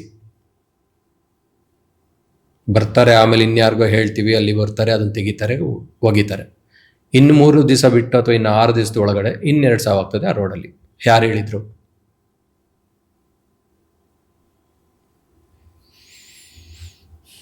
ಇದು ಅಭ್ಯಾಸ. ಇದು ಅಭ್ಯಾಸ ಮಾಡಿಕೊಂಡು ಅವರನ್ನ ಕರೆದು, ಅಂದರೆ ಸ್ಪಿರಿಟ್ಗಳನ್ನು ಮಾತಾಡಿಸುವಂಥ ಅಭ್ಯಾಸ ಇದ್ದವರು ಆಗತ್ತೆ. ಇನ್ನೊಂದಿಷ್ಟಿದೆ, ಏನು, ಯಾವುದೋ ವಿಚಾರಕ್ಕೆ ಯಾರೋ ಬಂದಿರ್ತಾರೆ, ಅವರನ್ನು ಮಾತಾಡಿಸ್ಬೇಕು, ಏನು ವಿಚಾರ ಅಂತ ತಿಳ್ಕೋಬೇಕು, ಅದನ್ನು ಕ್ಲಾರಿಫಿಕೇಶನ್ ಮಾಡಬೇಕು. ಪಿಕ್ಚರ್ ತೆಗಿತಾರಲ್ಲ, ಇದು ಸುಮ್ಮನೆ ತೆಗೆಯೋದಲ್ಲ, ಇದು ಆಗ್ತಾ ಇರುತ್ತೆ, ಅದನ್ನು ಪಿಕ್ಚರೈಸೇಷನ್ ಮಾಡೋದಷ್ಟೇ. ಎಂದಿಷ್ಟು ವಿಚಾರಗಳು ಅದು ಬಿಳಿ ಬಟ್ಟೆ ಹಾಕ್ಕೊಂಡಿರುತ್ತೆ, ಅವೆಲ್ಲ ಸುಳ್ಳು. ಅಂದರೆ ಬಿಳಿ ಬಟ್ಟೆ ಹಾಕ್ಕೊಂಡು ಬಂದು ಕಾಲಿರಲ್ಲ, ಕಾಲು, ಅದೆಲ್ಲ ವ್ಯತ್ಯಾಸಗಳು, ಒಬ್ಬೊಬ್ಬರು ತಿಳಿದ ರೀತಿ, ಒಬ್ಬೊಬ್ಬರು ಹೇಳೋವಂಥದ್ದು. ಆದರೆ ಇಲ್ವಾ, ಸ್ಪಿರಿಟ್ಸ್ಗಳಿದೆ, ಸ್ಪಿರಿಟ್ಸ್ ಎಲ್ಲ ಕಡೆ ಇದೆ. ಎಲ್ಲವೂ ದೇಹದ ನಾವು ನಮ್ಮ ಕಲ್ಚರಲ್ಲಿ ನಾವು ನಂಬ್ಕೊಂಬಂದಿರೋ ಹಾಗೆ ಪ್ರತಿಯೊಂದಕ್ಕೂ ಹುಟ್ಟಾದ ಮೇಲೆ ಮತ್ತೆ ಮರುಜನ್ಮ ಇದೆ, ಸಾವಾದ ಮೇಲೆ ಮತ್ತೆ ಮರುಜನ್ಮ ಇದೆ, ಹುಟ್ಟು ಮರುಜನ್ಮ ರೆಗ್ಯುಲರ್ ಆಗಿದೆ ಅಂತ. ಡೈರೆಕ್ಟಾಗಿ ಹೋಗಿ ಸೇರ್ಕೊಳ್ಳುತ್ತಾ? ಅಂದರೆ ಆತ್ಮಗಳು ಬೇರೆಯವರಲ್ಲಿ ಸೇರುತ್ತಾ? ಅಲ್ಲ, ಅದು ಆತ್ಮ ಅಲ್ಲ. ಅದು ನಾವು ಆತ್ಮ ಪರಮಾತ್ಮ ಆ ಲೆಕ್ಕಕ್ಕೆ ಇಟ್ಕೊಂಡ್ರೆ ಪರಮಾತ್ಮನ ಒಂದು ಅಂಶ ಆತ್ಮ. ಆತ್ಮಗಳು ಅದಕ್ಕೆ ಬೇಕಾದ ಶರೀರನ ಹುಡುಕತ್ತೆ. ಅದಕ್ಕೆ ಬೇಕಾದ ಶರೀರ ಅಂದರೆ ಏನು? ನಾವು ಮಾಡಿದ ಕರ್ಮಫಲಗಳು, ನಾವು ಹಿಂದಿನ ಜನ್ಮದಲ್ಲಿ ಏನು ವ್ಯತ್ಯಾಸಗಳನ್ನು ಮಾಡಿರ್ತೀವಿ ಅದನ್ನು ತೀರ್ಸೋಕ್ಕೋಸ್ಕರ ಮತ್ತೆ ಬರಬೇಕು. ಒಂದು ಈಗಲೇ ಈಕ್ವಲ್ ಮಾಡ್ಕೋಬೇಕು, ಇಲ್ಲ ಈಕ್ವಲ್ ಮಾಡೋಕ್ಕೆ ಎಕ್ಸಾಕ್ಟಾಗಿ ಮತ್ತೆ ಬರಬೇಕು ಅಂತ. ಅದಕ್ಕೂ ನಮಗಿರೋ ಆಯಸ್ಸು ಥರನೇ ಆತ್ಮಕ್ಕೂ ಒಂದು ಆಯಸ್ಸಿದೆ. ಆ ಆಯಸ್ಸು ಮುಗಿಯೋವರೆಗೂ ಅದು ಬೇರೆ ಬೇರೆ ಜೀವ ತಾಳಬೇಕು, ಮುಂದೆ ಹೋಗಬೇಕು, ಜನ್ಮ ಎತ್ತಬೇಕು, ಒಂದು ಮುಂದಿನ ಜನ್ಮಕ್ಕೆ ಹೋಗಬೇಕು. ಏನಾದರೆ ಹಾಗಾದರೆ ನಾನೀಗ ಕಷ್ಟಪಡ್ತಿರೋದು ಯಾತಕ್ಕೆ? ಅಕಸ್ಮಾತ್ ಕಷ್ಟಪಡ್ತಿದ್ರೆ ಯಾತಕ್ಕೆ? ನಾನು ಹಿಂದೆ ಏನು ಮಾಡಿದ್ದೆ ಅದು ಆಗುತ್ತೆ ಅಂತ ಯೋಚನೆ. ನಮ್ಮಲ್ಲಿ ಕರ್ಮ ಸಿದ್ಧಾಂತದಲ್ಲಿ ಬರೋ ಯೋಚನೆಗಳು ಹೇಗೆ ಅಂತಂದರೆ, ನಾನು ಏನು ಮಾಡಿರ್ತೀನೋ ಅದಕ್ಕೆ ಈಕ್ವಲ್ ಆಗಿ ಕರ್ಮಫಲ ಅನುಭವಿಸ್ಬೇಕು ಅಂತ. ಈಗ ನಾನು ಯಾರಿಗಾರು ಹೊಡೆದಿರ್ತೀನಿ ಅಂತಂದರೆ, ಇಫ್ ಐ ಆಮ್ ಅಂದರೆ ನಾನು ಯಾರಿಗೋ ಹೊಡೆಯೋದಕ್ಕೆ ಒಂದು ಕಾರಣ ಇದೆ ಅಂದರೆ ಅವ್ನು ಹೊಡೆಸ್ಕೊಂಡು ಸುಮ್ಮನೆ ಹೋಗ್ತಾನೆ. ಅದಕ್ಕೆ ಕಾರಣ ಇಲ್ದಲೇ ಇದ್ದರೆ ನನಗಿನ್ನೊಬ್ಬ ತಿರುಗಿಸಿ ಅವ್ನು ಹೊಡಿಲೇಬೇಕು. ನಾನು ಹೊಡೆದಿದ್ದಕ್ಕೆ ವಾಪಸ್ ಅವ್ನು ಹೊಡೆದ್ರಷ್ಟೇ ಅದು ಈಕ್ವಲ್, ಇಲ್ದಿದ್ರೆ ಅಲ್ಲ. ಈಗ ನಾನು ಇನ್ನೊಂದು ಹೇಳ್ತೀನಿ. ಈಗ ನಾನು ಒಬ್ಬರ ಹತ್ರ ಎಜುಕೇಷನ್ ತಗೋತೀನಿ, ನಾನು ಅವರಿಗೆ ವಾಪಸ್ ಎಜುಕೇಷನ್ ಮಾಡೋಕ್ಕಾಗತ್ತಾ? ಈಗ ನಿಮ್ಮಿಂದ ನಾನು ಒಂದಿಷ್ಟು ಪಡಿತೀನಿ ಯಾವುದೋ ಎಜುಕೇಷನ್, ವಾಪಸ್ ನಿಮಗೆ ಅದ್ರ ಬಗ್ಗೆ ಎಜುಕೇಷನ್ ಕೊಡೋಕ್ಕಾಗತ್ತಾ? ಸಾಧ್ಯ ಇಲ್ಲ ಅಲ್ವಾ? ನನ್ನ ಟೀಚರಿಗೆ ನಾನು ಹೋಗಿ ಮತ್ತೆ ಪಾಠ ಮಾಡ್ಲಿಕ್ಕೆ ಸಾಧ್ಯ ಇದೆಯಾ? ಇಲ್ಲ. ನನ್ನ ತಂದೆ ತಾಯಿಗಳು ನನಗೆ ಜನ್ಮ ಕೊಟ್ಟಿದ್ದಾರೆ, ನಾನು ಅವ್ರಿಗೆ ವಾಪಸ್ ಜನ್ಮ ಕೊಡೋಕ್ಕೆ ಸಾಧ್ಯ ಇದೆಯಾ? ಇಲ್ಲ. ನಾನು ಇನ್ನೊಂದು ಜನ್ಮ ಕೊಡುವಂಥ ಪ್ರೋಸೆಸ್ನಲ್ಲಿ ನನ್ನನ್ನು ತೊಡಗಿಸ್ಕೊಂಡ್ರೆ ನಮ್ಮ ಪಿತೃಗಳ ಋಣ ಕಳಿಯತ್ತಲ್ಲಿಗೆ ಅಂತ. ನಮ್ಮ ಋಣವನ್ನು ನಾವು ಈಕ್ವಲ್ ಮಾಡ್ಕೋಬೇಕು ಅಂತ ನಾನು ಇನ್ನೊಂಥರ ಯೋಚನೆ ಮಾಡ್ತೀನಿ. ನಾನು ಒಬ್ಬರು ಮನೆಗೆ ಹೋಗಿ ಕಾಫಿ ಕುಡಿದೆ ಅಂತಂದರೆ ನಾನು ಯೋಚನೆ ಮಾಡ್ತೀನಿ ನನ್ನ ಋಣ ಅವ್ರ ಮೇಲಿದೆ ಅಂತ ಯೋಚನೆ ಮಾಡಲ್ಲ. ಅಲ್ಲ, ನಾನು ಅವ್ರ ಮೇಲೆ ಅವ್ರದ್ದು ಋಣ ಉಳಿಸ್ಕೊಂಬಿಟ್ಟೆ ಅಂತ ಯೋಚನೆ ಮಾಡಲ್ಲ. ನಾನು ಯೋಚನೆ ಏನು ಮಾಡ್ತೀನಿ ಅಂದರೆ ನನ್ನ ಋಣ ಏನೋ ಇತ್ತು ಅವ್ರದ್ದು ತೀರಿಸಿದ್ದೀನಿ ಅಂತ. It's A safest. ನಾನು ಸೇಫ್ ಗಾರ್ಡ್ ಮಾಡ್ಕೊತಿದ್ದೀನಿ. ಏನಂತ ಮತ್ತೆ ಮುಂದೆ ಬರೋ ಅವಶ್ಯಕತೆ ಇಲ್ಲ. ಯೋಚನೆನೇ ಆ ರೀತಿ. ಯೋಚನೆ ಯಾವ ರೀತಿ ಇದೆ ಅಂತಂದರೆ, ನನ್ನ ಋಣಗಳನ್ನು ಬೇರೆಯವ್ರದ್ದು ಇಟ್ಕೊಂಡಿದ್ದಾರೆ, ನಾ ತೀರಿಸ್ತಾ ಹೋಗ್ತಾ ಇದ್ದೀನಿ ಅಂತ. ಯಾವುದೇ ಕಾರ್ಯಕ್ರಮ ಇರಲಿ, ಕಾರ್ಯಕ್ರಮ ಇನ್ ದ ಸೆನ್ಸ್ ನಾನು ಯಾರ ಜೊತೆ ವ್ಯವಹರಿಸೋದಾಗಲಿ, ನಾನೊಬ್ಬರ ಜೊತೆ ಜೊತೇಲಿದ್ದೀನಿ ಅನ್ನೋದಾಗಲಿ, ಅಥವಾ ಅವ್ರ ಜೊತೆ ಒಬ್ಬ ಇದನ್ನು ಮಾಡ್ತಾಯಿದ್ದೀನಿ, ಏನೋ ಬಿಸ್ನೆಸ್ ಮಾಡ್ತಾಯಿದ್ದೀನಿ ಅಂತಾಗಲಿ, ಎಲ್ಲದಕ್ಕೂ ಇದೇ ರೀತಿ ಯೋಚನೆ ಮಾಡೋದು. ಈಗ ಇದೇ ಥರ ಕೆಲವೊಂದು ಸಾರಿ ಅಕ್ಕಪಕ್ಕ ಮನೆಯವರು ಆಗಲಿ ಅಥವಾ ಜೊತೆಲಿ ಹುಡ್ತೋರೇ ಆಗಲಿ, ದೊಡ್ಡಪ್ಪ ಚಿಕ್ಕಪ್ಪನ ಮಕ್ಕಳಾಗಲಿ, ಯಾವತ್ತೂ ಅಷ್ಟು ಕ್ಲೋಸ್ ಆಗಿರಲ್ಲ, ಸಡನ್ನ ಬಂದ್ಬಿಡ್ತಾರೆ. ಆಯ್ತು, ಸಡನ್ ಆಗಿ ಯಾರೋ ಒಬ್ರು ಲೈಫಲ್ಲಿ ಬರ್ತಾರೆ. ಯಾಕೆ ಬರ್ತಾರೆ? ಅವಳು ಯಾರೋ ಹತ್ರ ಆಗ್ತಾಳೆ, ಇವನು ಯಾರೋ ಅಣ್ಣ ತಮ್ಮ ಆಗ್ತಾನೆ. ಇದು ಹೇಗಿದೆ? ಇದೇನಿದು? ನಮ್ಮ ರಿಲೇಶನ್ಶಿಪ್ ಅರ್ಲಿಯರ್ ಹೇಗಿತ್ತು ಅನ್ನೋದು ನಮಗೆ ಗೊತ್ತಿಲ್ಲ. ಹಿಂದೆಲ್ಲ ಇತ್ತಂತೆ. ಈಗ ಮಕ್ಕಳು ನೋಡಿರ್ಬೇಕು ನೀವು, ಸಣ್ಣ ಮಕ್ಕಳಲ್ಲಿ ಮಕ್ಕಳು ಅಳ್ತಾರೆ, ನಗ್ತಾರೆ, ಅಳ್ತಿರ್ತಾರೆ, ತುಂಬ ಮಾಡ್ತಾರೆ. ಹುಟ್ಟಿದ ಮಕ್ಕಳು ಅಳ್ತಿರ್ತಾರೆ, ನಗ್ತಾ ಇರ್ತಾರೆ. ಯಾವಾಗ ಅಂತಂದರೆ ನಿದ್ದೆನಲ್ಲಿದ್ದಾಗ. ಯಾಕೆ ಮಾಡ್ತಾರೆ? ಅವ್ರಿಗೆ ಇನ್ನೂ ಅವಾಗ ಬಂದಿರ್ತಾರೆ, ಹಳೇದು ವಾಸನೆ ಇರುತ್ತೆ. ನಾವು ಅದನ್ನು ತಪ್ಪಿಸ್ತೀವಿ ಜೀವನದಲ್ಲಿ. ಅವರು ಹುಟ್ಟುತ್ತಾನೆ ಆಧ್ಯಾತ್ಮದಲ್ಲೇ ಬಂದಿರ್ತಾರೆ. ಅವರು ಅಂದರೆ ಹಳೇ ಜನ್ಮದ ವಾಸನೆ ಇಟ್ಕೊಂಡೇ ಬಂದಿರ್ತಾರೆ. ನಾವು ಅದನ್ನು ಕರ್ಬ್ ಮಾಡ್ತೀವಿ, ಅದನ್ನು ಬೆಳಿಲಿಕ್ಕೆ ಬಿಡೋದಿಲ್ಲ. ನಾವು ಈಗಿನ ಲೆಕ್ಕಾಚಾರಕ್ಕೆ ಅವ್ರನ್ನ ತಂದು ಬಿಡ್ತೀವಿ. ಅದನ್ನು ಅದೇ ಬೆಳವಣಿಗೆಗೆ ಬಿಟ್ಟಿದ್ದಿದ್ರೆ ಅವ್ರು ಚೆನ್ನಾಗಿರೋರು. ಅಲ್ಲ, ಒಳ್ಳೆ ಕರ್ಮ ತಗೊಂಡ್ಬಂದು ಆ ಮಗು ಒಳ್ಳೇದಿರ್ಲಿ ಕೆಟ್ಟದಿರ್ಲಿ, ದಟ್ ಡಸಂಟ್ ಮ್ಯಾಟರ್. ನಾನು ಕೆಟ್ಟದ್ದು ಮಾಡಿ ಇಟ್ಕೊಂಡು, ನಾನು ಇನ್ನೊಂದ್ಸಲ ಹೇಳ್ತೀನಿ, ನನ್ನ ಗುರುನೇನು ಕೇಳೋದಿಲ್ಲ ಅಂತ. ನಾನು ಏನಾರು ಕಷ್ಟ ಆಗ್ತಾ ಇದೆ ಅಂತ ಗುರು ಹತ್ರ ಹೋಗಿ ನನ್ನ ಕಷ್ಟ ಪರಿಹರಿಸು ಅಂತ ಕೇಳಿದ್ರೆ, ಅವನು ಶಕ್ತಿ ಇದ್ದು ಪರಿಹರಿಸಿದ್ರೆ ಅದನ್ನು ವಾಪಸ್ ತಗೋಬೇಕಲ್ಲ ಯಾರು ಒಬ್ರು. ಅವಾಗ ಅವ್ರು ತಗೋಬೇಕಾಗತ್ತೆ. ಅವಾಗ ನಾನೆಂಥ ಶಿಷ್ಯ ಗುರುಗೆ ಕಷ್ಟ ಕೊಡೋಕ್ಕೆ? ಅದಕ್ಕೆ ಗುರುನೇ ಕೇಳಲ್ಲ, ಕೊಡಬೇಕಿದ್ರೆ ಕೊಡ್ತಾನ ಅವನು ಅಂತ. ಜೊತೆಗೆ ನೀವು ಹೇಳ್ತಿದ್ರೆ ನೀವು ಕಾಡಲ್ಲಿ ಬೇರೆ ತುಂಬ ವರ್ಷಗಳ ಕಾಲ ಕೆಲಸ ಮಾಡಿದ್ದೀರಿ. ಈ ಸಮಯದಲ್ಲಿ ನಿಮಗೆ ಸುಮಾರು ಅನುಭವಗಳಾಗುತ್ತೆ. ಇನ್ನು ಕಾಡು ಅನ್ನೋದಕ್ಕಿಂತ ನೀವು ನಮ್ಮ ದೇಶದಲ್ಲಿ, ನಮ್ಮ ಭೌಗೋಳಿಕ ಇದರಲ್ಲಿ ಉತ್ತರ ಭಾಗಕ್ಕೆ ಹೋದಂಗೆ, ಈ ಹರಿದ್ವಾರ ದಾಟಿದ್ರೆ ನಿಮಗೆ ಈ ಥರದ ಅನುಭವಗಳು ಬೇಗ ಜಾಸ್ತಿ ಆಗುತ್ತೆ. ಬೇಗ ಮತ್ತು ಜಾಸ್ತಿಯಿಂದ ನಾನು ಎರಡು ಹೇಳ್ತಾ ಇದ್ದೀನಿ. ಒಂದು ಅಮೌಂಟು, ಇನ್ನೊಂದು ಸ್ಪೀಡು. ಎರಡು ನಿಮಗೆ ಅನುಭವಗಳು ಜಾಸ್ತಿ ಆಗ್ತಾ ಹೋಗುತ್ತೆ. ಈ ಥರ ಅನುಭವಗಳನ್ನು ನೀವು ಅಲ್ಲಿದ್ದು ಅನುಭವಿಸ್ಬೇಕು. ಎಕ್ಸ್ಪ್ಲನೇಷನ್ ಅಂತಂದರೆ ಇವೆಲ್ಲ ಏನಾಗುತ್ತೆ ಗೊತ್ತಾ? ಎಕ್ಸ್ಪ್ಲನೇಷನ್ ಹೇಳಿದ್ರೆ ಕಥೆ ಹೊಡಿತಿದ್ದಾನೆ ಅಂತ. ಅವರು ಅನುಭವಿಸೋವರೆಗೂ, ಅಂದರೆ ಬೆಂಕಿ ಮುಟ್ಟೋವರೆಗೂ ಅದರದ್ದು ಬಿಸಿ ಗೊತ್ತಾಗಲ್ಲ ಅಂತಾರಲ್ಲ, ಇದೇ ಥರ ಅದನ್ನು ಅನುಭವಿಸೋವರೆಗೂ ನಿಮಗೆ ಅದರದ್ದು ಏನು ಹೇಳಿದ್ರು ಕತೆ ಆಗೇ ಉಳಿಯುತ್ತೆ. ಬಿಟ್ಟರೆ ಅದು ಇದೆ ಅನ್ನೋ ಇದಕ್ಕೆ ಬರಲ್ಲ. ಇದು ಫ್ಯಾಂಟಸಿ ಅಲ್ಲ, ಇದೊಂದು ಸೈನ್ಸ್. ಇದೊಂದು ಸೈನ್ಸ್ ಅಂತ ಯಾಕೆ ಹೇಳ್ತಿದ್ದೀವಿ ನಾವು ಅಂತಂದರೆ, ಇದರದ್ದು ಅನುಭವ ಪಡ್ಕೊಂಡಿದ್ದಾರೆ, ಅದನ್ನು ರಿಸಾಲ್ವ್ ಮಾಡೋವಂಥವ್ರು ಇದ್ದಾರೆ, ಈಗಲೂ ಇದ್ದಾರೆ, ಇಲ್ಲ ಅಂತ ಹೇಳ್ತಿಲ್ಲ. ಗೋಸ್ಟ್ ಟ್ರ್ಯಾಪರ್ಸ್ ಅಂತ ಹೇಳಲ್ಲ ನಾನು. ಟ್ರ್ಯಾಪರ್ಸ್ ಅಂತ ಅಲ್ಲ, ಹಂಟರ್ಸು ಟ್ರ್ಯಾಪರ್ಸು ಇವೆಲ್ಲ ಇದೆಯಲ್ಲ, ಇದು ಅದನ್ನು ನಾವು ಬಿಡಿಸ್ತೀವಿ, ಅವೆಲ್ಲ ಸುಳ್ಳು. ಆಗಿನ ಮಟ್ಟಕ್ಕೆ ಅದಕ್ಕೆ ತಿಳಿ ಹೇಳಿ ಇದೆಲ್ಲಪ್ಪ ನಿಂದು ಬೇರೆದು ಮಾಡು ಅಂತ ಹೇಳೋದಷ್ಟೇ ಸಾಧ್ಯ. ಬಿಟ್ಟರೆ ಅದು ಬಿಡಿಸೋಕ್ಕೂ ಆಗಲ್ಲ, ಓಡಿಸೋಕ್ಕೂ ಆಗಲ್ಲ. ಅದು ತಿಳಿ ಹೇಳಿ ಕಳಿಸೋದಷ್ಟೇ. ಅದು ಮತ್ತೆ ಸಿಕ್ಕಿ ಅದರದ್ದು ಮುಗಿಸೋವರೆಗೂ ಅದು ಅದರ ಪಡಿ ನಡೀತಾ ಇರುತ್ತೆ. ಈಗ ನೀವು ಅಲ್ಲಿ ಹೇಳ್ತಿದ್ರಿ ಹರಿದ್ವಾರಲ್ಲಿ ಹೋಗ್ಬೇಕಂದ್ರೆ, ಹರಿದ್ವಾರದಲ್ಲಿ ಹೋಗಿ ನೀವು ಋಷಿಕೇಶ, ಹರಿದ್ವಾರ, ಕೇದಾರ, ಬದ್ರಿ ಈ ಥರ ಮೂವ್ ಆಗ್ತಾ ಇದ್ರೆ ನೀವು ಈ ಮನಸ್ಥಿತಿನಲ್ಲಿ ಇರಬೇಕು ನೀವು. ಅಂದರೆ ನಾನು ಹೇಳ್ತಿರೋದು, ಈಗ ಅಲ್ಲಿಗೆ ಟೂರಿಂಗಿಗೆ ಹೋದರೆ ಆಗಲ್ಲ. ನೀವು ಟೂರಿಂಗಿಗೆ ಹೋದಾಗ ನಿಮಗೆ ಬೇಕಾದ್ದೇನು, ಯಾವುದೋ ಒಂದು ಹೋಟ್ಲ್ ಸಿಗುತ್ತೆ ಅಥವಾ ಉಳ್ಕೊಳ್ಳೋಕ್ಕೆ ಜಾಗ ಇದೆಯಾ ನೋಡ್ತೀವಿ. ನಾವು ಹೋಗಬೇಕಾಗಿರೋದು ಅದಕ್ಕಲ್ಲ. ನಾವು ಏನು ಉದ್ದೇಶ ಇಟ್ಕೊಂಡು ಹೋಗಿದ್ದೀವಿ ಆ ಉದ್ದೇಶನ ಪೂರ್ತಿ ಮಾಡ್ಕೋತೀವಿ. ಟ್ರಾವೆಲ್ ಇರಬೇಕು ನಿಮಗೆ, ಆ ಜರ್ನಿ ಇರಬೇಕು. ಜರ್ನಿ ಇದೆಯಲ್ಲ, ನೀವು ಅದನ್ನೇ ಮುಂಚೆ ಹೇಳ್ದಲ್ಲ, ನಾನು ಈ ಕಾಲೇಜ್ಗೆ ಇಂಜಿನಿಯರಿಂಗ್ ಕಾಲೇಜ್ಗೆ ಹೋಗ್ಬಿಟ್ಟು BA ಕೊಡು ಅಂತಂದರೆ ಆಗಲ್ಲ. ಇಂಜಿನಿಯರಿಂಗ್ ಕಾಲೇಜ್ಗೆ ಹೋದಾಗ BEನೇ ಕೊಡೋದವರು. BEನೋ BTech ME MTech ಈ ಥರದ್ದಷ್ಟೇ ಡಿಗ್ರಿ ಕೊಡೋಕ್ಕೆ ಸಾಧ್ಯ. ನಿಮಗೆ BCom ಕೊಡೋಕ್ಕಾಗಲ್ಲ.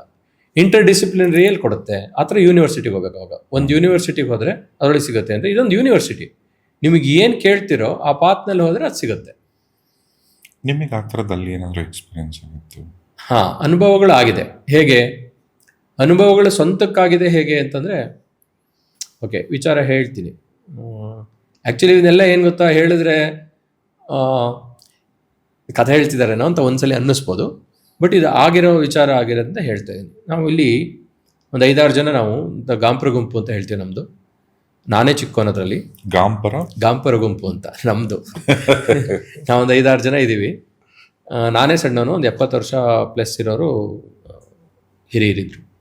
ಇಷ್ಟು ಜನ ಹೋಗಿದ್ವಿ. ಅದರಲ್ಲಿ ನಮ್ಮ ಜೊತೆಲಿದ್ದವ್ರಿಗೊಬ್ಬರಿಗೆ ಏನಾಯಿತು, ಒಂದು ಕಡೆ ಇಲ್ಲಿಂದ ಡೆಲ್ಲಿಗೆ ಹೋದ್ವಿ. ಫಸ್ಟು ಡೆಲ್ಲಿಗೆ ಹೋಗ್ಬಿಟ್ಟು ಪೇಜಾವರ ಮಠ ಇದೆ, ದ್ವಾರಕಾ ಅಂತ ಒಂದು ಏರಿಯಾ, ಅದರಲ್ಲಿ ಪೇಜಾವರದ್ದು ಒಂದು ಮಠ ಇದೆ.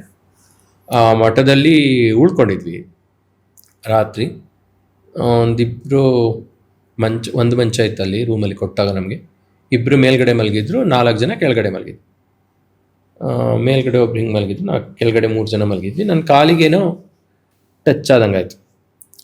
ಸೊ ಟಚ್ ಆದಂಗೆ ಆಯಿತು. ನಾನು ಸ್ವಲ್ಪ ಹಂಗೆ ಕಾಲು ಜಾಡಿಸೋದು ಕೂಡ ಎಚ್ಚರ ಆಯಿತು ನನಗೆ. ಅಂದರೆ ಯಾರೋ ಮುಟ್ತಾ ಇದ್ದಾರೆ ಅನ್ನೋ ಅನುಭವ ಅದು. ಎದ್ದರೆ ಕೂತ್ರೆ ಎದುರುಗಡೆ ಇನ್ನೊಬ್ಬರು ನನ್ನ ಮೇಲ್ಗಡೆ ಹಿಂಗೆ ಮಲಗಿದ್ರು ಒಬ್ಬರು. ಅವರು ಈಗ ಯಾಕೆ ಹಿಂಗೆ ಮಾಡಿದೆ ಅಂದರು. ಇಲ್ಲ ಯಾರೋ ಇದಾಗ್ತಾ ಇತ್ತು, ಟಚ್ ಆಗ್ತಾ ಇದ್ದಂಗೆ ಆಯಿತು, ಅದಕ್ಕೆ ಕಾಲು ಜಾಡಿಸ್ದೆ, ಎಚ್ಚರ ಆಯಿತು, ಎದ್ದು ಕೂತೆ ಅಂದೆ. ಅವಳು ಹೋದ್ಲು ನೋಡು ಅಂದರು. ಅವ್ರಿಗೆ ಕಾಣಿಸುತ್ತದು, ಅವ್ರ ಹತ್ರ ಮಾತಾಡುತ್ತೆ. ಅವಳ ಹತ್ರ ಅವ್ರು ಮಾತಾಡ್ತಾ ಹೇಳ್ತಾ ಇದ್ರಂತ, ಈ ಥರ ಆಯಿತು, ನಾನು ಯಾಕೆ ಸತ್ತೆ ಇಲ್ಲಿ ಅಂತ. ಒಬ್ಳು ಲೇಡಿ ಬಂದಿದ್ಲು, ಈಗ ಹೋದ್ಲು ಅವಳು ಅಂತ. ಸರಿ, ನಮಗೆ ಅದು ಫುಲ್ ನಮಗೆ ಅರ್ಥ ಆಗಿಲ್ಲ. ನನಗೆ ಅನುಭವ ಆಗಿದೆ, ಅರ್ಥ ಆಗಿಲ್ಲ.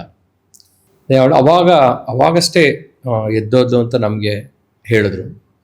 ನಿಮಗೆ ಸಡನ್ ಆಗಿ ಎಚ್ಚರಿಕೆ? ಅಲ್ಲ, ನನಗೆ ಎಚ್ಚರ ಆಗಿದ್ದು ಹೇಗೆ ಅಂತಂದರೆ, ಅದೇ ಅವಳು ಕಾಲು ಬಂದು ಟಚ್ ಮಾಡಿ ನಮಗೆ ಅನುಭವ, ಮುಟ್ಟಿದ ಅನುಭವ ಆಯಿತು. ಮಲಗಿದಾಗ ಯಾರು ಮುಟ್ಟಿದ್ರೆ ತಕ್ಷಣ ಎಚ್ಚರ ಆಗೋದು ಅಭ್ಯಾಸ ಇದೆ. ಸೊ ಹಾಗಾಗಿ ಎದ್ದೆ ನಾನು. ಎದ್ದರೆ ಅವ್ರು ಹೇಳಿದ್ರು, ಯಾಕೆ ಹೇಳಕ್ಕೋದೆ? ಅವಳು ಹೇಳ್ತಾ ಇದ್ಲು, ಹಸಿರು ಸೀರೆ ಉಟ್ಕೊಂಡು ಬಂದಿದ್ಲು ಕಣ, ಈಗ ಹೋದ್ಲು ಅಂತ. ಸರಿ, ಬೆಳಗ್ಗೆ ಎದ್ದು ಮತ್ತೆ ಕೆಳಗಡೆ ಹೋದ್ವಿ ನಾವು. ಅವತ್ತು ಹೊರಡಬೇಕಿತ್ತು, ಅಲ್ಲಿಂದ ಹರಿದ್ವಾರಿಗೆ ಹೊರಡಬೇಕಿತ್ತು. ಸೊ ಕೆಳಗಡೆ ಹೋದಾಗ ಅಲ್ಲಿ ಪರಿಚಾರಕರು ಇರ್ತಾರಲ್ಲ, ಅಂದರೆ ಆ ಏರಿಯಾನ ನೋಡ್ಕೊತಾ ಇದ್ದವರು, ಅವ್ರು ಹೇಳಿದ್ರು, ಇದನ್ನು ಇಲ್ಲಿ ಬಿಲ್ಡಿಂಗ್ ಕಟ್ಟಬೇಕಾರೆ 3ನೇ ಮಹಡಿಯಿಂದ ಒಬ್ಳು ಬಿದ್ಲು, ಹಸಿರು ಸೀರೆ ಇಟ್ಕೊಂಡಿದ್ಲು ಹುಡುಗಿ, ಬಿದ್ದು ಸತ್ತೋಗ್ಬಿಟ್ಲು ಇಲ್ಲಿ ಅಂತ. ಸೊ ಅದು ನಮಗೆ ತಾಳೆ ಯಾಕೆ ಅಂತಂದರೆ, ಮುಂಚೆನೇ ನಾನು ಹೇಳಿದ್ದೀನಿ, ಅವರು ಹಸಿರು ಸೀರೆ ಹುಟ್ಟಿದ್ರು ಅಂತ ನೆನ್ನೆ ರಾತ್ರಿ ಹೇಳಿದ್ದಾರೆ. ಬೆಳಗ್ಗೆ ಎದ್ದು ನಮಗದು ಕ್ಲಿಯರ್ ಆಗಲಿಕ್ಕೆ. ಇದು ನೆಗೆಟಿವ್. ನಾವೀಗ ದೆವ್ವನ ನೆಗೆಟಿವ್ ಅಂತ ಯೋಚನೆ ಮಾಡಿದ್ರೆ, ಇನ್ನೊಂದು ದೈವದ ಬಗ್ಗೆ ಮಾತಾಡ್ತೀವಿ. ಇದೇ ರೀತಿ ನಾವು ಉತ್ತರಾಖಂಡಲ್ಲಿ ಪ್ರವಾಸ ಮಾಡ್ಬೇಕಾದ್ರೆ, ಅಲ್ಲಿ ರಾತ್ರಿ ಹೊತ್ತು ದೈವ ಸಂಚಾರ ಆಗತ್ತೆ ಅಂತ. ಉತ್ತರಾಖಂಡದಲ್ಲಿ ದೈವ ಸಂಚಾರ ಆಗತ್ತೆ ಅಂತ, ಎಲ್ಲ ನಗಾರಿ ಎಲ್ಲ ಬಾರಿಸ್ಕೊಂಡು ದೇವರು ಬರ್ತಾರೆ ಅನ್ನೋ ಒಂದು ಇದಿದೆ. ಬೆಳಗ್ಗೆ ರಾತ್ರಿ ಹೊತ್ತು ಈ ಥರ ಬೆಳಗಿನ ಜಾವ ಈ ಕಿಟಕಿಗೆ ಇದು ಹಾಕಿರ್ತಾರಲ್ಲ, ಏನು ಪರದೆ, ಕರ್ಟನ್ ಹಾಕಿರ್ತಾರಲ್ಲ, ಕರ್ಟನ್ನ ಸರಿಸಿ ಹೋದ ಹಾಗೆ ಭಾಸ. ನಾನು ಎದ್ದು ಕೂತೆ. Again that person also got up. ನೋಡಿದ್ಯಾ ಅಂದರು. ಕೇಳಿಸ್ತು, ನೋಡಲಿಲ್ಲ ಅಂದೆ. ಕೇಳಿಸ್ತು ಸೌಂಡು, ನಾನು ನೋಡಲಿಲ್ಲ. ಬಟ್ ಕರ್ಟನ್ ಇದಾಯ್ತಲ್ಲ, ಮೂವ್ ಆಯ್ತಲ್ಲ, ನನಗೆ ತಕ್ಷಣ ಎಚ್ಚರ ಆಯಿತು, ಎದ್ದು ಕೂತ್ಕೊಂಡೆ ಅಂದೆ. ಅವತ್ತಿನ ದಿವಸ ನಮ್ಮದು ಪ್ಲ್ಯಾನ್ ಇರಲಿಲ್ಲ. ಎಲ್ಲಿಗೋ ಹೋಗೋ ಪ್ಲ್ಯಾನ್ ಇತ್ತು. ಇನ್ನೆಲ್ಲಿಗೋ ಹೋದ್ವಿ. ಅದು ಬೆಟ್ಟದ ಮೇಲೆ ಭ್ರಾಮರಿ ಅಂತ ಒಂದು ದೇವಸ್ಥಾನ ಇದೆ. ಭ್ರಾಮರಿ ದೇವರು ಅಂದರೆ ಪಾರ್ವತಿಗೆ ಭ್ರಾಮರಿ ಅಂತ ಹೇಳ್ತಾರೆ. ಭ್ರಾಮರಿ ಅಂದರೆ ಗೊತ್ತಲ್ವ ನಿಮಗೆ? ಭ್ರಾಮರಿ ಮುದ್ರಾ ಮಾಡಿದಾಗ ಅಂತ ಸೌಂಡ್ ಮಾಡ್ತೀವಲ್ಲ, ಅಂದರೆ ಗುಂಗೆ ಹುಳು ಸೌಂಡ್ ಮಾಡುತ್ತಲ್ಲ, ಆ ಥರ ಸೌಂಡ್ ಮಾಡೋದಕ್ಕೆ ಭ್ರಾಮರಿ ಅಂತ ಸೌಂಡ್ ಹೇಳೋದು. ಅದು ಪಾರ್ವತಿ ಒಂದು ರೂಪ. ಪಾರ್ವತಿ ಪರಮೇಶ್ವರಿಗೆ ಮದುವೆ ಆಗೋ ಸಮಯದಲ್ಲಿ ನಂದಿ ಗಣಗಳಿದೆಯಲ್ಲ, ಅವರು ಪ್ರತಿ ದಿವಸ ಇಲ್ಲಿ, ಅವಳು ಭ್ರಾಮರಿ ನೆಲೆಸಿರೋದ್ರಿಂದ ಪ್ರತಿ ದಿವಸ ನಂದಿ ಗಣಗಳು ಬಂದು ಇಲ್ಲಿ ಓಡಾಡ್ತಾರೆ ಅನ್ನೋದು ಪ್ರತೀತಿ ಅವ್ರು ಹೇಳಿದ್ರು. ಯಾರು? ಅಲ್ಲಿ ಪೂಜೆ ಮಾಡೋ ಗುರುಗಳು. ನಮ್ಗೆ ಅಲ್ಲಿಗೆ ಹೋಗೋ ಪ್ಲ್ಯಾನ್ ಇರಲಿಲ್ಲ. ಆನ್ ದ ವೇ ಹೋಗ್ಬೇಕಾರೆ ಯಾರೋ ಇಲ್ಲಿ ಹೋಗಿ ಪರವಾಗಿಲ್ಲ, ಇಲ್ಲೊಂದು ದೇವಸ್ಥಾನ ಇದೆ ಅಂತ ಹೇಳಿದ್ರು ಅಂತ ಅಲ್ಲಿಗೆ ಹೋಗಿದ್ದಕ್ಕೆ ಅವರು ಊರು ಬರ್ತಿ ಏನೇನಾಗತ್ತೆ ಅನ್ನೋದನ್ನು ಫುಲ್ ಕಥನ ಹೇಳಿದ್ರು. ಬೆಳಗ್ಗಿನ ಜಾವ ನಾವು ಅನುಭವಿಸಿದ್ದೀವಿ. ಅಲ್ಲಿ ಬೆಳಗ್ಗೆ ಹೋಗಿ ದೇವಸ್ಥಾನದಲ್ಲಿ ಅದ್ರ ಬಗ್ಗೆ ವಿಚಾರ ಕೇಳಿದ್ದೀವಿ. ಈ ಥರ ವಿಚಾರಗಳು ನಿಮಗೆ ಮೇಲೆ, ಅಂದರೆ ನಾನು ಹರಿದ್ವಾರ ದಾಟಿ ಮೇಲೆ ಹೋದರೆ ನೀವು, ಅಂದರೆ ಹಿಮಾಲಯದ ಹತ್ರ ಹೋಗ್ತಾ ಇದ್ದಂಗೆ ನಿಮಗೆ ಇದರ ಅನುಭವಗಳು, ದೈವಿಕ ಅನುಭವಗಳು ಜಾಸ್ತಿ ಆಗ್ತಾ ಹೋಗುತ್ತೆ. ಆಮೇಲೆ ಅಲ್ಲಿ ಇರುವ ಯಾವುದೇ ಈವನ್ ಸ್ಪಿರಿಟ್ಸ್ ಅಂತ ನಾವೇನು ಮಾತಾಡ್ತೀವಿ, ಆ ಶಕ್ತಿಗಳು ಅಲ್ಲಿ ಜಾಸ್ತಿ. ಯಾಕೆ ಅಂತಂದರೆ ಎಲ್ಲ ಮುಕ್ತಿಗೋಸ್ಕರ ಹಾತೊರಿತಿರೋ ಜೀವಗಳು ಅಲ್ಲಿ ಇರ್ತವೆ ಅಂತ. ಸೊ ಹಾಗಾಗಿ ನಮಗೆ ಅಲ್ಲಿ ಸುಮಾರು ಜನ ಹೇಳ್ತಾರೆ ಆಕ್ಸಿಡೆಂಟ್ಸ್ ಆಗೋದು ತುಂಬ ಕಡಿಮೆ. ಯಾವುದೋ ವೆಹಿಕಲ್ಲು ಇನ್ನೇನು ಆಕ್ಸಿಡೆಂಟ್ ಆಗೋದಿತ್ತು, ಒಂದು ಚಕ್ರ ಕೆಳಗಡೆ ಬಿದ್ದುಬಿಟ್ಟಿತ್ತು, ಆದರೂ ಬಾಡಿ ಉಳ್ಕೊಂಡಿದೆ. ನಾವು ಹೋಗ್ತೀವಿ ಅಲ್ಲಿ, ನೀವು ಕುಂಭದ್ರೋಣ ಮಳೆ ಕೇಳಿರಬೇಕು. ಮನೆ ಎಷ್ಟೋ ಜನ ಸತ್ತಿರ್ತಾರೆ, ಅವ್ರದ್ದೆಲ್ಲ ಒಂದು ಪಾರ್ಟ್. ಆದರೆ ಮನೆನೇ ಕೆಳಗಡೆ ಒಂದು ಬೆಟ್ಟದ ಮೇಲಿಂದ ಒಂದು 150 ಅಡಿ 200 ಅಡಿ ಕೆಳಗಿನ ಪ್ರಪಾತಕ್ಕೆ ಮನೆ ಥರನೇ ಸಪ್ರೇಟಾಗಿ ಹೋಗಿ ಮನೆಯೇ ಕೂತ್ಕೊಂಡಿದೆ. ಮನೆ ಒಳಗಡೆ ಇದ್ದವ್ರು ಬದುಕಿದ್ದಾರೆ ಅಂತಂದರೆ ಅದನ್ನು ಯಾರನ್ನಾರು ಬದುಸಿರ್ಬೇಕಲ್ವಾ, ಬೇರೆ ಯಾರಿಗೂ ಚಾನ್ಸ್ ಇಲ್ಲ. ಇದೆಲ್ಲ ಇದಕ್ಕೆ ಏನು ಹೇಳ್ತಾರೆ ಅಂತಂದರೆ, ಪಿತೃದೇವತೆಗಳು ನಿಮ್ಮನ್ನು ಸದಾ ಕಾಯ್ತಿರ್ತಾರೆ ಅಂತ. ಸೊ ನಾವು ಯಾವಾಗಲೂ 7 ಜನರೇಷನ್ ಹೇಳ್ತೀವಲ್ವ, ನಿಮ್ಮ ಆನ್ಸಿಸ್ಟರ್ಸ್ ಪಿತೃದೇವತೆಗಳು ಅಂತ, ಆನ್ಸಿಸ್ಟರ್ಸ್ ಅವ್ರು ನಮ್ಮನ್ನು ಯಾವಾಗಲೂ ಕಾಯ್ತಾ ಇರ್ತಾರೆ ಅಂತ, ಯಾವಾಗಲೂ ಜೊತೆಲಿದ್ದು ಕಾಯ್ತಾ ಇರ್ತಾರೆ ಅಂತ. 7 ಜನರೇಷನ್ ಹೇಳ್ತೀವಿ ನಾರ್ಮಲ್ ಆಗಿ. ನನ್ನನ್ನು ಸೆಂಟ್ರಾಗಿ ಇಟ್ಕೊಂಡು 3 ಜನರೇಷನ್ ಮೇಲೆ 3 ಜನರೇಷನ್ ಕೆಳಗಡೆ ನಾವು ಈ ಶ್ರಾದ್ದ ಮಾಡ್ತೀವಲ್ವ, ಶ್ರಾದ್ದದಲ್ಲಿ ನಾವು ಹೇಳ್ತೀವಿ ನಮ್ಮ ತಂದೆ, ಅವ್ರ ತಂದೆ, ಅವ್ರ ತಂದೆ, 3 ಜನರೇಷನ್ ಹೇಳ್ತೀವಿ. ಅದೇ ರೀತಿ ಯಾರಿಗೆ ಒಬ್ಬರಿಗೆ ಮಗ, ಮೊಮ್ಮಗ, ಮರಿಮಗ ಆಗೋವರೆಗೂ, ಮರಿಮಗ ಆಗಬೇಕು ಅಂತ ಎಲ್ಲರೂ ಬಯಸೋದು. ನಾನಿದ್ದ ಜೀವನ ಕಾಲದಲ್ಲೇ ನನಗೆ ಮರಿಮಗ ಆಗಬೇಕು ಅಂತ ಒಬ್ರು ಬಯಸ್ತಾರೆ, ಅಥವಾ ಮರಿಮಗಳಾಗಬೇಕು ಅಂತ ಬಯಸ್ತಾರೆ. ಯಾಕೆಂದ್ರೆ ಅದು 3 ಜನರೇಷನ್. ಕೆಳಗಡೆ 3 ಜನರೇಷನ್ನ ನೋಡ್ತೀವಿ ನಮ್ಮ ಜೀವನ ಕಾಲದಲ್ಲಿ, ಮೇರೆ 3 ಜನರೇಷನ್ ನೋಡಿರ್ತೀವಿ ಅಂತ. ನಾವು ಹುಟ್ಟಿದಾಗ ನಮಗೆ ಅಜ್ಜ ಮುತ್ತಜ್ಜನೂ ಇರ್ತಾರೆ, ನಾವು ಸಾಯೋದ್ರೊಳಗಡೆ ಮೊಮ್ಮಕ್ಕಳು ಮರಿಮಕ್ಳಾಗ್ತಾರೆ ಅಂತ. ಇದು 7 ಜನರೇಷನ್. ಇದು 7 ಜನರೇಷನ್ ಯಾವಾಗಲೂ ಫ್ಯಾಮಿಲಿನಲ್ಲಿ ಹೇಳೋದು. ನಮ್ಮ 3 ಜನರೇಷನ್ ಮೇಲ್ನವ್ರನ್ನ ಕಾಯಬೇಕು, ಅಂದರೆ ಮೇಲ್ನವ್ರು 3 ಜನರೇಷನ್ನವರು ನಮ್ಮನ್ನು ಕಾಯ್ತಾರೆ, ಮುಂದಿನ 3 ಜನರೇಷನ್ನ ನಾವು ಕಾಯ್ತೀವಿ ಅಂತ. ಮುಂದಿನ 3 ಜನರೇಷನ್ನ ನಾವು ಕಾಯ್ತೀವಿ ಅಂತ. ಸೊ 7 ಜನರೇಷನ್ಸ್ ಅಂತ ಯೋಚನೆ ಮಾಡೋದು. ಇದು ನಾವು ನಮ್ಮ ಇದನ್ನ ಏನು ಹೇಳ್ತೀವಿ, ನಮ್ಮ ಕಲ್ಚರಲ್ ಇದರ ಬಲ್ಲಿ ನಾವು ಮಾಡೋವಂಥ. ಇವರು ನಮ್ಮನ್ನು ಕಾಯ್ತಾ ಇರ್ತಾರೆ ಅನ್ನೋದಕ್ಕೆ ಸುಮಾರು ಇರುತ್ತೆ. ಸೊ ಇದನ್ನೇ ವಿಚಾರನ ಇನ್ನೊಂದು ಥರ ಹೇಳ್ತೀನಿ. ಈಗ ನನ್ನ ಸೋದರ ಮಾವ ಒಬ್ಬರು, ಹೀ ಎಕ್ಸ್ಪೈರ್ಡ್ ಆ್ಯಂಡ್ 10th ಡೇ ನಾವೊಂದು ಇದನ್ನು ಮಾಡ್ತೀವಿ, ಏನು ಕಾರ್ಯ ಮಾಡ್ತೀವಿ. ಆ 10 ದಿವಸ ಆದಮೇಲೆ 11ನೇ ದಿವಸ ಹೋಮ ಇರ್ತದೆ, ಹೋಮ ಮಾಡಬೇಕು. ಸತ್ತಾಗ ಅವರ ಮಕ್ಕಳು 15 ದಿವಸ ಕಳೆಯೋವರೆಗೂ ಗಾಡಿ ಹತ್ತಬಾರ್ದು, ಮರ ಹತ್ತಬಾರ್ದು ಅಂತ ಒಂದು ಇದಿದೆ. ಅವ್ರ ಮಕ್ಕಳು ಅಂದರೆ ಈಗ ನನ್ನ ತಂದೆ ಸಾಯ್ತಾರೆ ಅಂತಂದ್ರೆ ಇನ್ನು 15 ದಿವಸ ಆಗೋವರೆಗೂ ನಾನು 2 ವೀಲರ್ ಓಡಿಸ್ಕೊಂಡು ಅಥವಾ ಕಾರ್ ಓಡಿಸ್ಕೊಂಡು ಆ ಥರ ಜಾಸ್ತಿ ಇದು ಮಾಡಬಾರ್ದು. ಆಮೇಲೆ ಮರ ಹತ್ತೋದು ಆ ಥರ ಆಕ್ಟಿವಿಟೀಸಲ್ಲಿ ಜಾಸ್ತಿ ಒಡ್ಗೋಬಾರ್ದು ಅಂತ. ಯಾಕೆ ಅಂತಂದರೆ ಅವರ್ 4 ಫಾದರ್ಸ್, ಅಂದರೆ ನಮ್ಮ ತಂದೆ ಅಥವಾ ತಾಯಿ ಯಾರು, ನನ್ನ ಮಕ್ಕಳು ಅಲ್ಲಿಗೆ ಹೋದ್ಮೇಲೆ ತುಂಬ ಈಸಿ ಇದೆ, ಅಲ್ಲಿ ಇದು ತುಂಬ ಚೆನ್ನಾಗಿದೆ, ಇಲ್ಲಿ ತುಂಬ ಕಷ್ಟಪಡ್ತಿದ್ದಾನಲ್ಲ ಅಂತ ಕರ್ಕೊಂಡೋಗಕ್ಕೆ ರೆಡಿ ಇರ್ತಾರಂತೆ. ಸೊ ಈ ಥರ ಆಕ್ಸಿಡೆಂಟ್ಸ್ ಅಲ್ಲಿ ಇಟ್ ಹ್ಯಾಪನ್ಸ್ ಮೋರ್ ಅನ್ನೋ ಥರ ಯೋಚನೆ ಮಾಡ್ತಾರೆ ನಮ್ಮ ಕಲ್ಚರಲ್ಲಿ. ಸೊ ನಮ್ಮ ಮಾವ ಹೋಗಿದ್ರು 10 ದಿವಸ, 10ನೇ ದಿವಸ ಹೋಗಿ ನಾವು ಕಾರ್ಯ ಮುಗಿಸ್ಕೊಂಡು ಬಂದಿದ್ದೀವಿ ಮನೆಗೆ. ಬೆಂಗಳೂರಿಗೆ ಬಂದಿದ್ದೆ ನಾನು. ಅದು ಊರಲ್ಲಿ, ನಾವು ಬೆಳವಾಡಿ ಅಂತ ಹೇಳಿದ್ದೆ ಅಲ್ಲ, ಚಿಕ್ಕಮಂಗ್ಳೂರು ಹತ್ರ ಬೆಳವಾಡಿ. ಅಲ್ಲಿ ಅವನು ಇಲ್ಲಿಂದ ಊರಿಂದ ಏನಾರು ಬೆಂಗಳೂರಿಂದ ಬರ್ಬೇಕಾದ್ರೆ ಇದು ತಗೊಂಬ ಅಂತ ಹೇಳ್ತಾನೆ ಅಂತ ಯೋಚನೆ ನಮ್ಮದು. ಸರಿ, ಹೋದಾಗ 10ನೇ ದಿವಸ ಹೋದಾಗ ತಗೊಂಡೋಗಿ ಕೊಟ್ಟಿದ್ದೆ. 11ನೇ ದಿವಸ ಬೆಳಗ್ಗೆ ನಮ್ಮ ಅಣ್ಣ ಫೋನ್ ಮಾಡ್ದ. 10ನೇ ದಿವಸ ರಾತ್ರಿ ಇಲ್ಲಿ ಊರಿಗೆ ಬಂದಿದ್ದೆ. 11ನೇ ದಿವಸ ಬೆಳಗ್ಗೆ ನಾನು ಆಫೀಸ್ಗೆ ಹೋದೆ. ಬೆಳಗ್ಗೆ 8 ಫೋನ್ ಮಾಡ್ದ ಅಣ್ಣ ಊರಿಂದ. ಏನು ಬೇಕಂತೆ ಅಂತ ಕೇಳಿದೆ. ಏನು ಬೇಡ, ಅವನು ಹೋಗಿದ್ದಾನೆ ಬಾ ಅಂದ. ಅಂದರೆ ಅವ್ರ ಮಗ, ನಮ್ಮ ಮಾವನ ಮಗ ಒಬ್ಬನೇ ಇರೋದು. he also expired on the 11th day of his father's ceremony. ಮರ ಹತ್ತಿ ಕೊಂಬೆ ಮುರಿಯೋಕ್ಕೆ ಅಂತ ಹೋದಾಗ ಹಾರ್ಟ್ ಫೇಲ್ ಆಗಿ ಕೆಳಗಡೆ ಬಿದ್ದು ಸತ್ತೋದ, ಮೇಲಿಂದ ಬಿದ್ದು. ಸೊ ಅದು ಹೇಗೆ ಅಂತಂದರೆ ಇದಕ್ಕೆ ಇನ್ನೊಂದು ಕಾರಣಗಳು ಹೇಳ್ತೀವಿ. ಏನು, ಈ ಕಾರ್ಯಗಳನ್ನು ಮಾಡಬೇಕಾದ್ರೆ ಮಂತ್ರಗಳನ್ನು ಪಠಣೆ ಮಾಡ್ತೀವಿ. ದೈವಿಕವಾಗಿ ನಾವು ಯಾವುದೇ ಮಂತ್ರನ 4-6 ಜನ ಪಠಣ ಮಾಡಿದ್ರೆ ಪ್ರಾಬ್ಲಮ್ ಇಲ್ಲ. ಆದರೆ ಈ ಶ್ರಾದ್ದ ಕಾರ್ಯಗಳಲ್ಲಿ ಮಂತ್ರ ಒಬ್ಬರು ಹೇಳಬೇಕು, ಇಬ್ಬರು ಹೇಳಬಾರ್ದು ಅಂತ ಇದೆ. ಅದು ಹೇಳಿದಾಗ 2ನೇ ಮಂತ್ರ ಯಾರಿಗೋಸ್ಕರ ಹೇಳ್ತಿದ್ದೀವಿ ಅಂತ. ಇದೆಲ್ಲ ಸಾಂದರ್ಭಿಕವಾಗಿ ಕತೆ ಅಂತ ಅನ್ನಿಸ್ಬೋದು, ಆದರೆ ಅದರದ್ದು ಅನುಭವಿಸಿದಾಗ, ಅದರದ್ದು ಅರ್ಥ ಮಾಡ್ಕೊಂಡಾಗ, ಅಥವಾ ಅಭ್ಯಾಸ ಮಾಡಿ ಅರ್ಥ ಮಾಡ್ಕೊಂಡಾಗ ಇದು ಆಗೋದ್ರಲ್ಲಿ ಯಾವುದೇ 2 ಮಾತಿಲ್ಲ. ಆಗತ್ತೆ, 100% ಆಗತ್ತೆ. ಸೊ ಸುಮಾರು ಜನಕ್ಕೆ ಹೇಳ್ತೀವಿ, ನಾವು ಶ್ರಾದ್ದ ಮಾಡ್ತಿರ್ತೀವಿ, ನನಗೆ ಮಂತ್ರ ಬರುತ್ತೆ, ಯಾರೋ ಒಬ್ರು ಗುರುಗಳನ್ನ ಕರೆದು ಮಾಡಿಸ್ತಾ ಇರ್ತೀವಿ. ಅವಾಗ ನಾವು ಮಂತ್ರ ಹೇಳಬಾರ್ದು, ಅವ್ರು ಹೇಳ್ತಾ ಇದ್ದಾರೆ ಬಿಟ್ಬಿಡ್ಬೇಕು, ನಾವು ಹೇಳಕ್ಕೋಗ್ಬಾರ್ದು. ಅದಕ್ಕೆ ವ್ಯತಿರಿಕ್ತವಾಗಿ ನಾವು ಆಡಲೇಬಾರ್ದು. ಹೇಳ್ತಾರೆ, ನಮ್ಮ ತಂದೆಗಾಗಿತ್ತು, ನಮ್ಮ ಅಣ್ಣಂಗಾಗಿತ್ತು, ಒಬ್ಬರಿಗೆ ನಮ್ಮ ಪಿತೃಗಳ ಕಾರ್ಯ ಮಾಡುವಾಗ ಶ್ರದ್ಧೆ ಇಟ್ಟು ಮಾಡುವಾಗ ಪಿತೃಗಳ ಕಾರ್ಯ ಮಾಡೋದ್ರಲ್ಲಿ ನಮ್ಮಲ್ಲಿ ಲೋಪ ಆದರೆ ಮುಂದಿನ ಪಿತೃ ಕಾರ್ಯ ಮಾಡೋಕೆ ಅವರೇ ಇರಲ್ಲ ಅಂತ.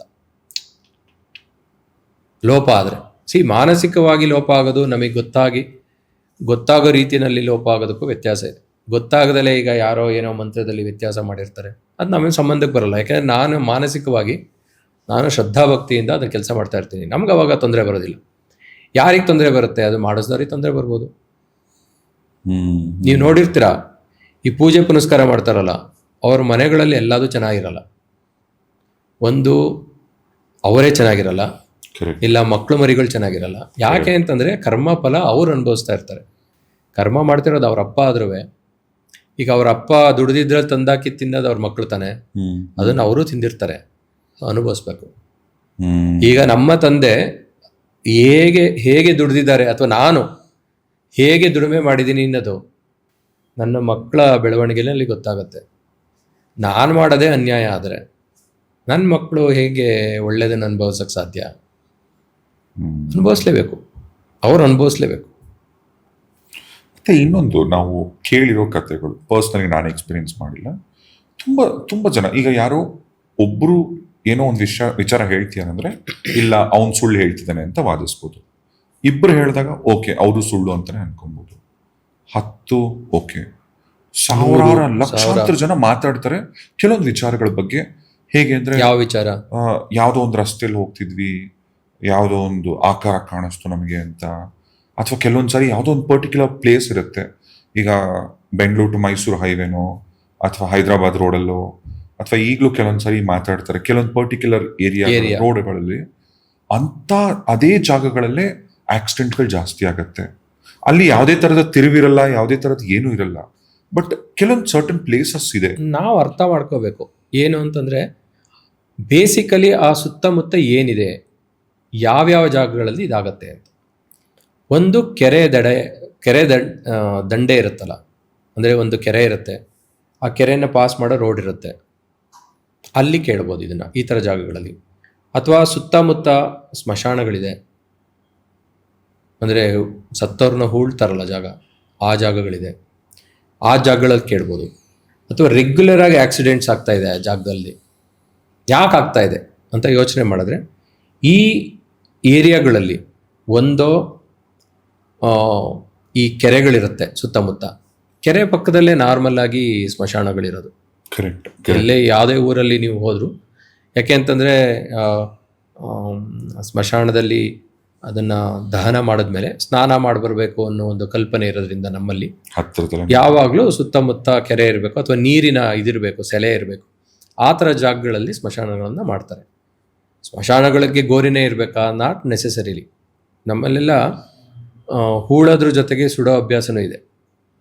ಯಾವ ರೀತಿ ಅಲ್ಲಿ ಯಾರನ್ನ ಇದ್ದರೂ ಅದನ್ನು ಆ ಜಾಗಕ್ಕೆ ಹೋಗಿ ಸುಮಾರು ಜನ ಮಾಡ್ತಾರೆ. ಈಗ ಯಾವುದೋ ಬಾವಿ ಹತ್ರ, ಯಾವುದೋ ಬಾವಿನಲ್ಲಿ ಹಾರ್ಕೊಂಡು ಸತ್ತಿರ್ತಾರೆ, ಅದನ್ನು ಸರಿ ಮಾಡೋಕ್ಕೋಸ್ಕರ ಜನ ಬರ್ತಾರೆ. ಅದನ್ನು ಫಿಲಮ್ಗಳು ತೆಗೆದಿದ್ದಾರೆ. ನಾನು ಅವಾಗಲೇ ಹೇಳ್ದಂಗೆ ಫಿಲಮ್ಗಳು ಸುಮ್ಮನೆ ತೆಗೆಯೋದಲ್ಲ, ಈ ಥರ ಕಥೆಗಳನ್ನ ಕೇಳಿರ್ತಾರೆ, ಈ ಥರದ್ದು ಅನುಭವಿಸಿರ್ತಾರೆ. ಯಾರೋ ಒಂದು ಪಾಸ್ ಆನ್ ಮಾಡಬೇಕು, ಇನ್ಫಾರ್ಮೇಷನ್ ಪಾಸ್ ಆನ್ ಮಾಡಬೇಕು, ಅದಕ್ಕೊಂದು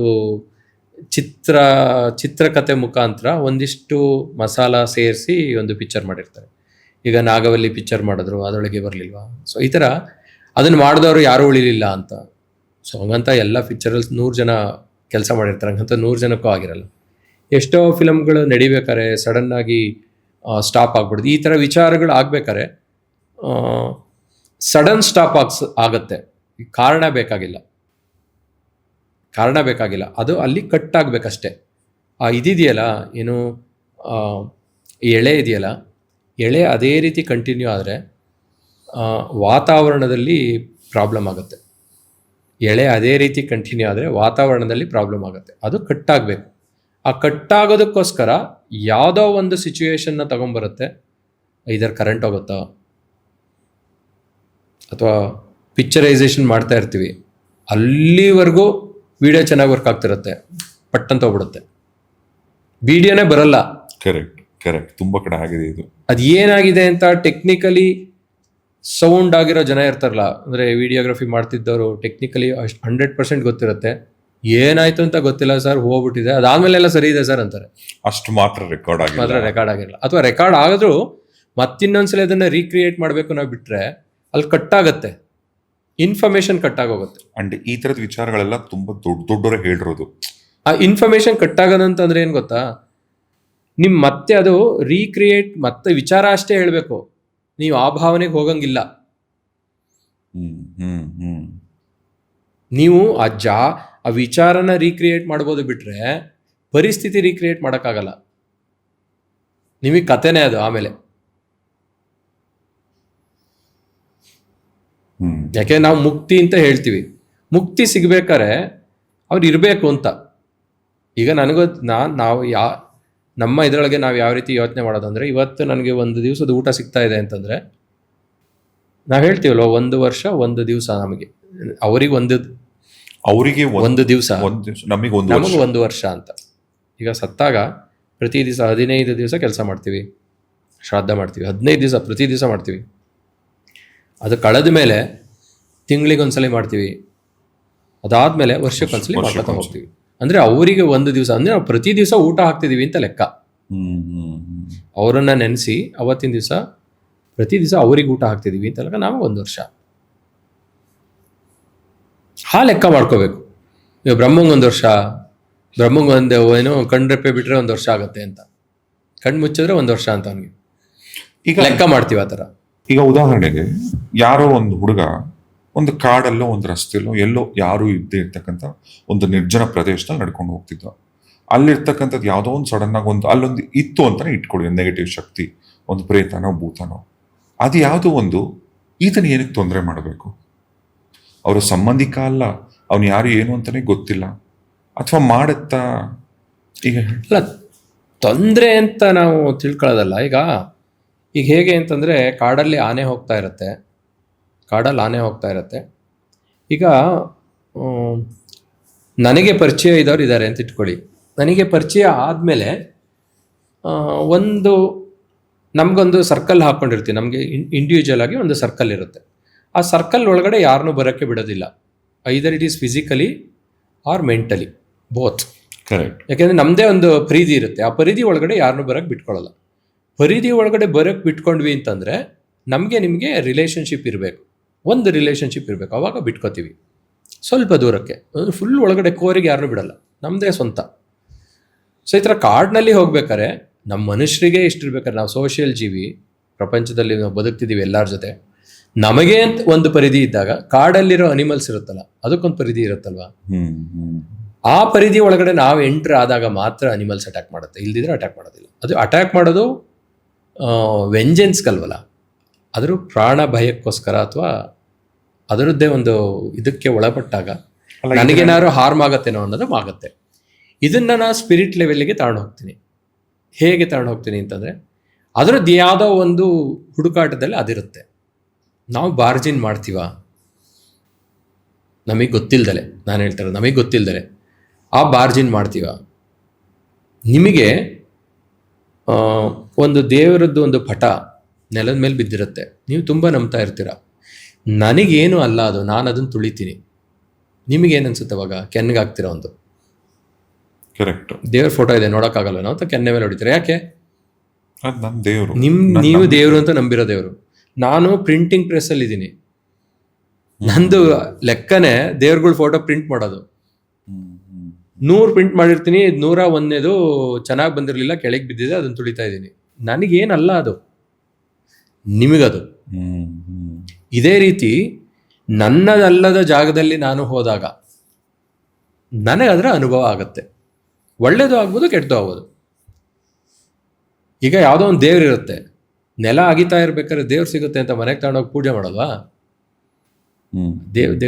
ಆದರೆ ಯಾವುದೋ ಒಂದು ಇದರೊಳಗೆ ಏನೋ ಮಡಕೆನಲ್ಲೋ ಅಥವಾ ಇದ್ರೊಳಗೋ ದೆವ್ವ ಹಾಕಿ ಮುಚ್ಚಿಟ್ಟಿದ್ರು ಅಂತ ಅದು ಓಪನ್ ಮಾಡಿದ್ರೆ ಫಿಲಮಲ್ಲಿ ತೋರಿಸ್ತಾರಲ್ಲ, ಆ ಥರ ಬಂದ್ಬಿಡ್ತು ವಾಪಸ್ ಅಂತ. ಅದೇ ಯಾಕಾಗಬಾರ್ದು? ಅಲ್ಲ, ಕೆಲವರು ಬುದ್ಧಿಜೀವಿಗಳು ಹೇಳ್ತಾರೆ. ಬುದ್ಧಿಜೀವಿಗಳು, ನೀವು ಕರೆಕ್ಟಾಗಿ ಹೇಳ್ತಿದ್ದೀರಲ್ಲ. ಯಾಕೆ ಅಂತಂದ್ರೆ ಅವರ ಕೆಲಸ ಏನು ಅಂತಂದ್ರೆ, ಬುದ್ಧಿಜೀವಿಗಳು ಅಂತ ಮಾತಾಡ್ಬೇಕಾದ್ರೆ ಅವ್ರ ಕೆಲಸ ಏನು ಅಂತಂದ್ರೆ, ನನಗೆ ಗೊತ್ತಿರೋದನ್ನ ನನ್ನ ರೀತಿ ನಾನು ಹೇಳೋದು ಅಷ್ಟೇ. ಅದು ಒಬ್ಬರಿಗೆ ಆಚೆ ನೋಡೋದು ಈಚೆ ನೋಡೋದು ಅವೆಲ್ಲ ಇಲ್ಲ. ನನಗೆ ಗೊತ್ತಿದೆ, ನನ್ನ ಬುದ್ಧಿಗೆ ಊಟ ಕೊಡ್ತಾ ಇದೆ, ಅದ್ರ ಬಗ್ಗೆ ನಾನು ಮಾತಾಡ್ತೀನಿ. ಅಲ್ಲ, ಯಾಕೆ ಈ ನಂಬಿಕೆಗಳೆಲ್ಲ ಯಾಕೆ ಬರೀ ನಿಮ್ ಹಿಂದೂಯಿಸಮ್ ಅಲ್ಲೇ ಇದೆ ಅಂತಾರೆ ಒಂದ್ ಕಡೆ, ಅಥವಾ ಕೆಲವು ಧರ್ಮಗಳಲ್ಲಿ ಇಲ್ಲ ಅಂತಾರೆ? ನಾನು ಅದನ್ನೇ ಹೇಳಿದ್ದು. ಈಗ ಒಂದು ಧರ್ಮದಲ್ಲಿ ತಾಯಿನೂ ಮದುವೆ ಆಗ್ಬೋದು, ಅಕ್ಕ ತಂಗಿಯರನ್ನೂ ಮದುವೆ ಆಗ್ಬೋದು. ನಮ್ಮಲ್ಲಿ ಆಗತ್ತಾ?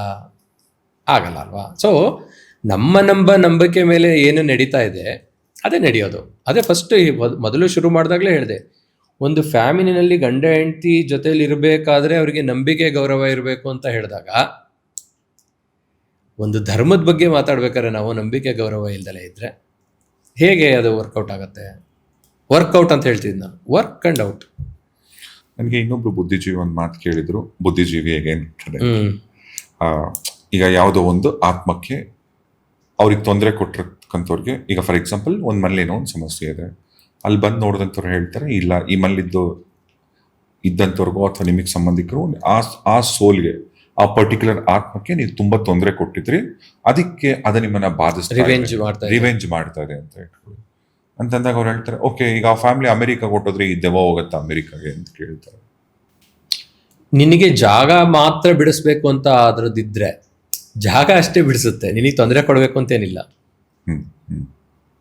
ನೀನು ಅದರ ಜಾಗದಲ್ಲಿ ಇದ್ದಾಗ ನಿನಗೆ ಆ ಜಾಗ ಬಿಡಿಸ್ಬೇಕಷ್ಟೇ. ಅದು ನಿಮ್ಮನ್ನೇ ನುಡುಕೊಂಬರಲ್ಲ, ಅದು ಸ್ಥಾನ ಪಲ್ಲಟ ಆಗಬೇಕು. ಅದಕ್ಕೆ ನಾವು ಹೇಳ್ತೀವಿ ಇಲ್ಲಿ ಹೆಂಗೆ ಅಂತಂದರೆ, ಶನಿಕಾಟ ಅಂತ ಹೇಳ್ತಾರೆ. ಸಾಡೆ ಸಾತಿ ಬಂದಾಗ ಎಲ್ಲರಿಗೂ ಪ್ರಾಬ್ಲಮ್ ಆಗುತ್ತೆ ಅಂತ. 7.5 ವರ್ಷದಲ್ಲಿ ಕರೆಕ್ಟ್ ತುಂಬ ಜೀವನದಲ್ಲಿ ತೊಂದರೆ ಕೊಡುತ್ತೆ ಅಂತ. ತೊಂದರೆ ಕೊಡೋದಲ್ಲ ಅದು. ನೀವೀಗ ಏನು ಮಾಡಿರ್ತೀರಾ, ಒಂದು ಒಳ್ಳೆ ಕೆಲಸ ಮಾಡಿರ್ತೀರಾ, ಅದಕ್ಕೆ ನಿಮಗೆ ರಿಸಲ್ಟ್ ಸಿಕ್ಕಿರಲ್ಲ. You have done very good work. ಅಂದರೆ ಎಕ್ಸಾಮ್ ಯಾವಾಗಲೂ ಬರೆದ್ಬಿಟ್ಟಿದ್ರ? ಯಾವಾಗಲೂ you have done very good work, but you have got the result for that, for some or the other reason. ಈಗ ಹೇಗೆ ಒಂದು ಎಕ್ಸ್ಪ್ಲನೇಷನ್ ಕೊಡ್ತೀನಿ. ಒಂದು ಒಳ್ಳೆ ಪಿಕ್ಚರ್ ತೆಗ್ದಿದ್ದೀರಾ, ಕೊರೋನಾ ಬಂತು, ರಿಲೀಸ್ ಮಾಡೋಕ್ಕಾಗಿಲ್ಲ. ಆಮೇಲೆ ರಿಲೀಸ್ ಮಾಡ್ತೀರಾ, ಅದಕ್ಕೆ ದುಡ್ಡು ಬರುತ್ತೆ ಸ್ವಾಮಿ. ಇದೇ ಸಾಡೆ ಸಾತಿನ ಅಲ್ಲಲ್ಲ, ನಾನು ಹೇಳ್ತಿರೋದು ಕೊರೋನಾ ಬರುತ್ತೆ, ಆ ಫಿಲಮ್ 3 ವರ್ಷ ಕಚ್ಕೊಂಡ್ಬಿಡ್ತು, ರಿಲೀಸ್ ಮಾಡಿಲ್ಲ ನೀವು, ಆಯ್ತಾ? ಅದು ಆದ್ಮೇಲೆ ರಿಲೀಸ್ ಮಾಡಿದ್ಮೇಲೆ ಅದಕ್ಕೆ ಒಳ್ಳೆ ಫಲ ಕೊಡ್ಬೇಕಲ್ವಾ, ಅಲ್ವಾ? ಅಥವಾ ನೀವು ಯಾರ್ದೋ ಕೊಲೆ ಮಾಡ್ಬಿಟ್ಟಿದ್ದೀರಾ, ಯಾವುದೋ ರೀಸನ್ನಿಗೆ ಟ್ರಯಲ್ ನಡೆದಿಲ್ಲ ಸ್ವಲ್ಪ ವರ್ಷ, ಆಮೇಲೆ ಟ್ರಯಲ್ ಬಂದು ನಿಮಗೆ ಶಿಕ್ಷೆ ಆಗ್ಬೇಕಲ್ವಾ? ಅವನು ಶನಿ ಏನು ಮಾಡ್ತಾನೆ ಅಂದರೆ ನಿಮಗೆ ಕರ್ಮ ಕೊಡೋಕ್ಕೆ ಫಲ ಬರ್ತಾನೆ. ಫಲ ಅಂದರೆ ನಿಮ್ಮ ಕರ್ಮಕ್ಕೆ ಫಲ ಕೊಡೋಕ್ಕೆ ಆ ಟೈಮಲ್ಲಿ ಬರ್ತಾನೆ ಅವನು. ಆ ಟೈಮಲ್ಲಿ ಎಲ್ಲ ಸೆಟ್ಲ್ ಮಾಡ್ತಾನೆ. ಒಳ್ಳೇದು ಕೊಡೋದಿದ್ರೆ ಒಳ್ಳೇದು ಕೊಡ್ತಾನೆ. ಎಷ್ಟೋ ಜನ ಹೇಳ್ತಾರೆ, ನನಗೆ ಸಾಡೆ ಸಾತಿ ಬಂದಿತ್ತು, ಆಗಿದ್ದೆಲ್ಲ ಒಳ್ಳೇದು. ಹೆಂಗೆ ಆಗಿದ್ದೆಲ್ಲ ಒಳ್ಳೇದು ಅಂದರೆ ಅವ್ನು ಮಾಡ್ತಿದ್ದು ಒಳ್ಳೇದಾಗಿದ್ದರಿಂದ ಆ ಟೈಮಲ್ಲಿ ಎಲ್ಲ ಫಲಗಳು ಸಿಕ್ತು. ಇದು ಪ್ರಸ್ತುತ ಜನ್ಮದ ಅಥವಾ ಪೂರ್ವ ಜನ್ಮ? ಎರಡೂ ಇರ್ಬೋದು. ಯಾಕೆಂದರೆ ನಮ್ಮಲ್ಲಿ ಹೇಳ್ತೀವಿ, ಸಂಚಿತ ಪಾಪ ಪ್ರಾರಬ್ಧ ಕರ್ಮ ಸಂಚಿತ ಕರ್ಮ ಅಂತ ಹೇಳ್ತೀವಿ. ಸಂಚಿತ ಅಂದರೆ ಏನು? ಹೆಸರು ಪ್ರಾರಬ್ಧ, ಹಳೇದು ಬಂದಿದೆ. ಸಂಚಿತ ಅಂದರೆ ನಾನು ಈಗ ಮಾಡೋದು. ಈಗ ಹೇಳಿಲ್ವಾ, ಯಾವುದೋ ನನಗೆ ಗೊತ್ತಿಲ್ಲದ ಹುಡುಗಿಗೆ ಹೋಗಿ ಮೈ ಮುಟ್ಟಿದ್ರೆ ಕೆನ್ನೆ ಕೊಡಿಸ್ಕೊಳ್ಳೋದಿದೆಯಲ್ಲ, ಅದು ಸಂಚಿತ ಕರ್ಮ. ಇವಾಗ ಮಾಡಿದ್ದಕ್ಕೆ ಅವಾಗಲೇ ಹೋದೆ, ಇಲ್ದಿದ್ರೆ ಇನ್ಸ್ಟೆಂಟ್. ಇದು ಪ್ರಾರಬ್ಧ ಕರ್ಮ ಹೆಂಗೆ ಅಂತಂದರೆ, ನಾ ತುಂಬ ಒಳ್ಳೆಯವನು, ಗಯ್ಯಾಳಿ ಹೆಂಡತಿ ಸಿಗ್ತಾಳೆ. ಯಾಕೆಂದರೆ ಹಿಂದೆ ಏನು ಮಾಡಿದ್ನೋ ತೀರ್ಸಕ್ಕೆ ಬಂದವಳೆ, ಮುಗೀತು. ಅದನ್ನು ಅರ್ಥ ಮಾಡ್ಕೊಂಡು ನಡೆದ್ರೆ ನೋ ಪ್ರಾಬ್ಲಮ್, ಅನುಭವಿಸೋದು ಗ್ಯಾರಂಟಿ. ಈಗ ಚಾಕಲ್ ಕೊಯ್ಕೊಂಬಿಟ್ಟು ರಕ್ತ ಹೋಯ್ತು ಅಂದರೆ ಹೋಗುತ್ತೆ, ಚಾಕಲ್ ಕುಯ್ಕೊಂಡ್ಮೇಲೆ ರಕ್ತ ಹೋಗುತ್ತಪ್ಪ ಸ್ವಲ್ಪ, ಏನು ಮಾಡೋಕ್ಕಾಗತ್ತೆ? ಅದು ಅರ್ಥ ಆಗಬೇಕು. ಅವಾಗ ಏನು ಮಾಡಬೇಕು ಗೊತ್ತಿರಬೇಕು, ಅದನ್ನು ಸರಿ ಮಾಡ್ಕೊಳ್ಳೋಕ್ಕೆ ಮದ್ದೇನು ಹಾಕಬೇಕು ಗೊತ್ತಿರಬೇಕು. ಅದರದ್ದು ಅರಿವಿತ್ತಾ, ಮಿಕ್ಕಿದ್ದೆಲ್ಲ ಆರಾಮ್. ಮದ್ದು ಅರಿವಿರಬೇಕು. ಮದ್ದು ಅರಿವಾಗಕ್ಕೆ ಹೆಂಗೆ ಸಾಧ್ಯ? ಅದು ಮದ್ದು ಫಸ್ಟ್ ಅರಿವಿರಬೇಕಲ್ಲ. ಎಷ್ಟೋ ಜನಕ್ಕೆ ಈಗೇನೋ ಶುಂಠಿ ರಸ ಇದೆಯಲ್ಲ, ಅದು ಕಹಿ ಇರುತ್ತೆ, ಕುಡಿಯೋಕ್ಕಾಗಲ್ಲ. ಬಟ್ ಅದು ಮದ್ದು, ಗಂಟ್ಲು ಸರಿಯಾಗಬೇಕು ಅಂತಂದರೆ ಶುಂಠಿ ಕುಡಿಬೇಕು. ಆಯ್ತಪ್ಪ, ಶುಂಠಿನೇ ಡೈರೆಕ್ಟಾಗಿ ಕುಡಿಯೋಕ್ಕಾಗಲ್ಲ, ಸ್ವಲ್ಪ ಜೇನುತುಪ್ಪ ಹಚ್ಕೊಂಡು ಕುಡಿಯಪ್ಪ, ಅಟ್ಲೀಸ್ಟ್ ಸ್ವಲ್ಪ ಸ್ವೀಟು ಇರುತ್ತೆ ಅಷ್ಟೇ. ಒಳ್ಳೆ ಹೆಂಡತಿ ಸಿಗ್ಲಿಲ್ವಾ, 4 ಫಿಲಮಿಗೆ ಕರ್ಕೊಂಡೋಗು, ಸರಿ ಆಗ್ತಾಳೆ ಅಟ್ಲೀಸ್ಟು. ಅದು ಗೊತ್ತಿರಬೇಕಲ್ವಾ, ಅವಳಿಗೇನು ಬೇಕೋ ಅಟ್ಲೀಸ್ಟ್ ಅದು ಗೊತ್ತಿರಬೇಕು. ಅವಾಗ ಅದನ್ನು ಸರಿ ಮಾಡ್ಕೋಬೋದಲ್ವಾ ಜೀವನನ. ಅಂದರೆ ಈಗ ಹೆಂಗೆ ಪ್ರತಿಯೊಬ್ಬರಿಗೂ ಶುಗರು BP ಇರುತ್ತೆ. ನಿಮಗೆ ಅದರದ್ದು ವ್ಯತ್ಯಾಸ ಏನಿದೆ ಅಂತ ಗೊತ್ತಾದರೆ ನೀವು ಆರೋಗ್ಯನ ಸರಿಯಾಗಿ ಇಟ್ಕೋಬೋದು. ತೆಗಿಯೋಕ್ಕಾಗಲ್ವಾ, ಶುಗರು BP ತೆಗಿಯೋಕ್ಕಾಗೋದಿಲ್ಲ, ಆದರೆ ಕಂಟ್ರೋಲಲ್ಲಿ ಇಟ್ಕೋಬೋದು. ಅದೇ ಥರ ಇವೆಲ್ಲ ಏನು ಅಂತಂದರೆ ಪೂಜೆ ಪುನಸ್ಕಾರ ಇವೆಲ್ಲ ಶಾಂತಿ ಇವೆಲ್ಲ ಮಾಡಿಸೋದು ಹೇಗೆ ಅಂತಂದರೆ, ಜಾತಕ ತೋರಿಸಿ ಅವಾಗ ಮಾಡೋದು ಹೇಗೆ ಅಂತಂದರೆ ಏನು BP ಮಾತ್ರೆ ತೊಗೊಂಡು ಶುಗರಿಗೆ ಮಾತ್ರೆ ತೊಗೊಂಡು ಕಂಟ್ರೋಲಲ್ಲಿ ಇಟ್ಕೋತೀವಲ್ಲ ಆ ಥರ ಮಾಡೋಕ್ಕೆ ತೆಗಿಯೋಕ್ಕಾಗಲ್ಲ. ಪ್ರತಿಯೊಬ್ಬರಿಗೂ ಸಾವಿದ್ದಿದ್ದೆ, ಅದನ್ನಂತೂ ತೆಗಿಯೋಕ್ಕಾಗಲ್ವಲ್ಲ. ಆಕ್ಸಿಡೆಂಟ್ಸ್ ಅಂತ ಇರುತ್ತೆ, there is no deviation from getting accident. But accident ಆದ್ಮೇಲಿಂದು ಎಫೆಕ್ಟ್ ಇರುತ್ತಲ್ಲ ಅದು ಎಷ್ಟಿದೆ ಅಂತ ಅದನ್ನ ಇದು ಮಾಡ್ಕೋಬೋದು. ಈಗ ಅಮೀರ್ ಖಾನ್ ಫಿಲಮಲ್ಲಿ ಏನು ಹೇಳ್ದ ಅವನು, ಆಲ್ ಈಸ್ ವೆಲ್ ಅದು ಹೇಳ್ತಾನಲ್ಲ ಅವನು. ಆಲ್ ಈಸ್ ವೆಲ್ ಹೇಳ್ತಾ ಇದ್ರೆ ವ್ಯತ್ಯಾಸ ಏನೋ ಆಗಲ್ಲ, ವ್ಯತ್ಯಾಸ ಏನಾದ್ರು ಆದ್ರೆ ಅದನ್ನ ಹೆಂಗೆ ಸರಿ ಮಾಡ್ಕೋಬೇಕು ಅನ್ನೋದು ಗೊತ್ತಾಗತ್ತೆ ಅಂತ ಅಷ್ಟೇ ಮಾಡ್ಬೇಕಾಗಿರೋದು ನಾವು. ಹೇಗೆ ಅಂತಂದ್ರೆ ಒಟ್ಟು ಇನ್ ಟೋಟಲ್ ಹೇಳ್ಬೇಕಂತಂದ್ರೆ, ಈಗ ನಾವು ಈ ಯುಗಗಳ ಬಗ್ಗೆ ಮಾತಾಡೋದಿದ್ರೆ, 4 ಯುಗದಲ್ಲೂ ಮಾತಾಡೋದಿದ್ರೆ, ಈಗ ಸತ್ಯಯುಗ ಅಂತ ಇತ್ತು. ಅವಾಗ ಏನಾಗ್ತಿತ್ತು, ದೇವರೆಲ್ಲ ದೇವಲೋಕದಲ್ಲಿದ್ರು, ರಾಕ್ಷಸರೆಲ್ಲ ಭೂಲೋಕದಲ್ಲಿದ್ರು ಅಂತ ಹೇಳಿದ್ರು. ಅಂದರೆ ಅವರು ಯುದ್ಧ ಆಗ್ತಾ ಇದ್ದಿದ್ದು ಯಾವಾಗ್ಲೂ ಅಷ್ಟು ಡಿಸ್ಟೆನ್ಸ್ ಇರೋದಂತೆ. ಅಂದರೆ ಒಳ್ಳೇದಕ್ಕೂ ಕೆಟ್ಟದಕ್ಕೂ ಡಿಸ್ಟೆನ್ಸ್ ಅಷ್ಟೆಷ್ಟು ಇರ್ತಿತ್ತಂತೆ. ಸೊ ಇವರು ಯಾವಾಗ ರಾಕ್ಷಸರು ದೇವಲೋಕದ ಮೇಲೆ ಯುದ್ಧ ಸಾರ್ತಾರೆ ಅವಾಗ ಯುದ್ಧ ಆಗ್ತಾ ಇತ್ತು ಅಂತ. ಅದೇ ನಾವು ನೆಕ್ಸ್ಟ್ ತ್ರೇತಾಯುಗಕ್ಕೆ ಬಂದರೆ ಭೂಮಿ ಮೇಲೆ ಇಬ್ರು ಇದ್ರಂತೆ, ರಾಮ ಒಂದ್ ಕಡೆ ರಾವಣ ಭೂಮಿ ಮೇಲೆ ಇಬ್ರು. ಸೊ ಯುದ್ಧ ಆಯ್ತು ಅಂತ. ಯಾವ ವಿಚಾರಗಳಿಗೆ ಯುದ್ಧ ಆಯ್ತು, ನನ್ನದಲ್ಲದು ಬೇಕು ಅಂದಾಗ, ಮೋಹ, ಅದೇ ನನ್ನದಲ್ಲದು ಬೇಕು ಅಂದಾಗ ಈ ಥರದ ವಿಚಾರಗಳಿಗೆ ಯುದ್ಧ ಆಯ್ತು ಅಂತ. ನೆಕ್ಸ್ಟ್ ಬರ್ತೀವಿ ದ್ವಾಪರ ಯುಗಕ್ಕೆ. ದ್ವಾಪರ ಯುಗದಲ್ಲಿ ಏನು ನೋಡ್ತೀವಿ, ಒಂದೇ ಫ್ಯಾಮಿಲಿನಲ್ಲಿ ಒಳ್ಳೆಯವರು ಕಂಸ ಕೃಷ್ಣ, ಒಂದೇ ಫ್ಯಾಮಿಲಿ. ನಾನು ಹೇಳ್ತಾ ಇರೋದು ಏನು ಪಾಂಡವರು ಕೌರವರು ಒಂದೇ ಫ್ಯಾಮಿಲಿನಲ್ಲಿ. ಈಗ ಕಲಿಯುಗದಲ್ಲಿ ಹೆಂಗೆ ಅಂದರೆ ಒಬ್ಬನಲ್ಲೇ, ಕೆಟ್ಟದು ನನ್ನಲ್ಲೇ ಇದೆ, ಒಳ್ಳೆಯದು ನನ್ನಲ್ಲೇ ಇದೆ. ಹೇಗೆ ನಾನು ಒಂದು ವಿಚಾರನ ವ್ಯಕ್ತಪಡಿಸ್ತೀನಿ ಅಥವಾ ಒಂದು ವಿಚಾರನ ನೋಡ್ತೀನಿ, ಒಬ್ಬ ವ್ಯಕ್ತಿನ ನೋಡ್ತೀನಿ, ಅದರ ರೀತಿ ನನಗೆ ಸಿಗುತ್ತೆ ಅಂತ. ಅಂದರೆ ನಾನು ದೇವರೂ ಆಗ್ಬೋದು, ದಾನವನೂ ಆಗ್ಬೋದು. ಯಾವಾಗಲೂ ಅದರಲ್ಲಿ ಪೈಪೋಟಿ ಇರುತ್ತೆ, ನಾನಾಗ್ಲಾ ನೀನಾಗ್ಲಾ ನಾನಾಗ್ಲಾ ಅಂತ. ಯಾವುದೋ ಒಂದು ವಿಚಾರ ಬರುತ್ತೆ, ಆ ವಿಚಾರನ ನಾನು ಯಾವ ರೀತಿ ನೋಡ್ತೀನಿ, ದೈವಿಕವಾಗಿ ನೋಡ್ತೀನ ಅಥವಾ ಪಾಸಿಟಿವಲ್ಲಿ ನೋಡ್ತೀನ ಅಥವಾ ನೆಗೆಟಿವ್ನಲ್ಲಿ ನೋಡ್ತೀನ, ಅದ್ರ ಮೇಲೆ ಆಗುತ್ತೆ. ನನಗೆ ಒಳ್ಳೆ ಫ್ರೆಂಡ್ ಸಿಕ್ಕಿದ್ದಾನೆ, ಒಳ್ಳೆ ಫ್ರೆಂಡ್ ಸಿಗೋಕ್ಕೆ ಹೇಗೆ ಸಾಧ್ಯ? ನಾನು ಒಳ್ಳೆಯವನಾಗಿದ್ದರೆ ತಾನೇ ಒಳ್ಳೆ ಫ್ರೆಂಡ್ ಸಿಗೋದು. ನಮ್ಮ ಭಾವನೆಗಳು ಅಥವಾ ನಮ್ಮ ವಿಚಾರಗಳು ಯಾವ ರೀತಿ ಇರುತ್ತೆ ಅದಕ್ಕೆ ಹೊಂದ್ಕೊಂಡ ಹಾಗೆ ನಮಗೆ ಸಿಗುವ ಜನ, ನಮಗೆ ಸಿಗುವ ವಾತಾವರಣ, ನಮಗೆ ಸಿಗುವ ಕೆಲಸ ಎಲ್ಲ ಇರುತ್ತೆ. ನಾನು ಕಳ್ಳ ಆಗಿದ್ರೆ ನನಗೆ ಸಿಗೋರೆಲ್ಲ ಕಳ್ಳರೆ, ಎಲ್ಲ ಕಡೆ ಹೋದ್ರೂ ನಮಗೆ ಸಿಗೋರೇ ಅಂಥವ್ರು. ಯಾವುದೋ ಒಬ್ರು ದೇವಸ್ಥಾನಕ್ಕೆ ಹೊರಟೆ ಅಂತ ಇಟ್ಕೊಳ್ಳಿ, ಆ ದೇವಸ್ಥಾನಕ್ಕೆ ಹೋಗಿದ್ಯಾ, ಈ ದೇವಸ್ಥಾನಕ್ಕೆ ಹೋಗಿದ್ಯಾ, ಆ ಪ್ರಸಾದ ಕೊಡ್ತೀನಿ, ಈ ಪ್ರಸಾದ ಕೊಡ್ತೀನಿ ಬರ್ತಾರೆ. ನಾವು ಹೇಗಿರ್ತೀವಿ, ಬೇಸಿಕಲಿ ನಾವು ಹೇಗಿರ್ತೀವಿ, ನಮ್ಮ ವಾತಾವರಣ ಅಥವಾ ನಮ್ಮ ಜನ ಅದೇ ರೀತಿ ಇರೋರು ಸಿಗ್ತಾರೆ. ಬಿಟ್ಟರೆ ಇಲ್ಲಿ ಯಾವುದೂ ಶಾಶ್ವತ ಅಲ್ಲ. ಇವತ್ತಿದ್ದು ನಾಳೆ ಚೇಂಜ್ ಆಗಬೇಕು. ಅದು ಮನುಷ್ಯ ಇರಲಿ, ವಾತಾವರಣ ಇರಲಿ, ಜಗತ್ತಿರಲಿ. ಅದೇ ಜಗದ ನಿಯಮ. ಪರಿವರ್ತನೆಯೇ ಜಗದ ನಿಯಮ. ಗುರುಗಳು ಹೇಳಿದ್ದು ಎಷ್ಟು ಚೆನ್ನಾಗಿತ್ತು ಅಂದರೆ, ಎಷ್ಟು ಸಿಂಪಲ್ ಆಗಿ ಇನ್ಸ್ಟಾಗ್ರಾಮಲ್ಲಿ ನೀವು ಬೇಕಂದ್ರೆ ಇನ್ಸ್ಟಾಗ್ರಾಮಲ್ಲಿ ಈಗ ಫುಡ್ ಅಂತ ಸುಮ್ಮನೆ ಸರ್ಚ್ ಕೊಟ್ರಿ ಅಂತ ಇಟ್ಕೊಳ್ಳಿ, ಅದೇ ನಿಮಗೆ ಬರೀ ಅದನ್ನೇ ತೋರ್ಸಕ್ಕೆ ಶುರು ಮಾಡುತ್ತೆ. ಯೂಟ್ಯೂಬಲ್ಲೂ ಅಷ್ಟೇ. ಅದೇ ಥರ ನೀವು ಏನ ನೋಡಬೇಕು ಅಂತ ಇಷ್ಟಪಡ್ತಾರೆ, ನಿಮಗೆ ಲೈಫಲ್ಲಿ ಅದೇ AI ನಾವು ಇವತ್ತು ತಿಳ್ಕೊಳ್ತಾ ಇದ್ದೀವಿ. AI ಯಾವಾಗಿಂದಲೂ ಇದೆ. AI ಅನ್ನೋದು ಯಾವಾಗಲೂ ಇದೆ. ಅದಕ್ಕೆ ನಮಗೆ ನಾವು ಏನು ಅನ್ಕೋತೀವೋ ಅದೇ ಸಿಗ್ತಾ ಹೋಗುತ್ತೆ. ನಾವು ಪಾಸಿಟಿವ್ ಆಗಿ ಥಿಂಕ್ ಮಾಡಿದ್ರೆ ಪಾಸಿಟಿವ್ ಆಗಿ ಬಿಹೇವ್ ಮಾಡ್ತೀವಿ, ನೆಗೆಟಿವ್ ಆಗಿ ಥಿಂಕ್ ಮಾಡಿದ್ರೆ ನೆಗೆಟಿವ್ ಬಿಹೇವ್ ಮಾಡ್ತೀವಿ.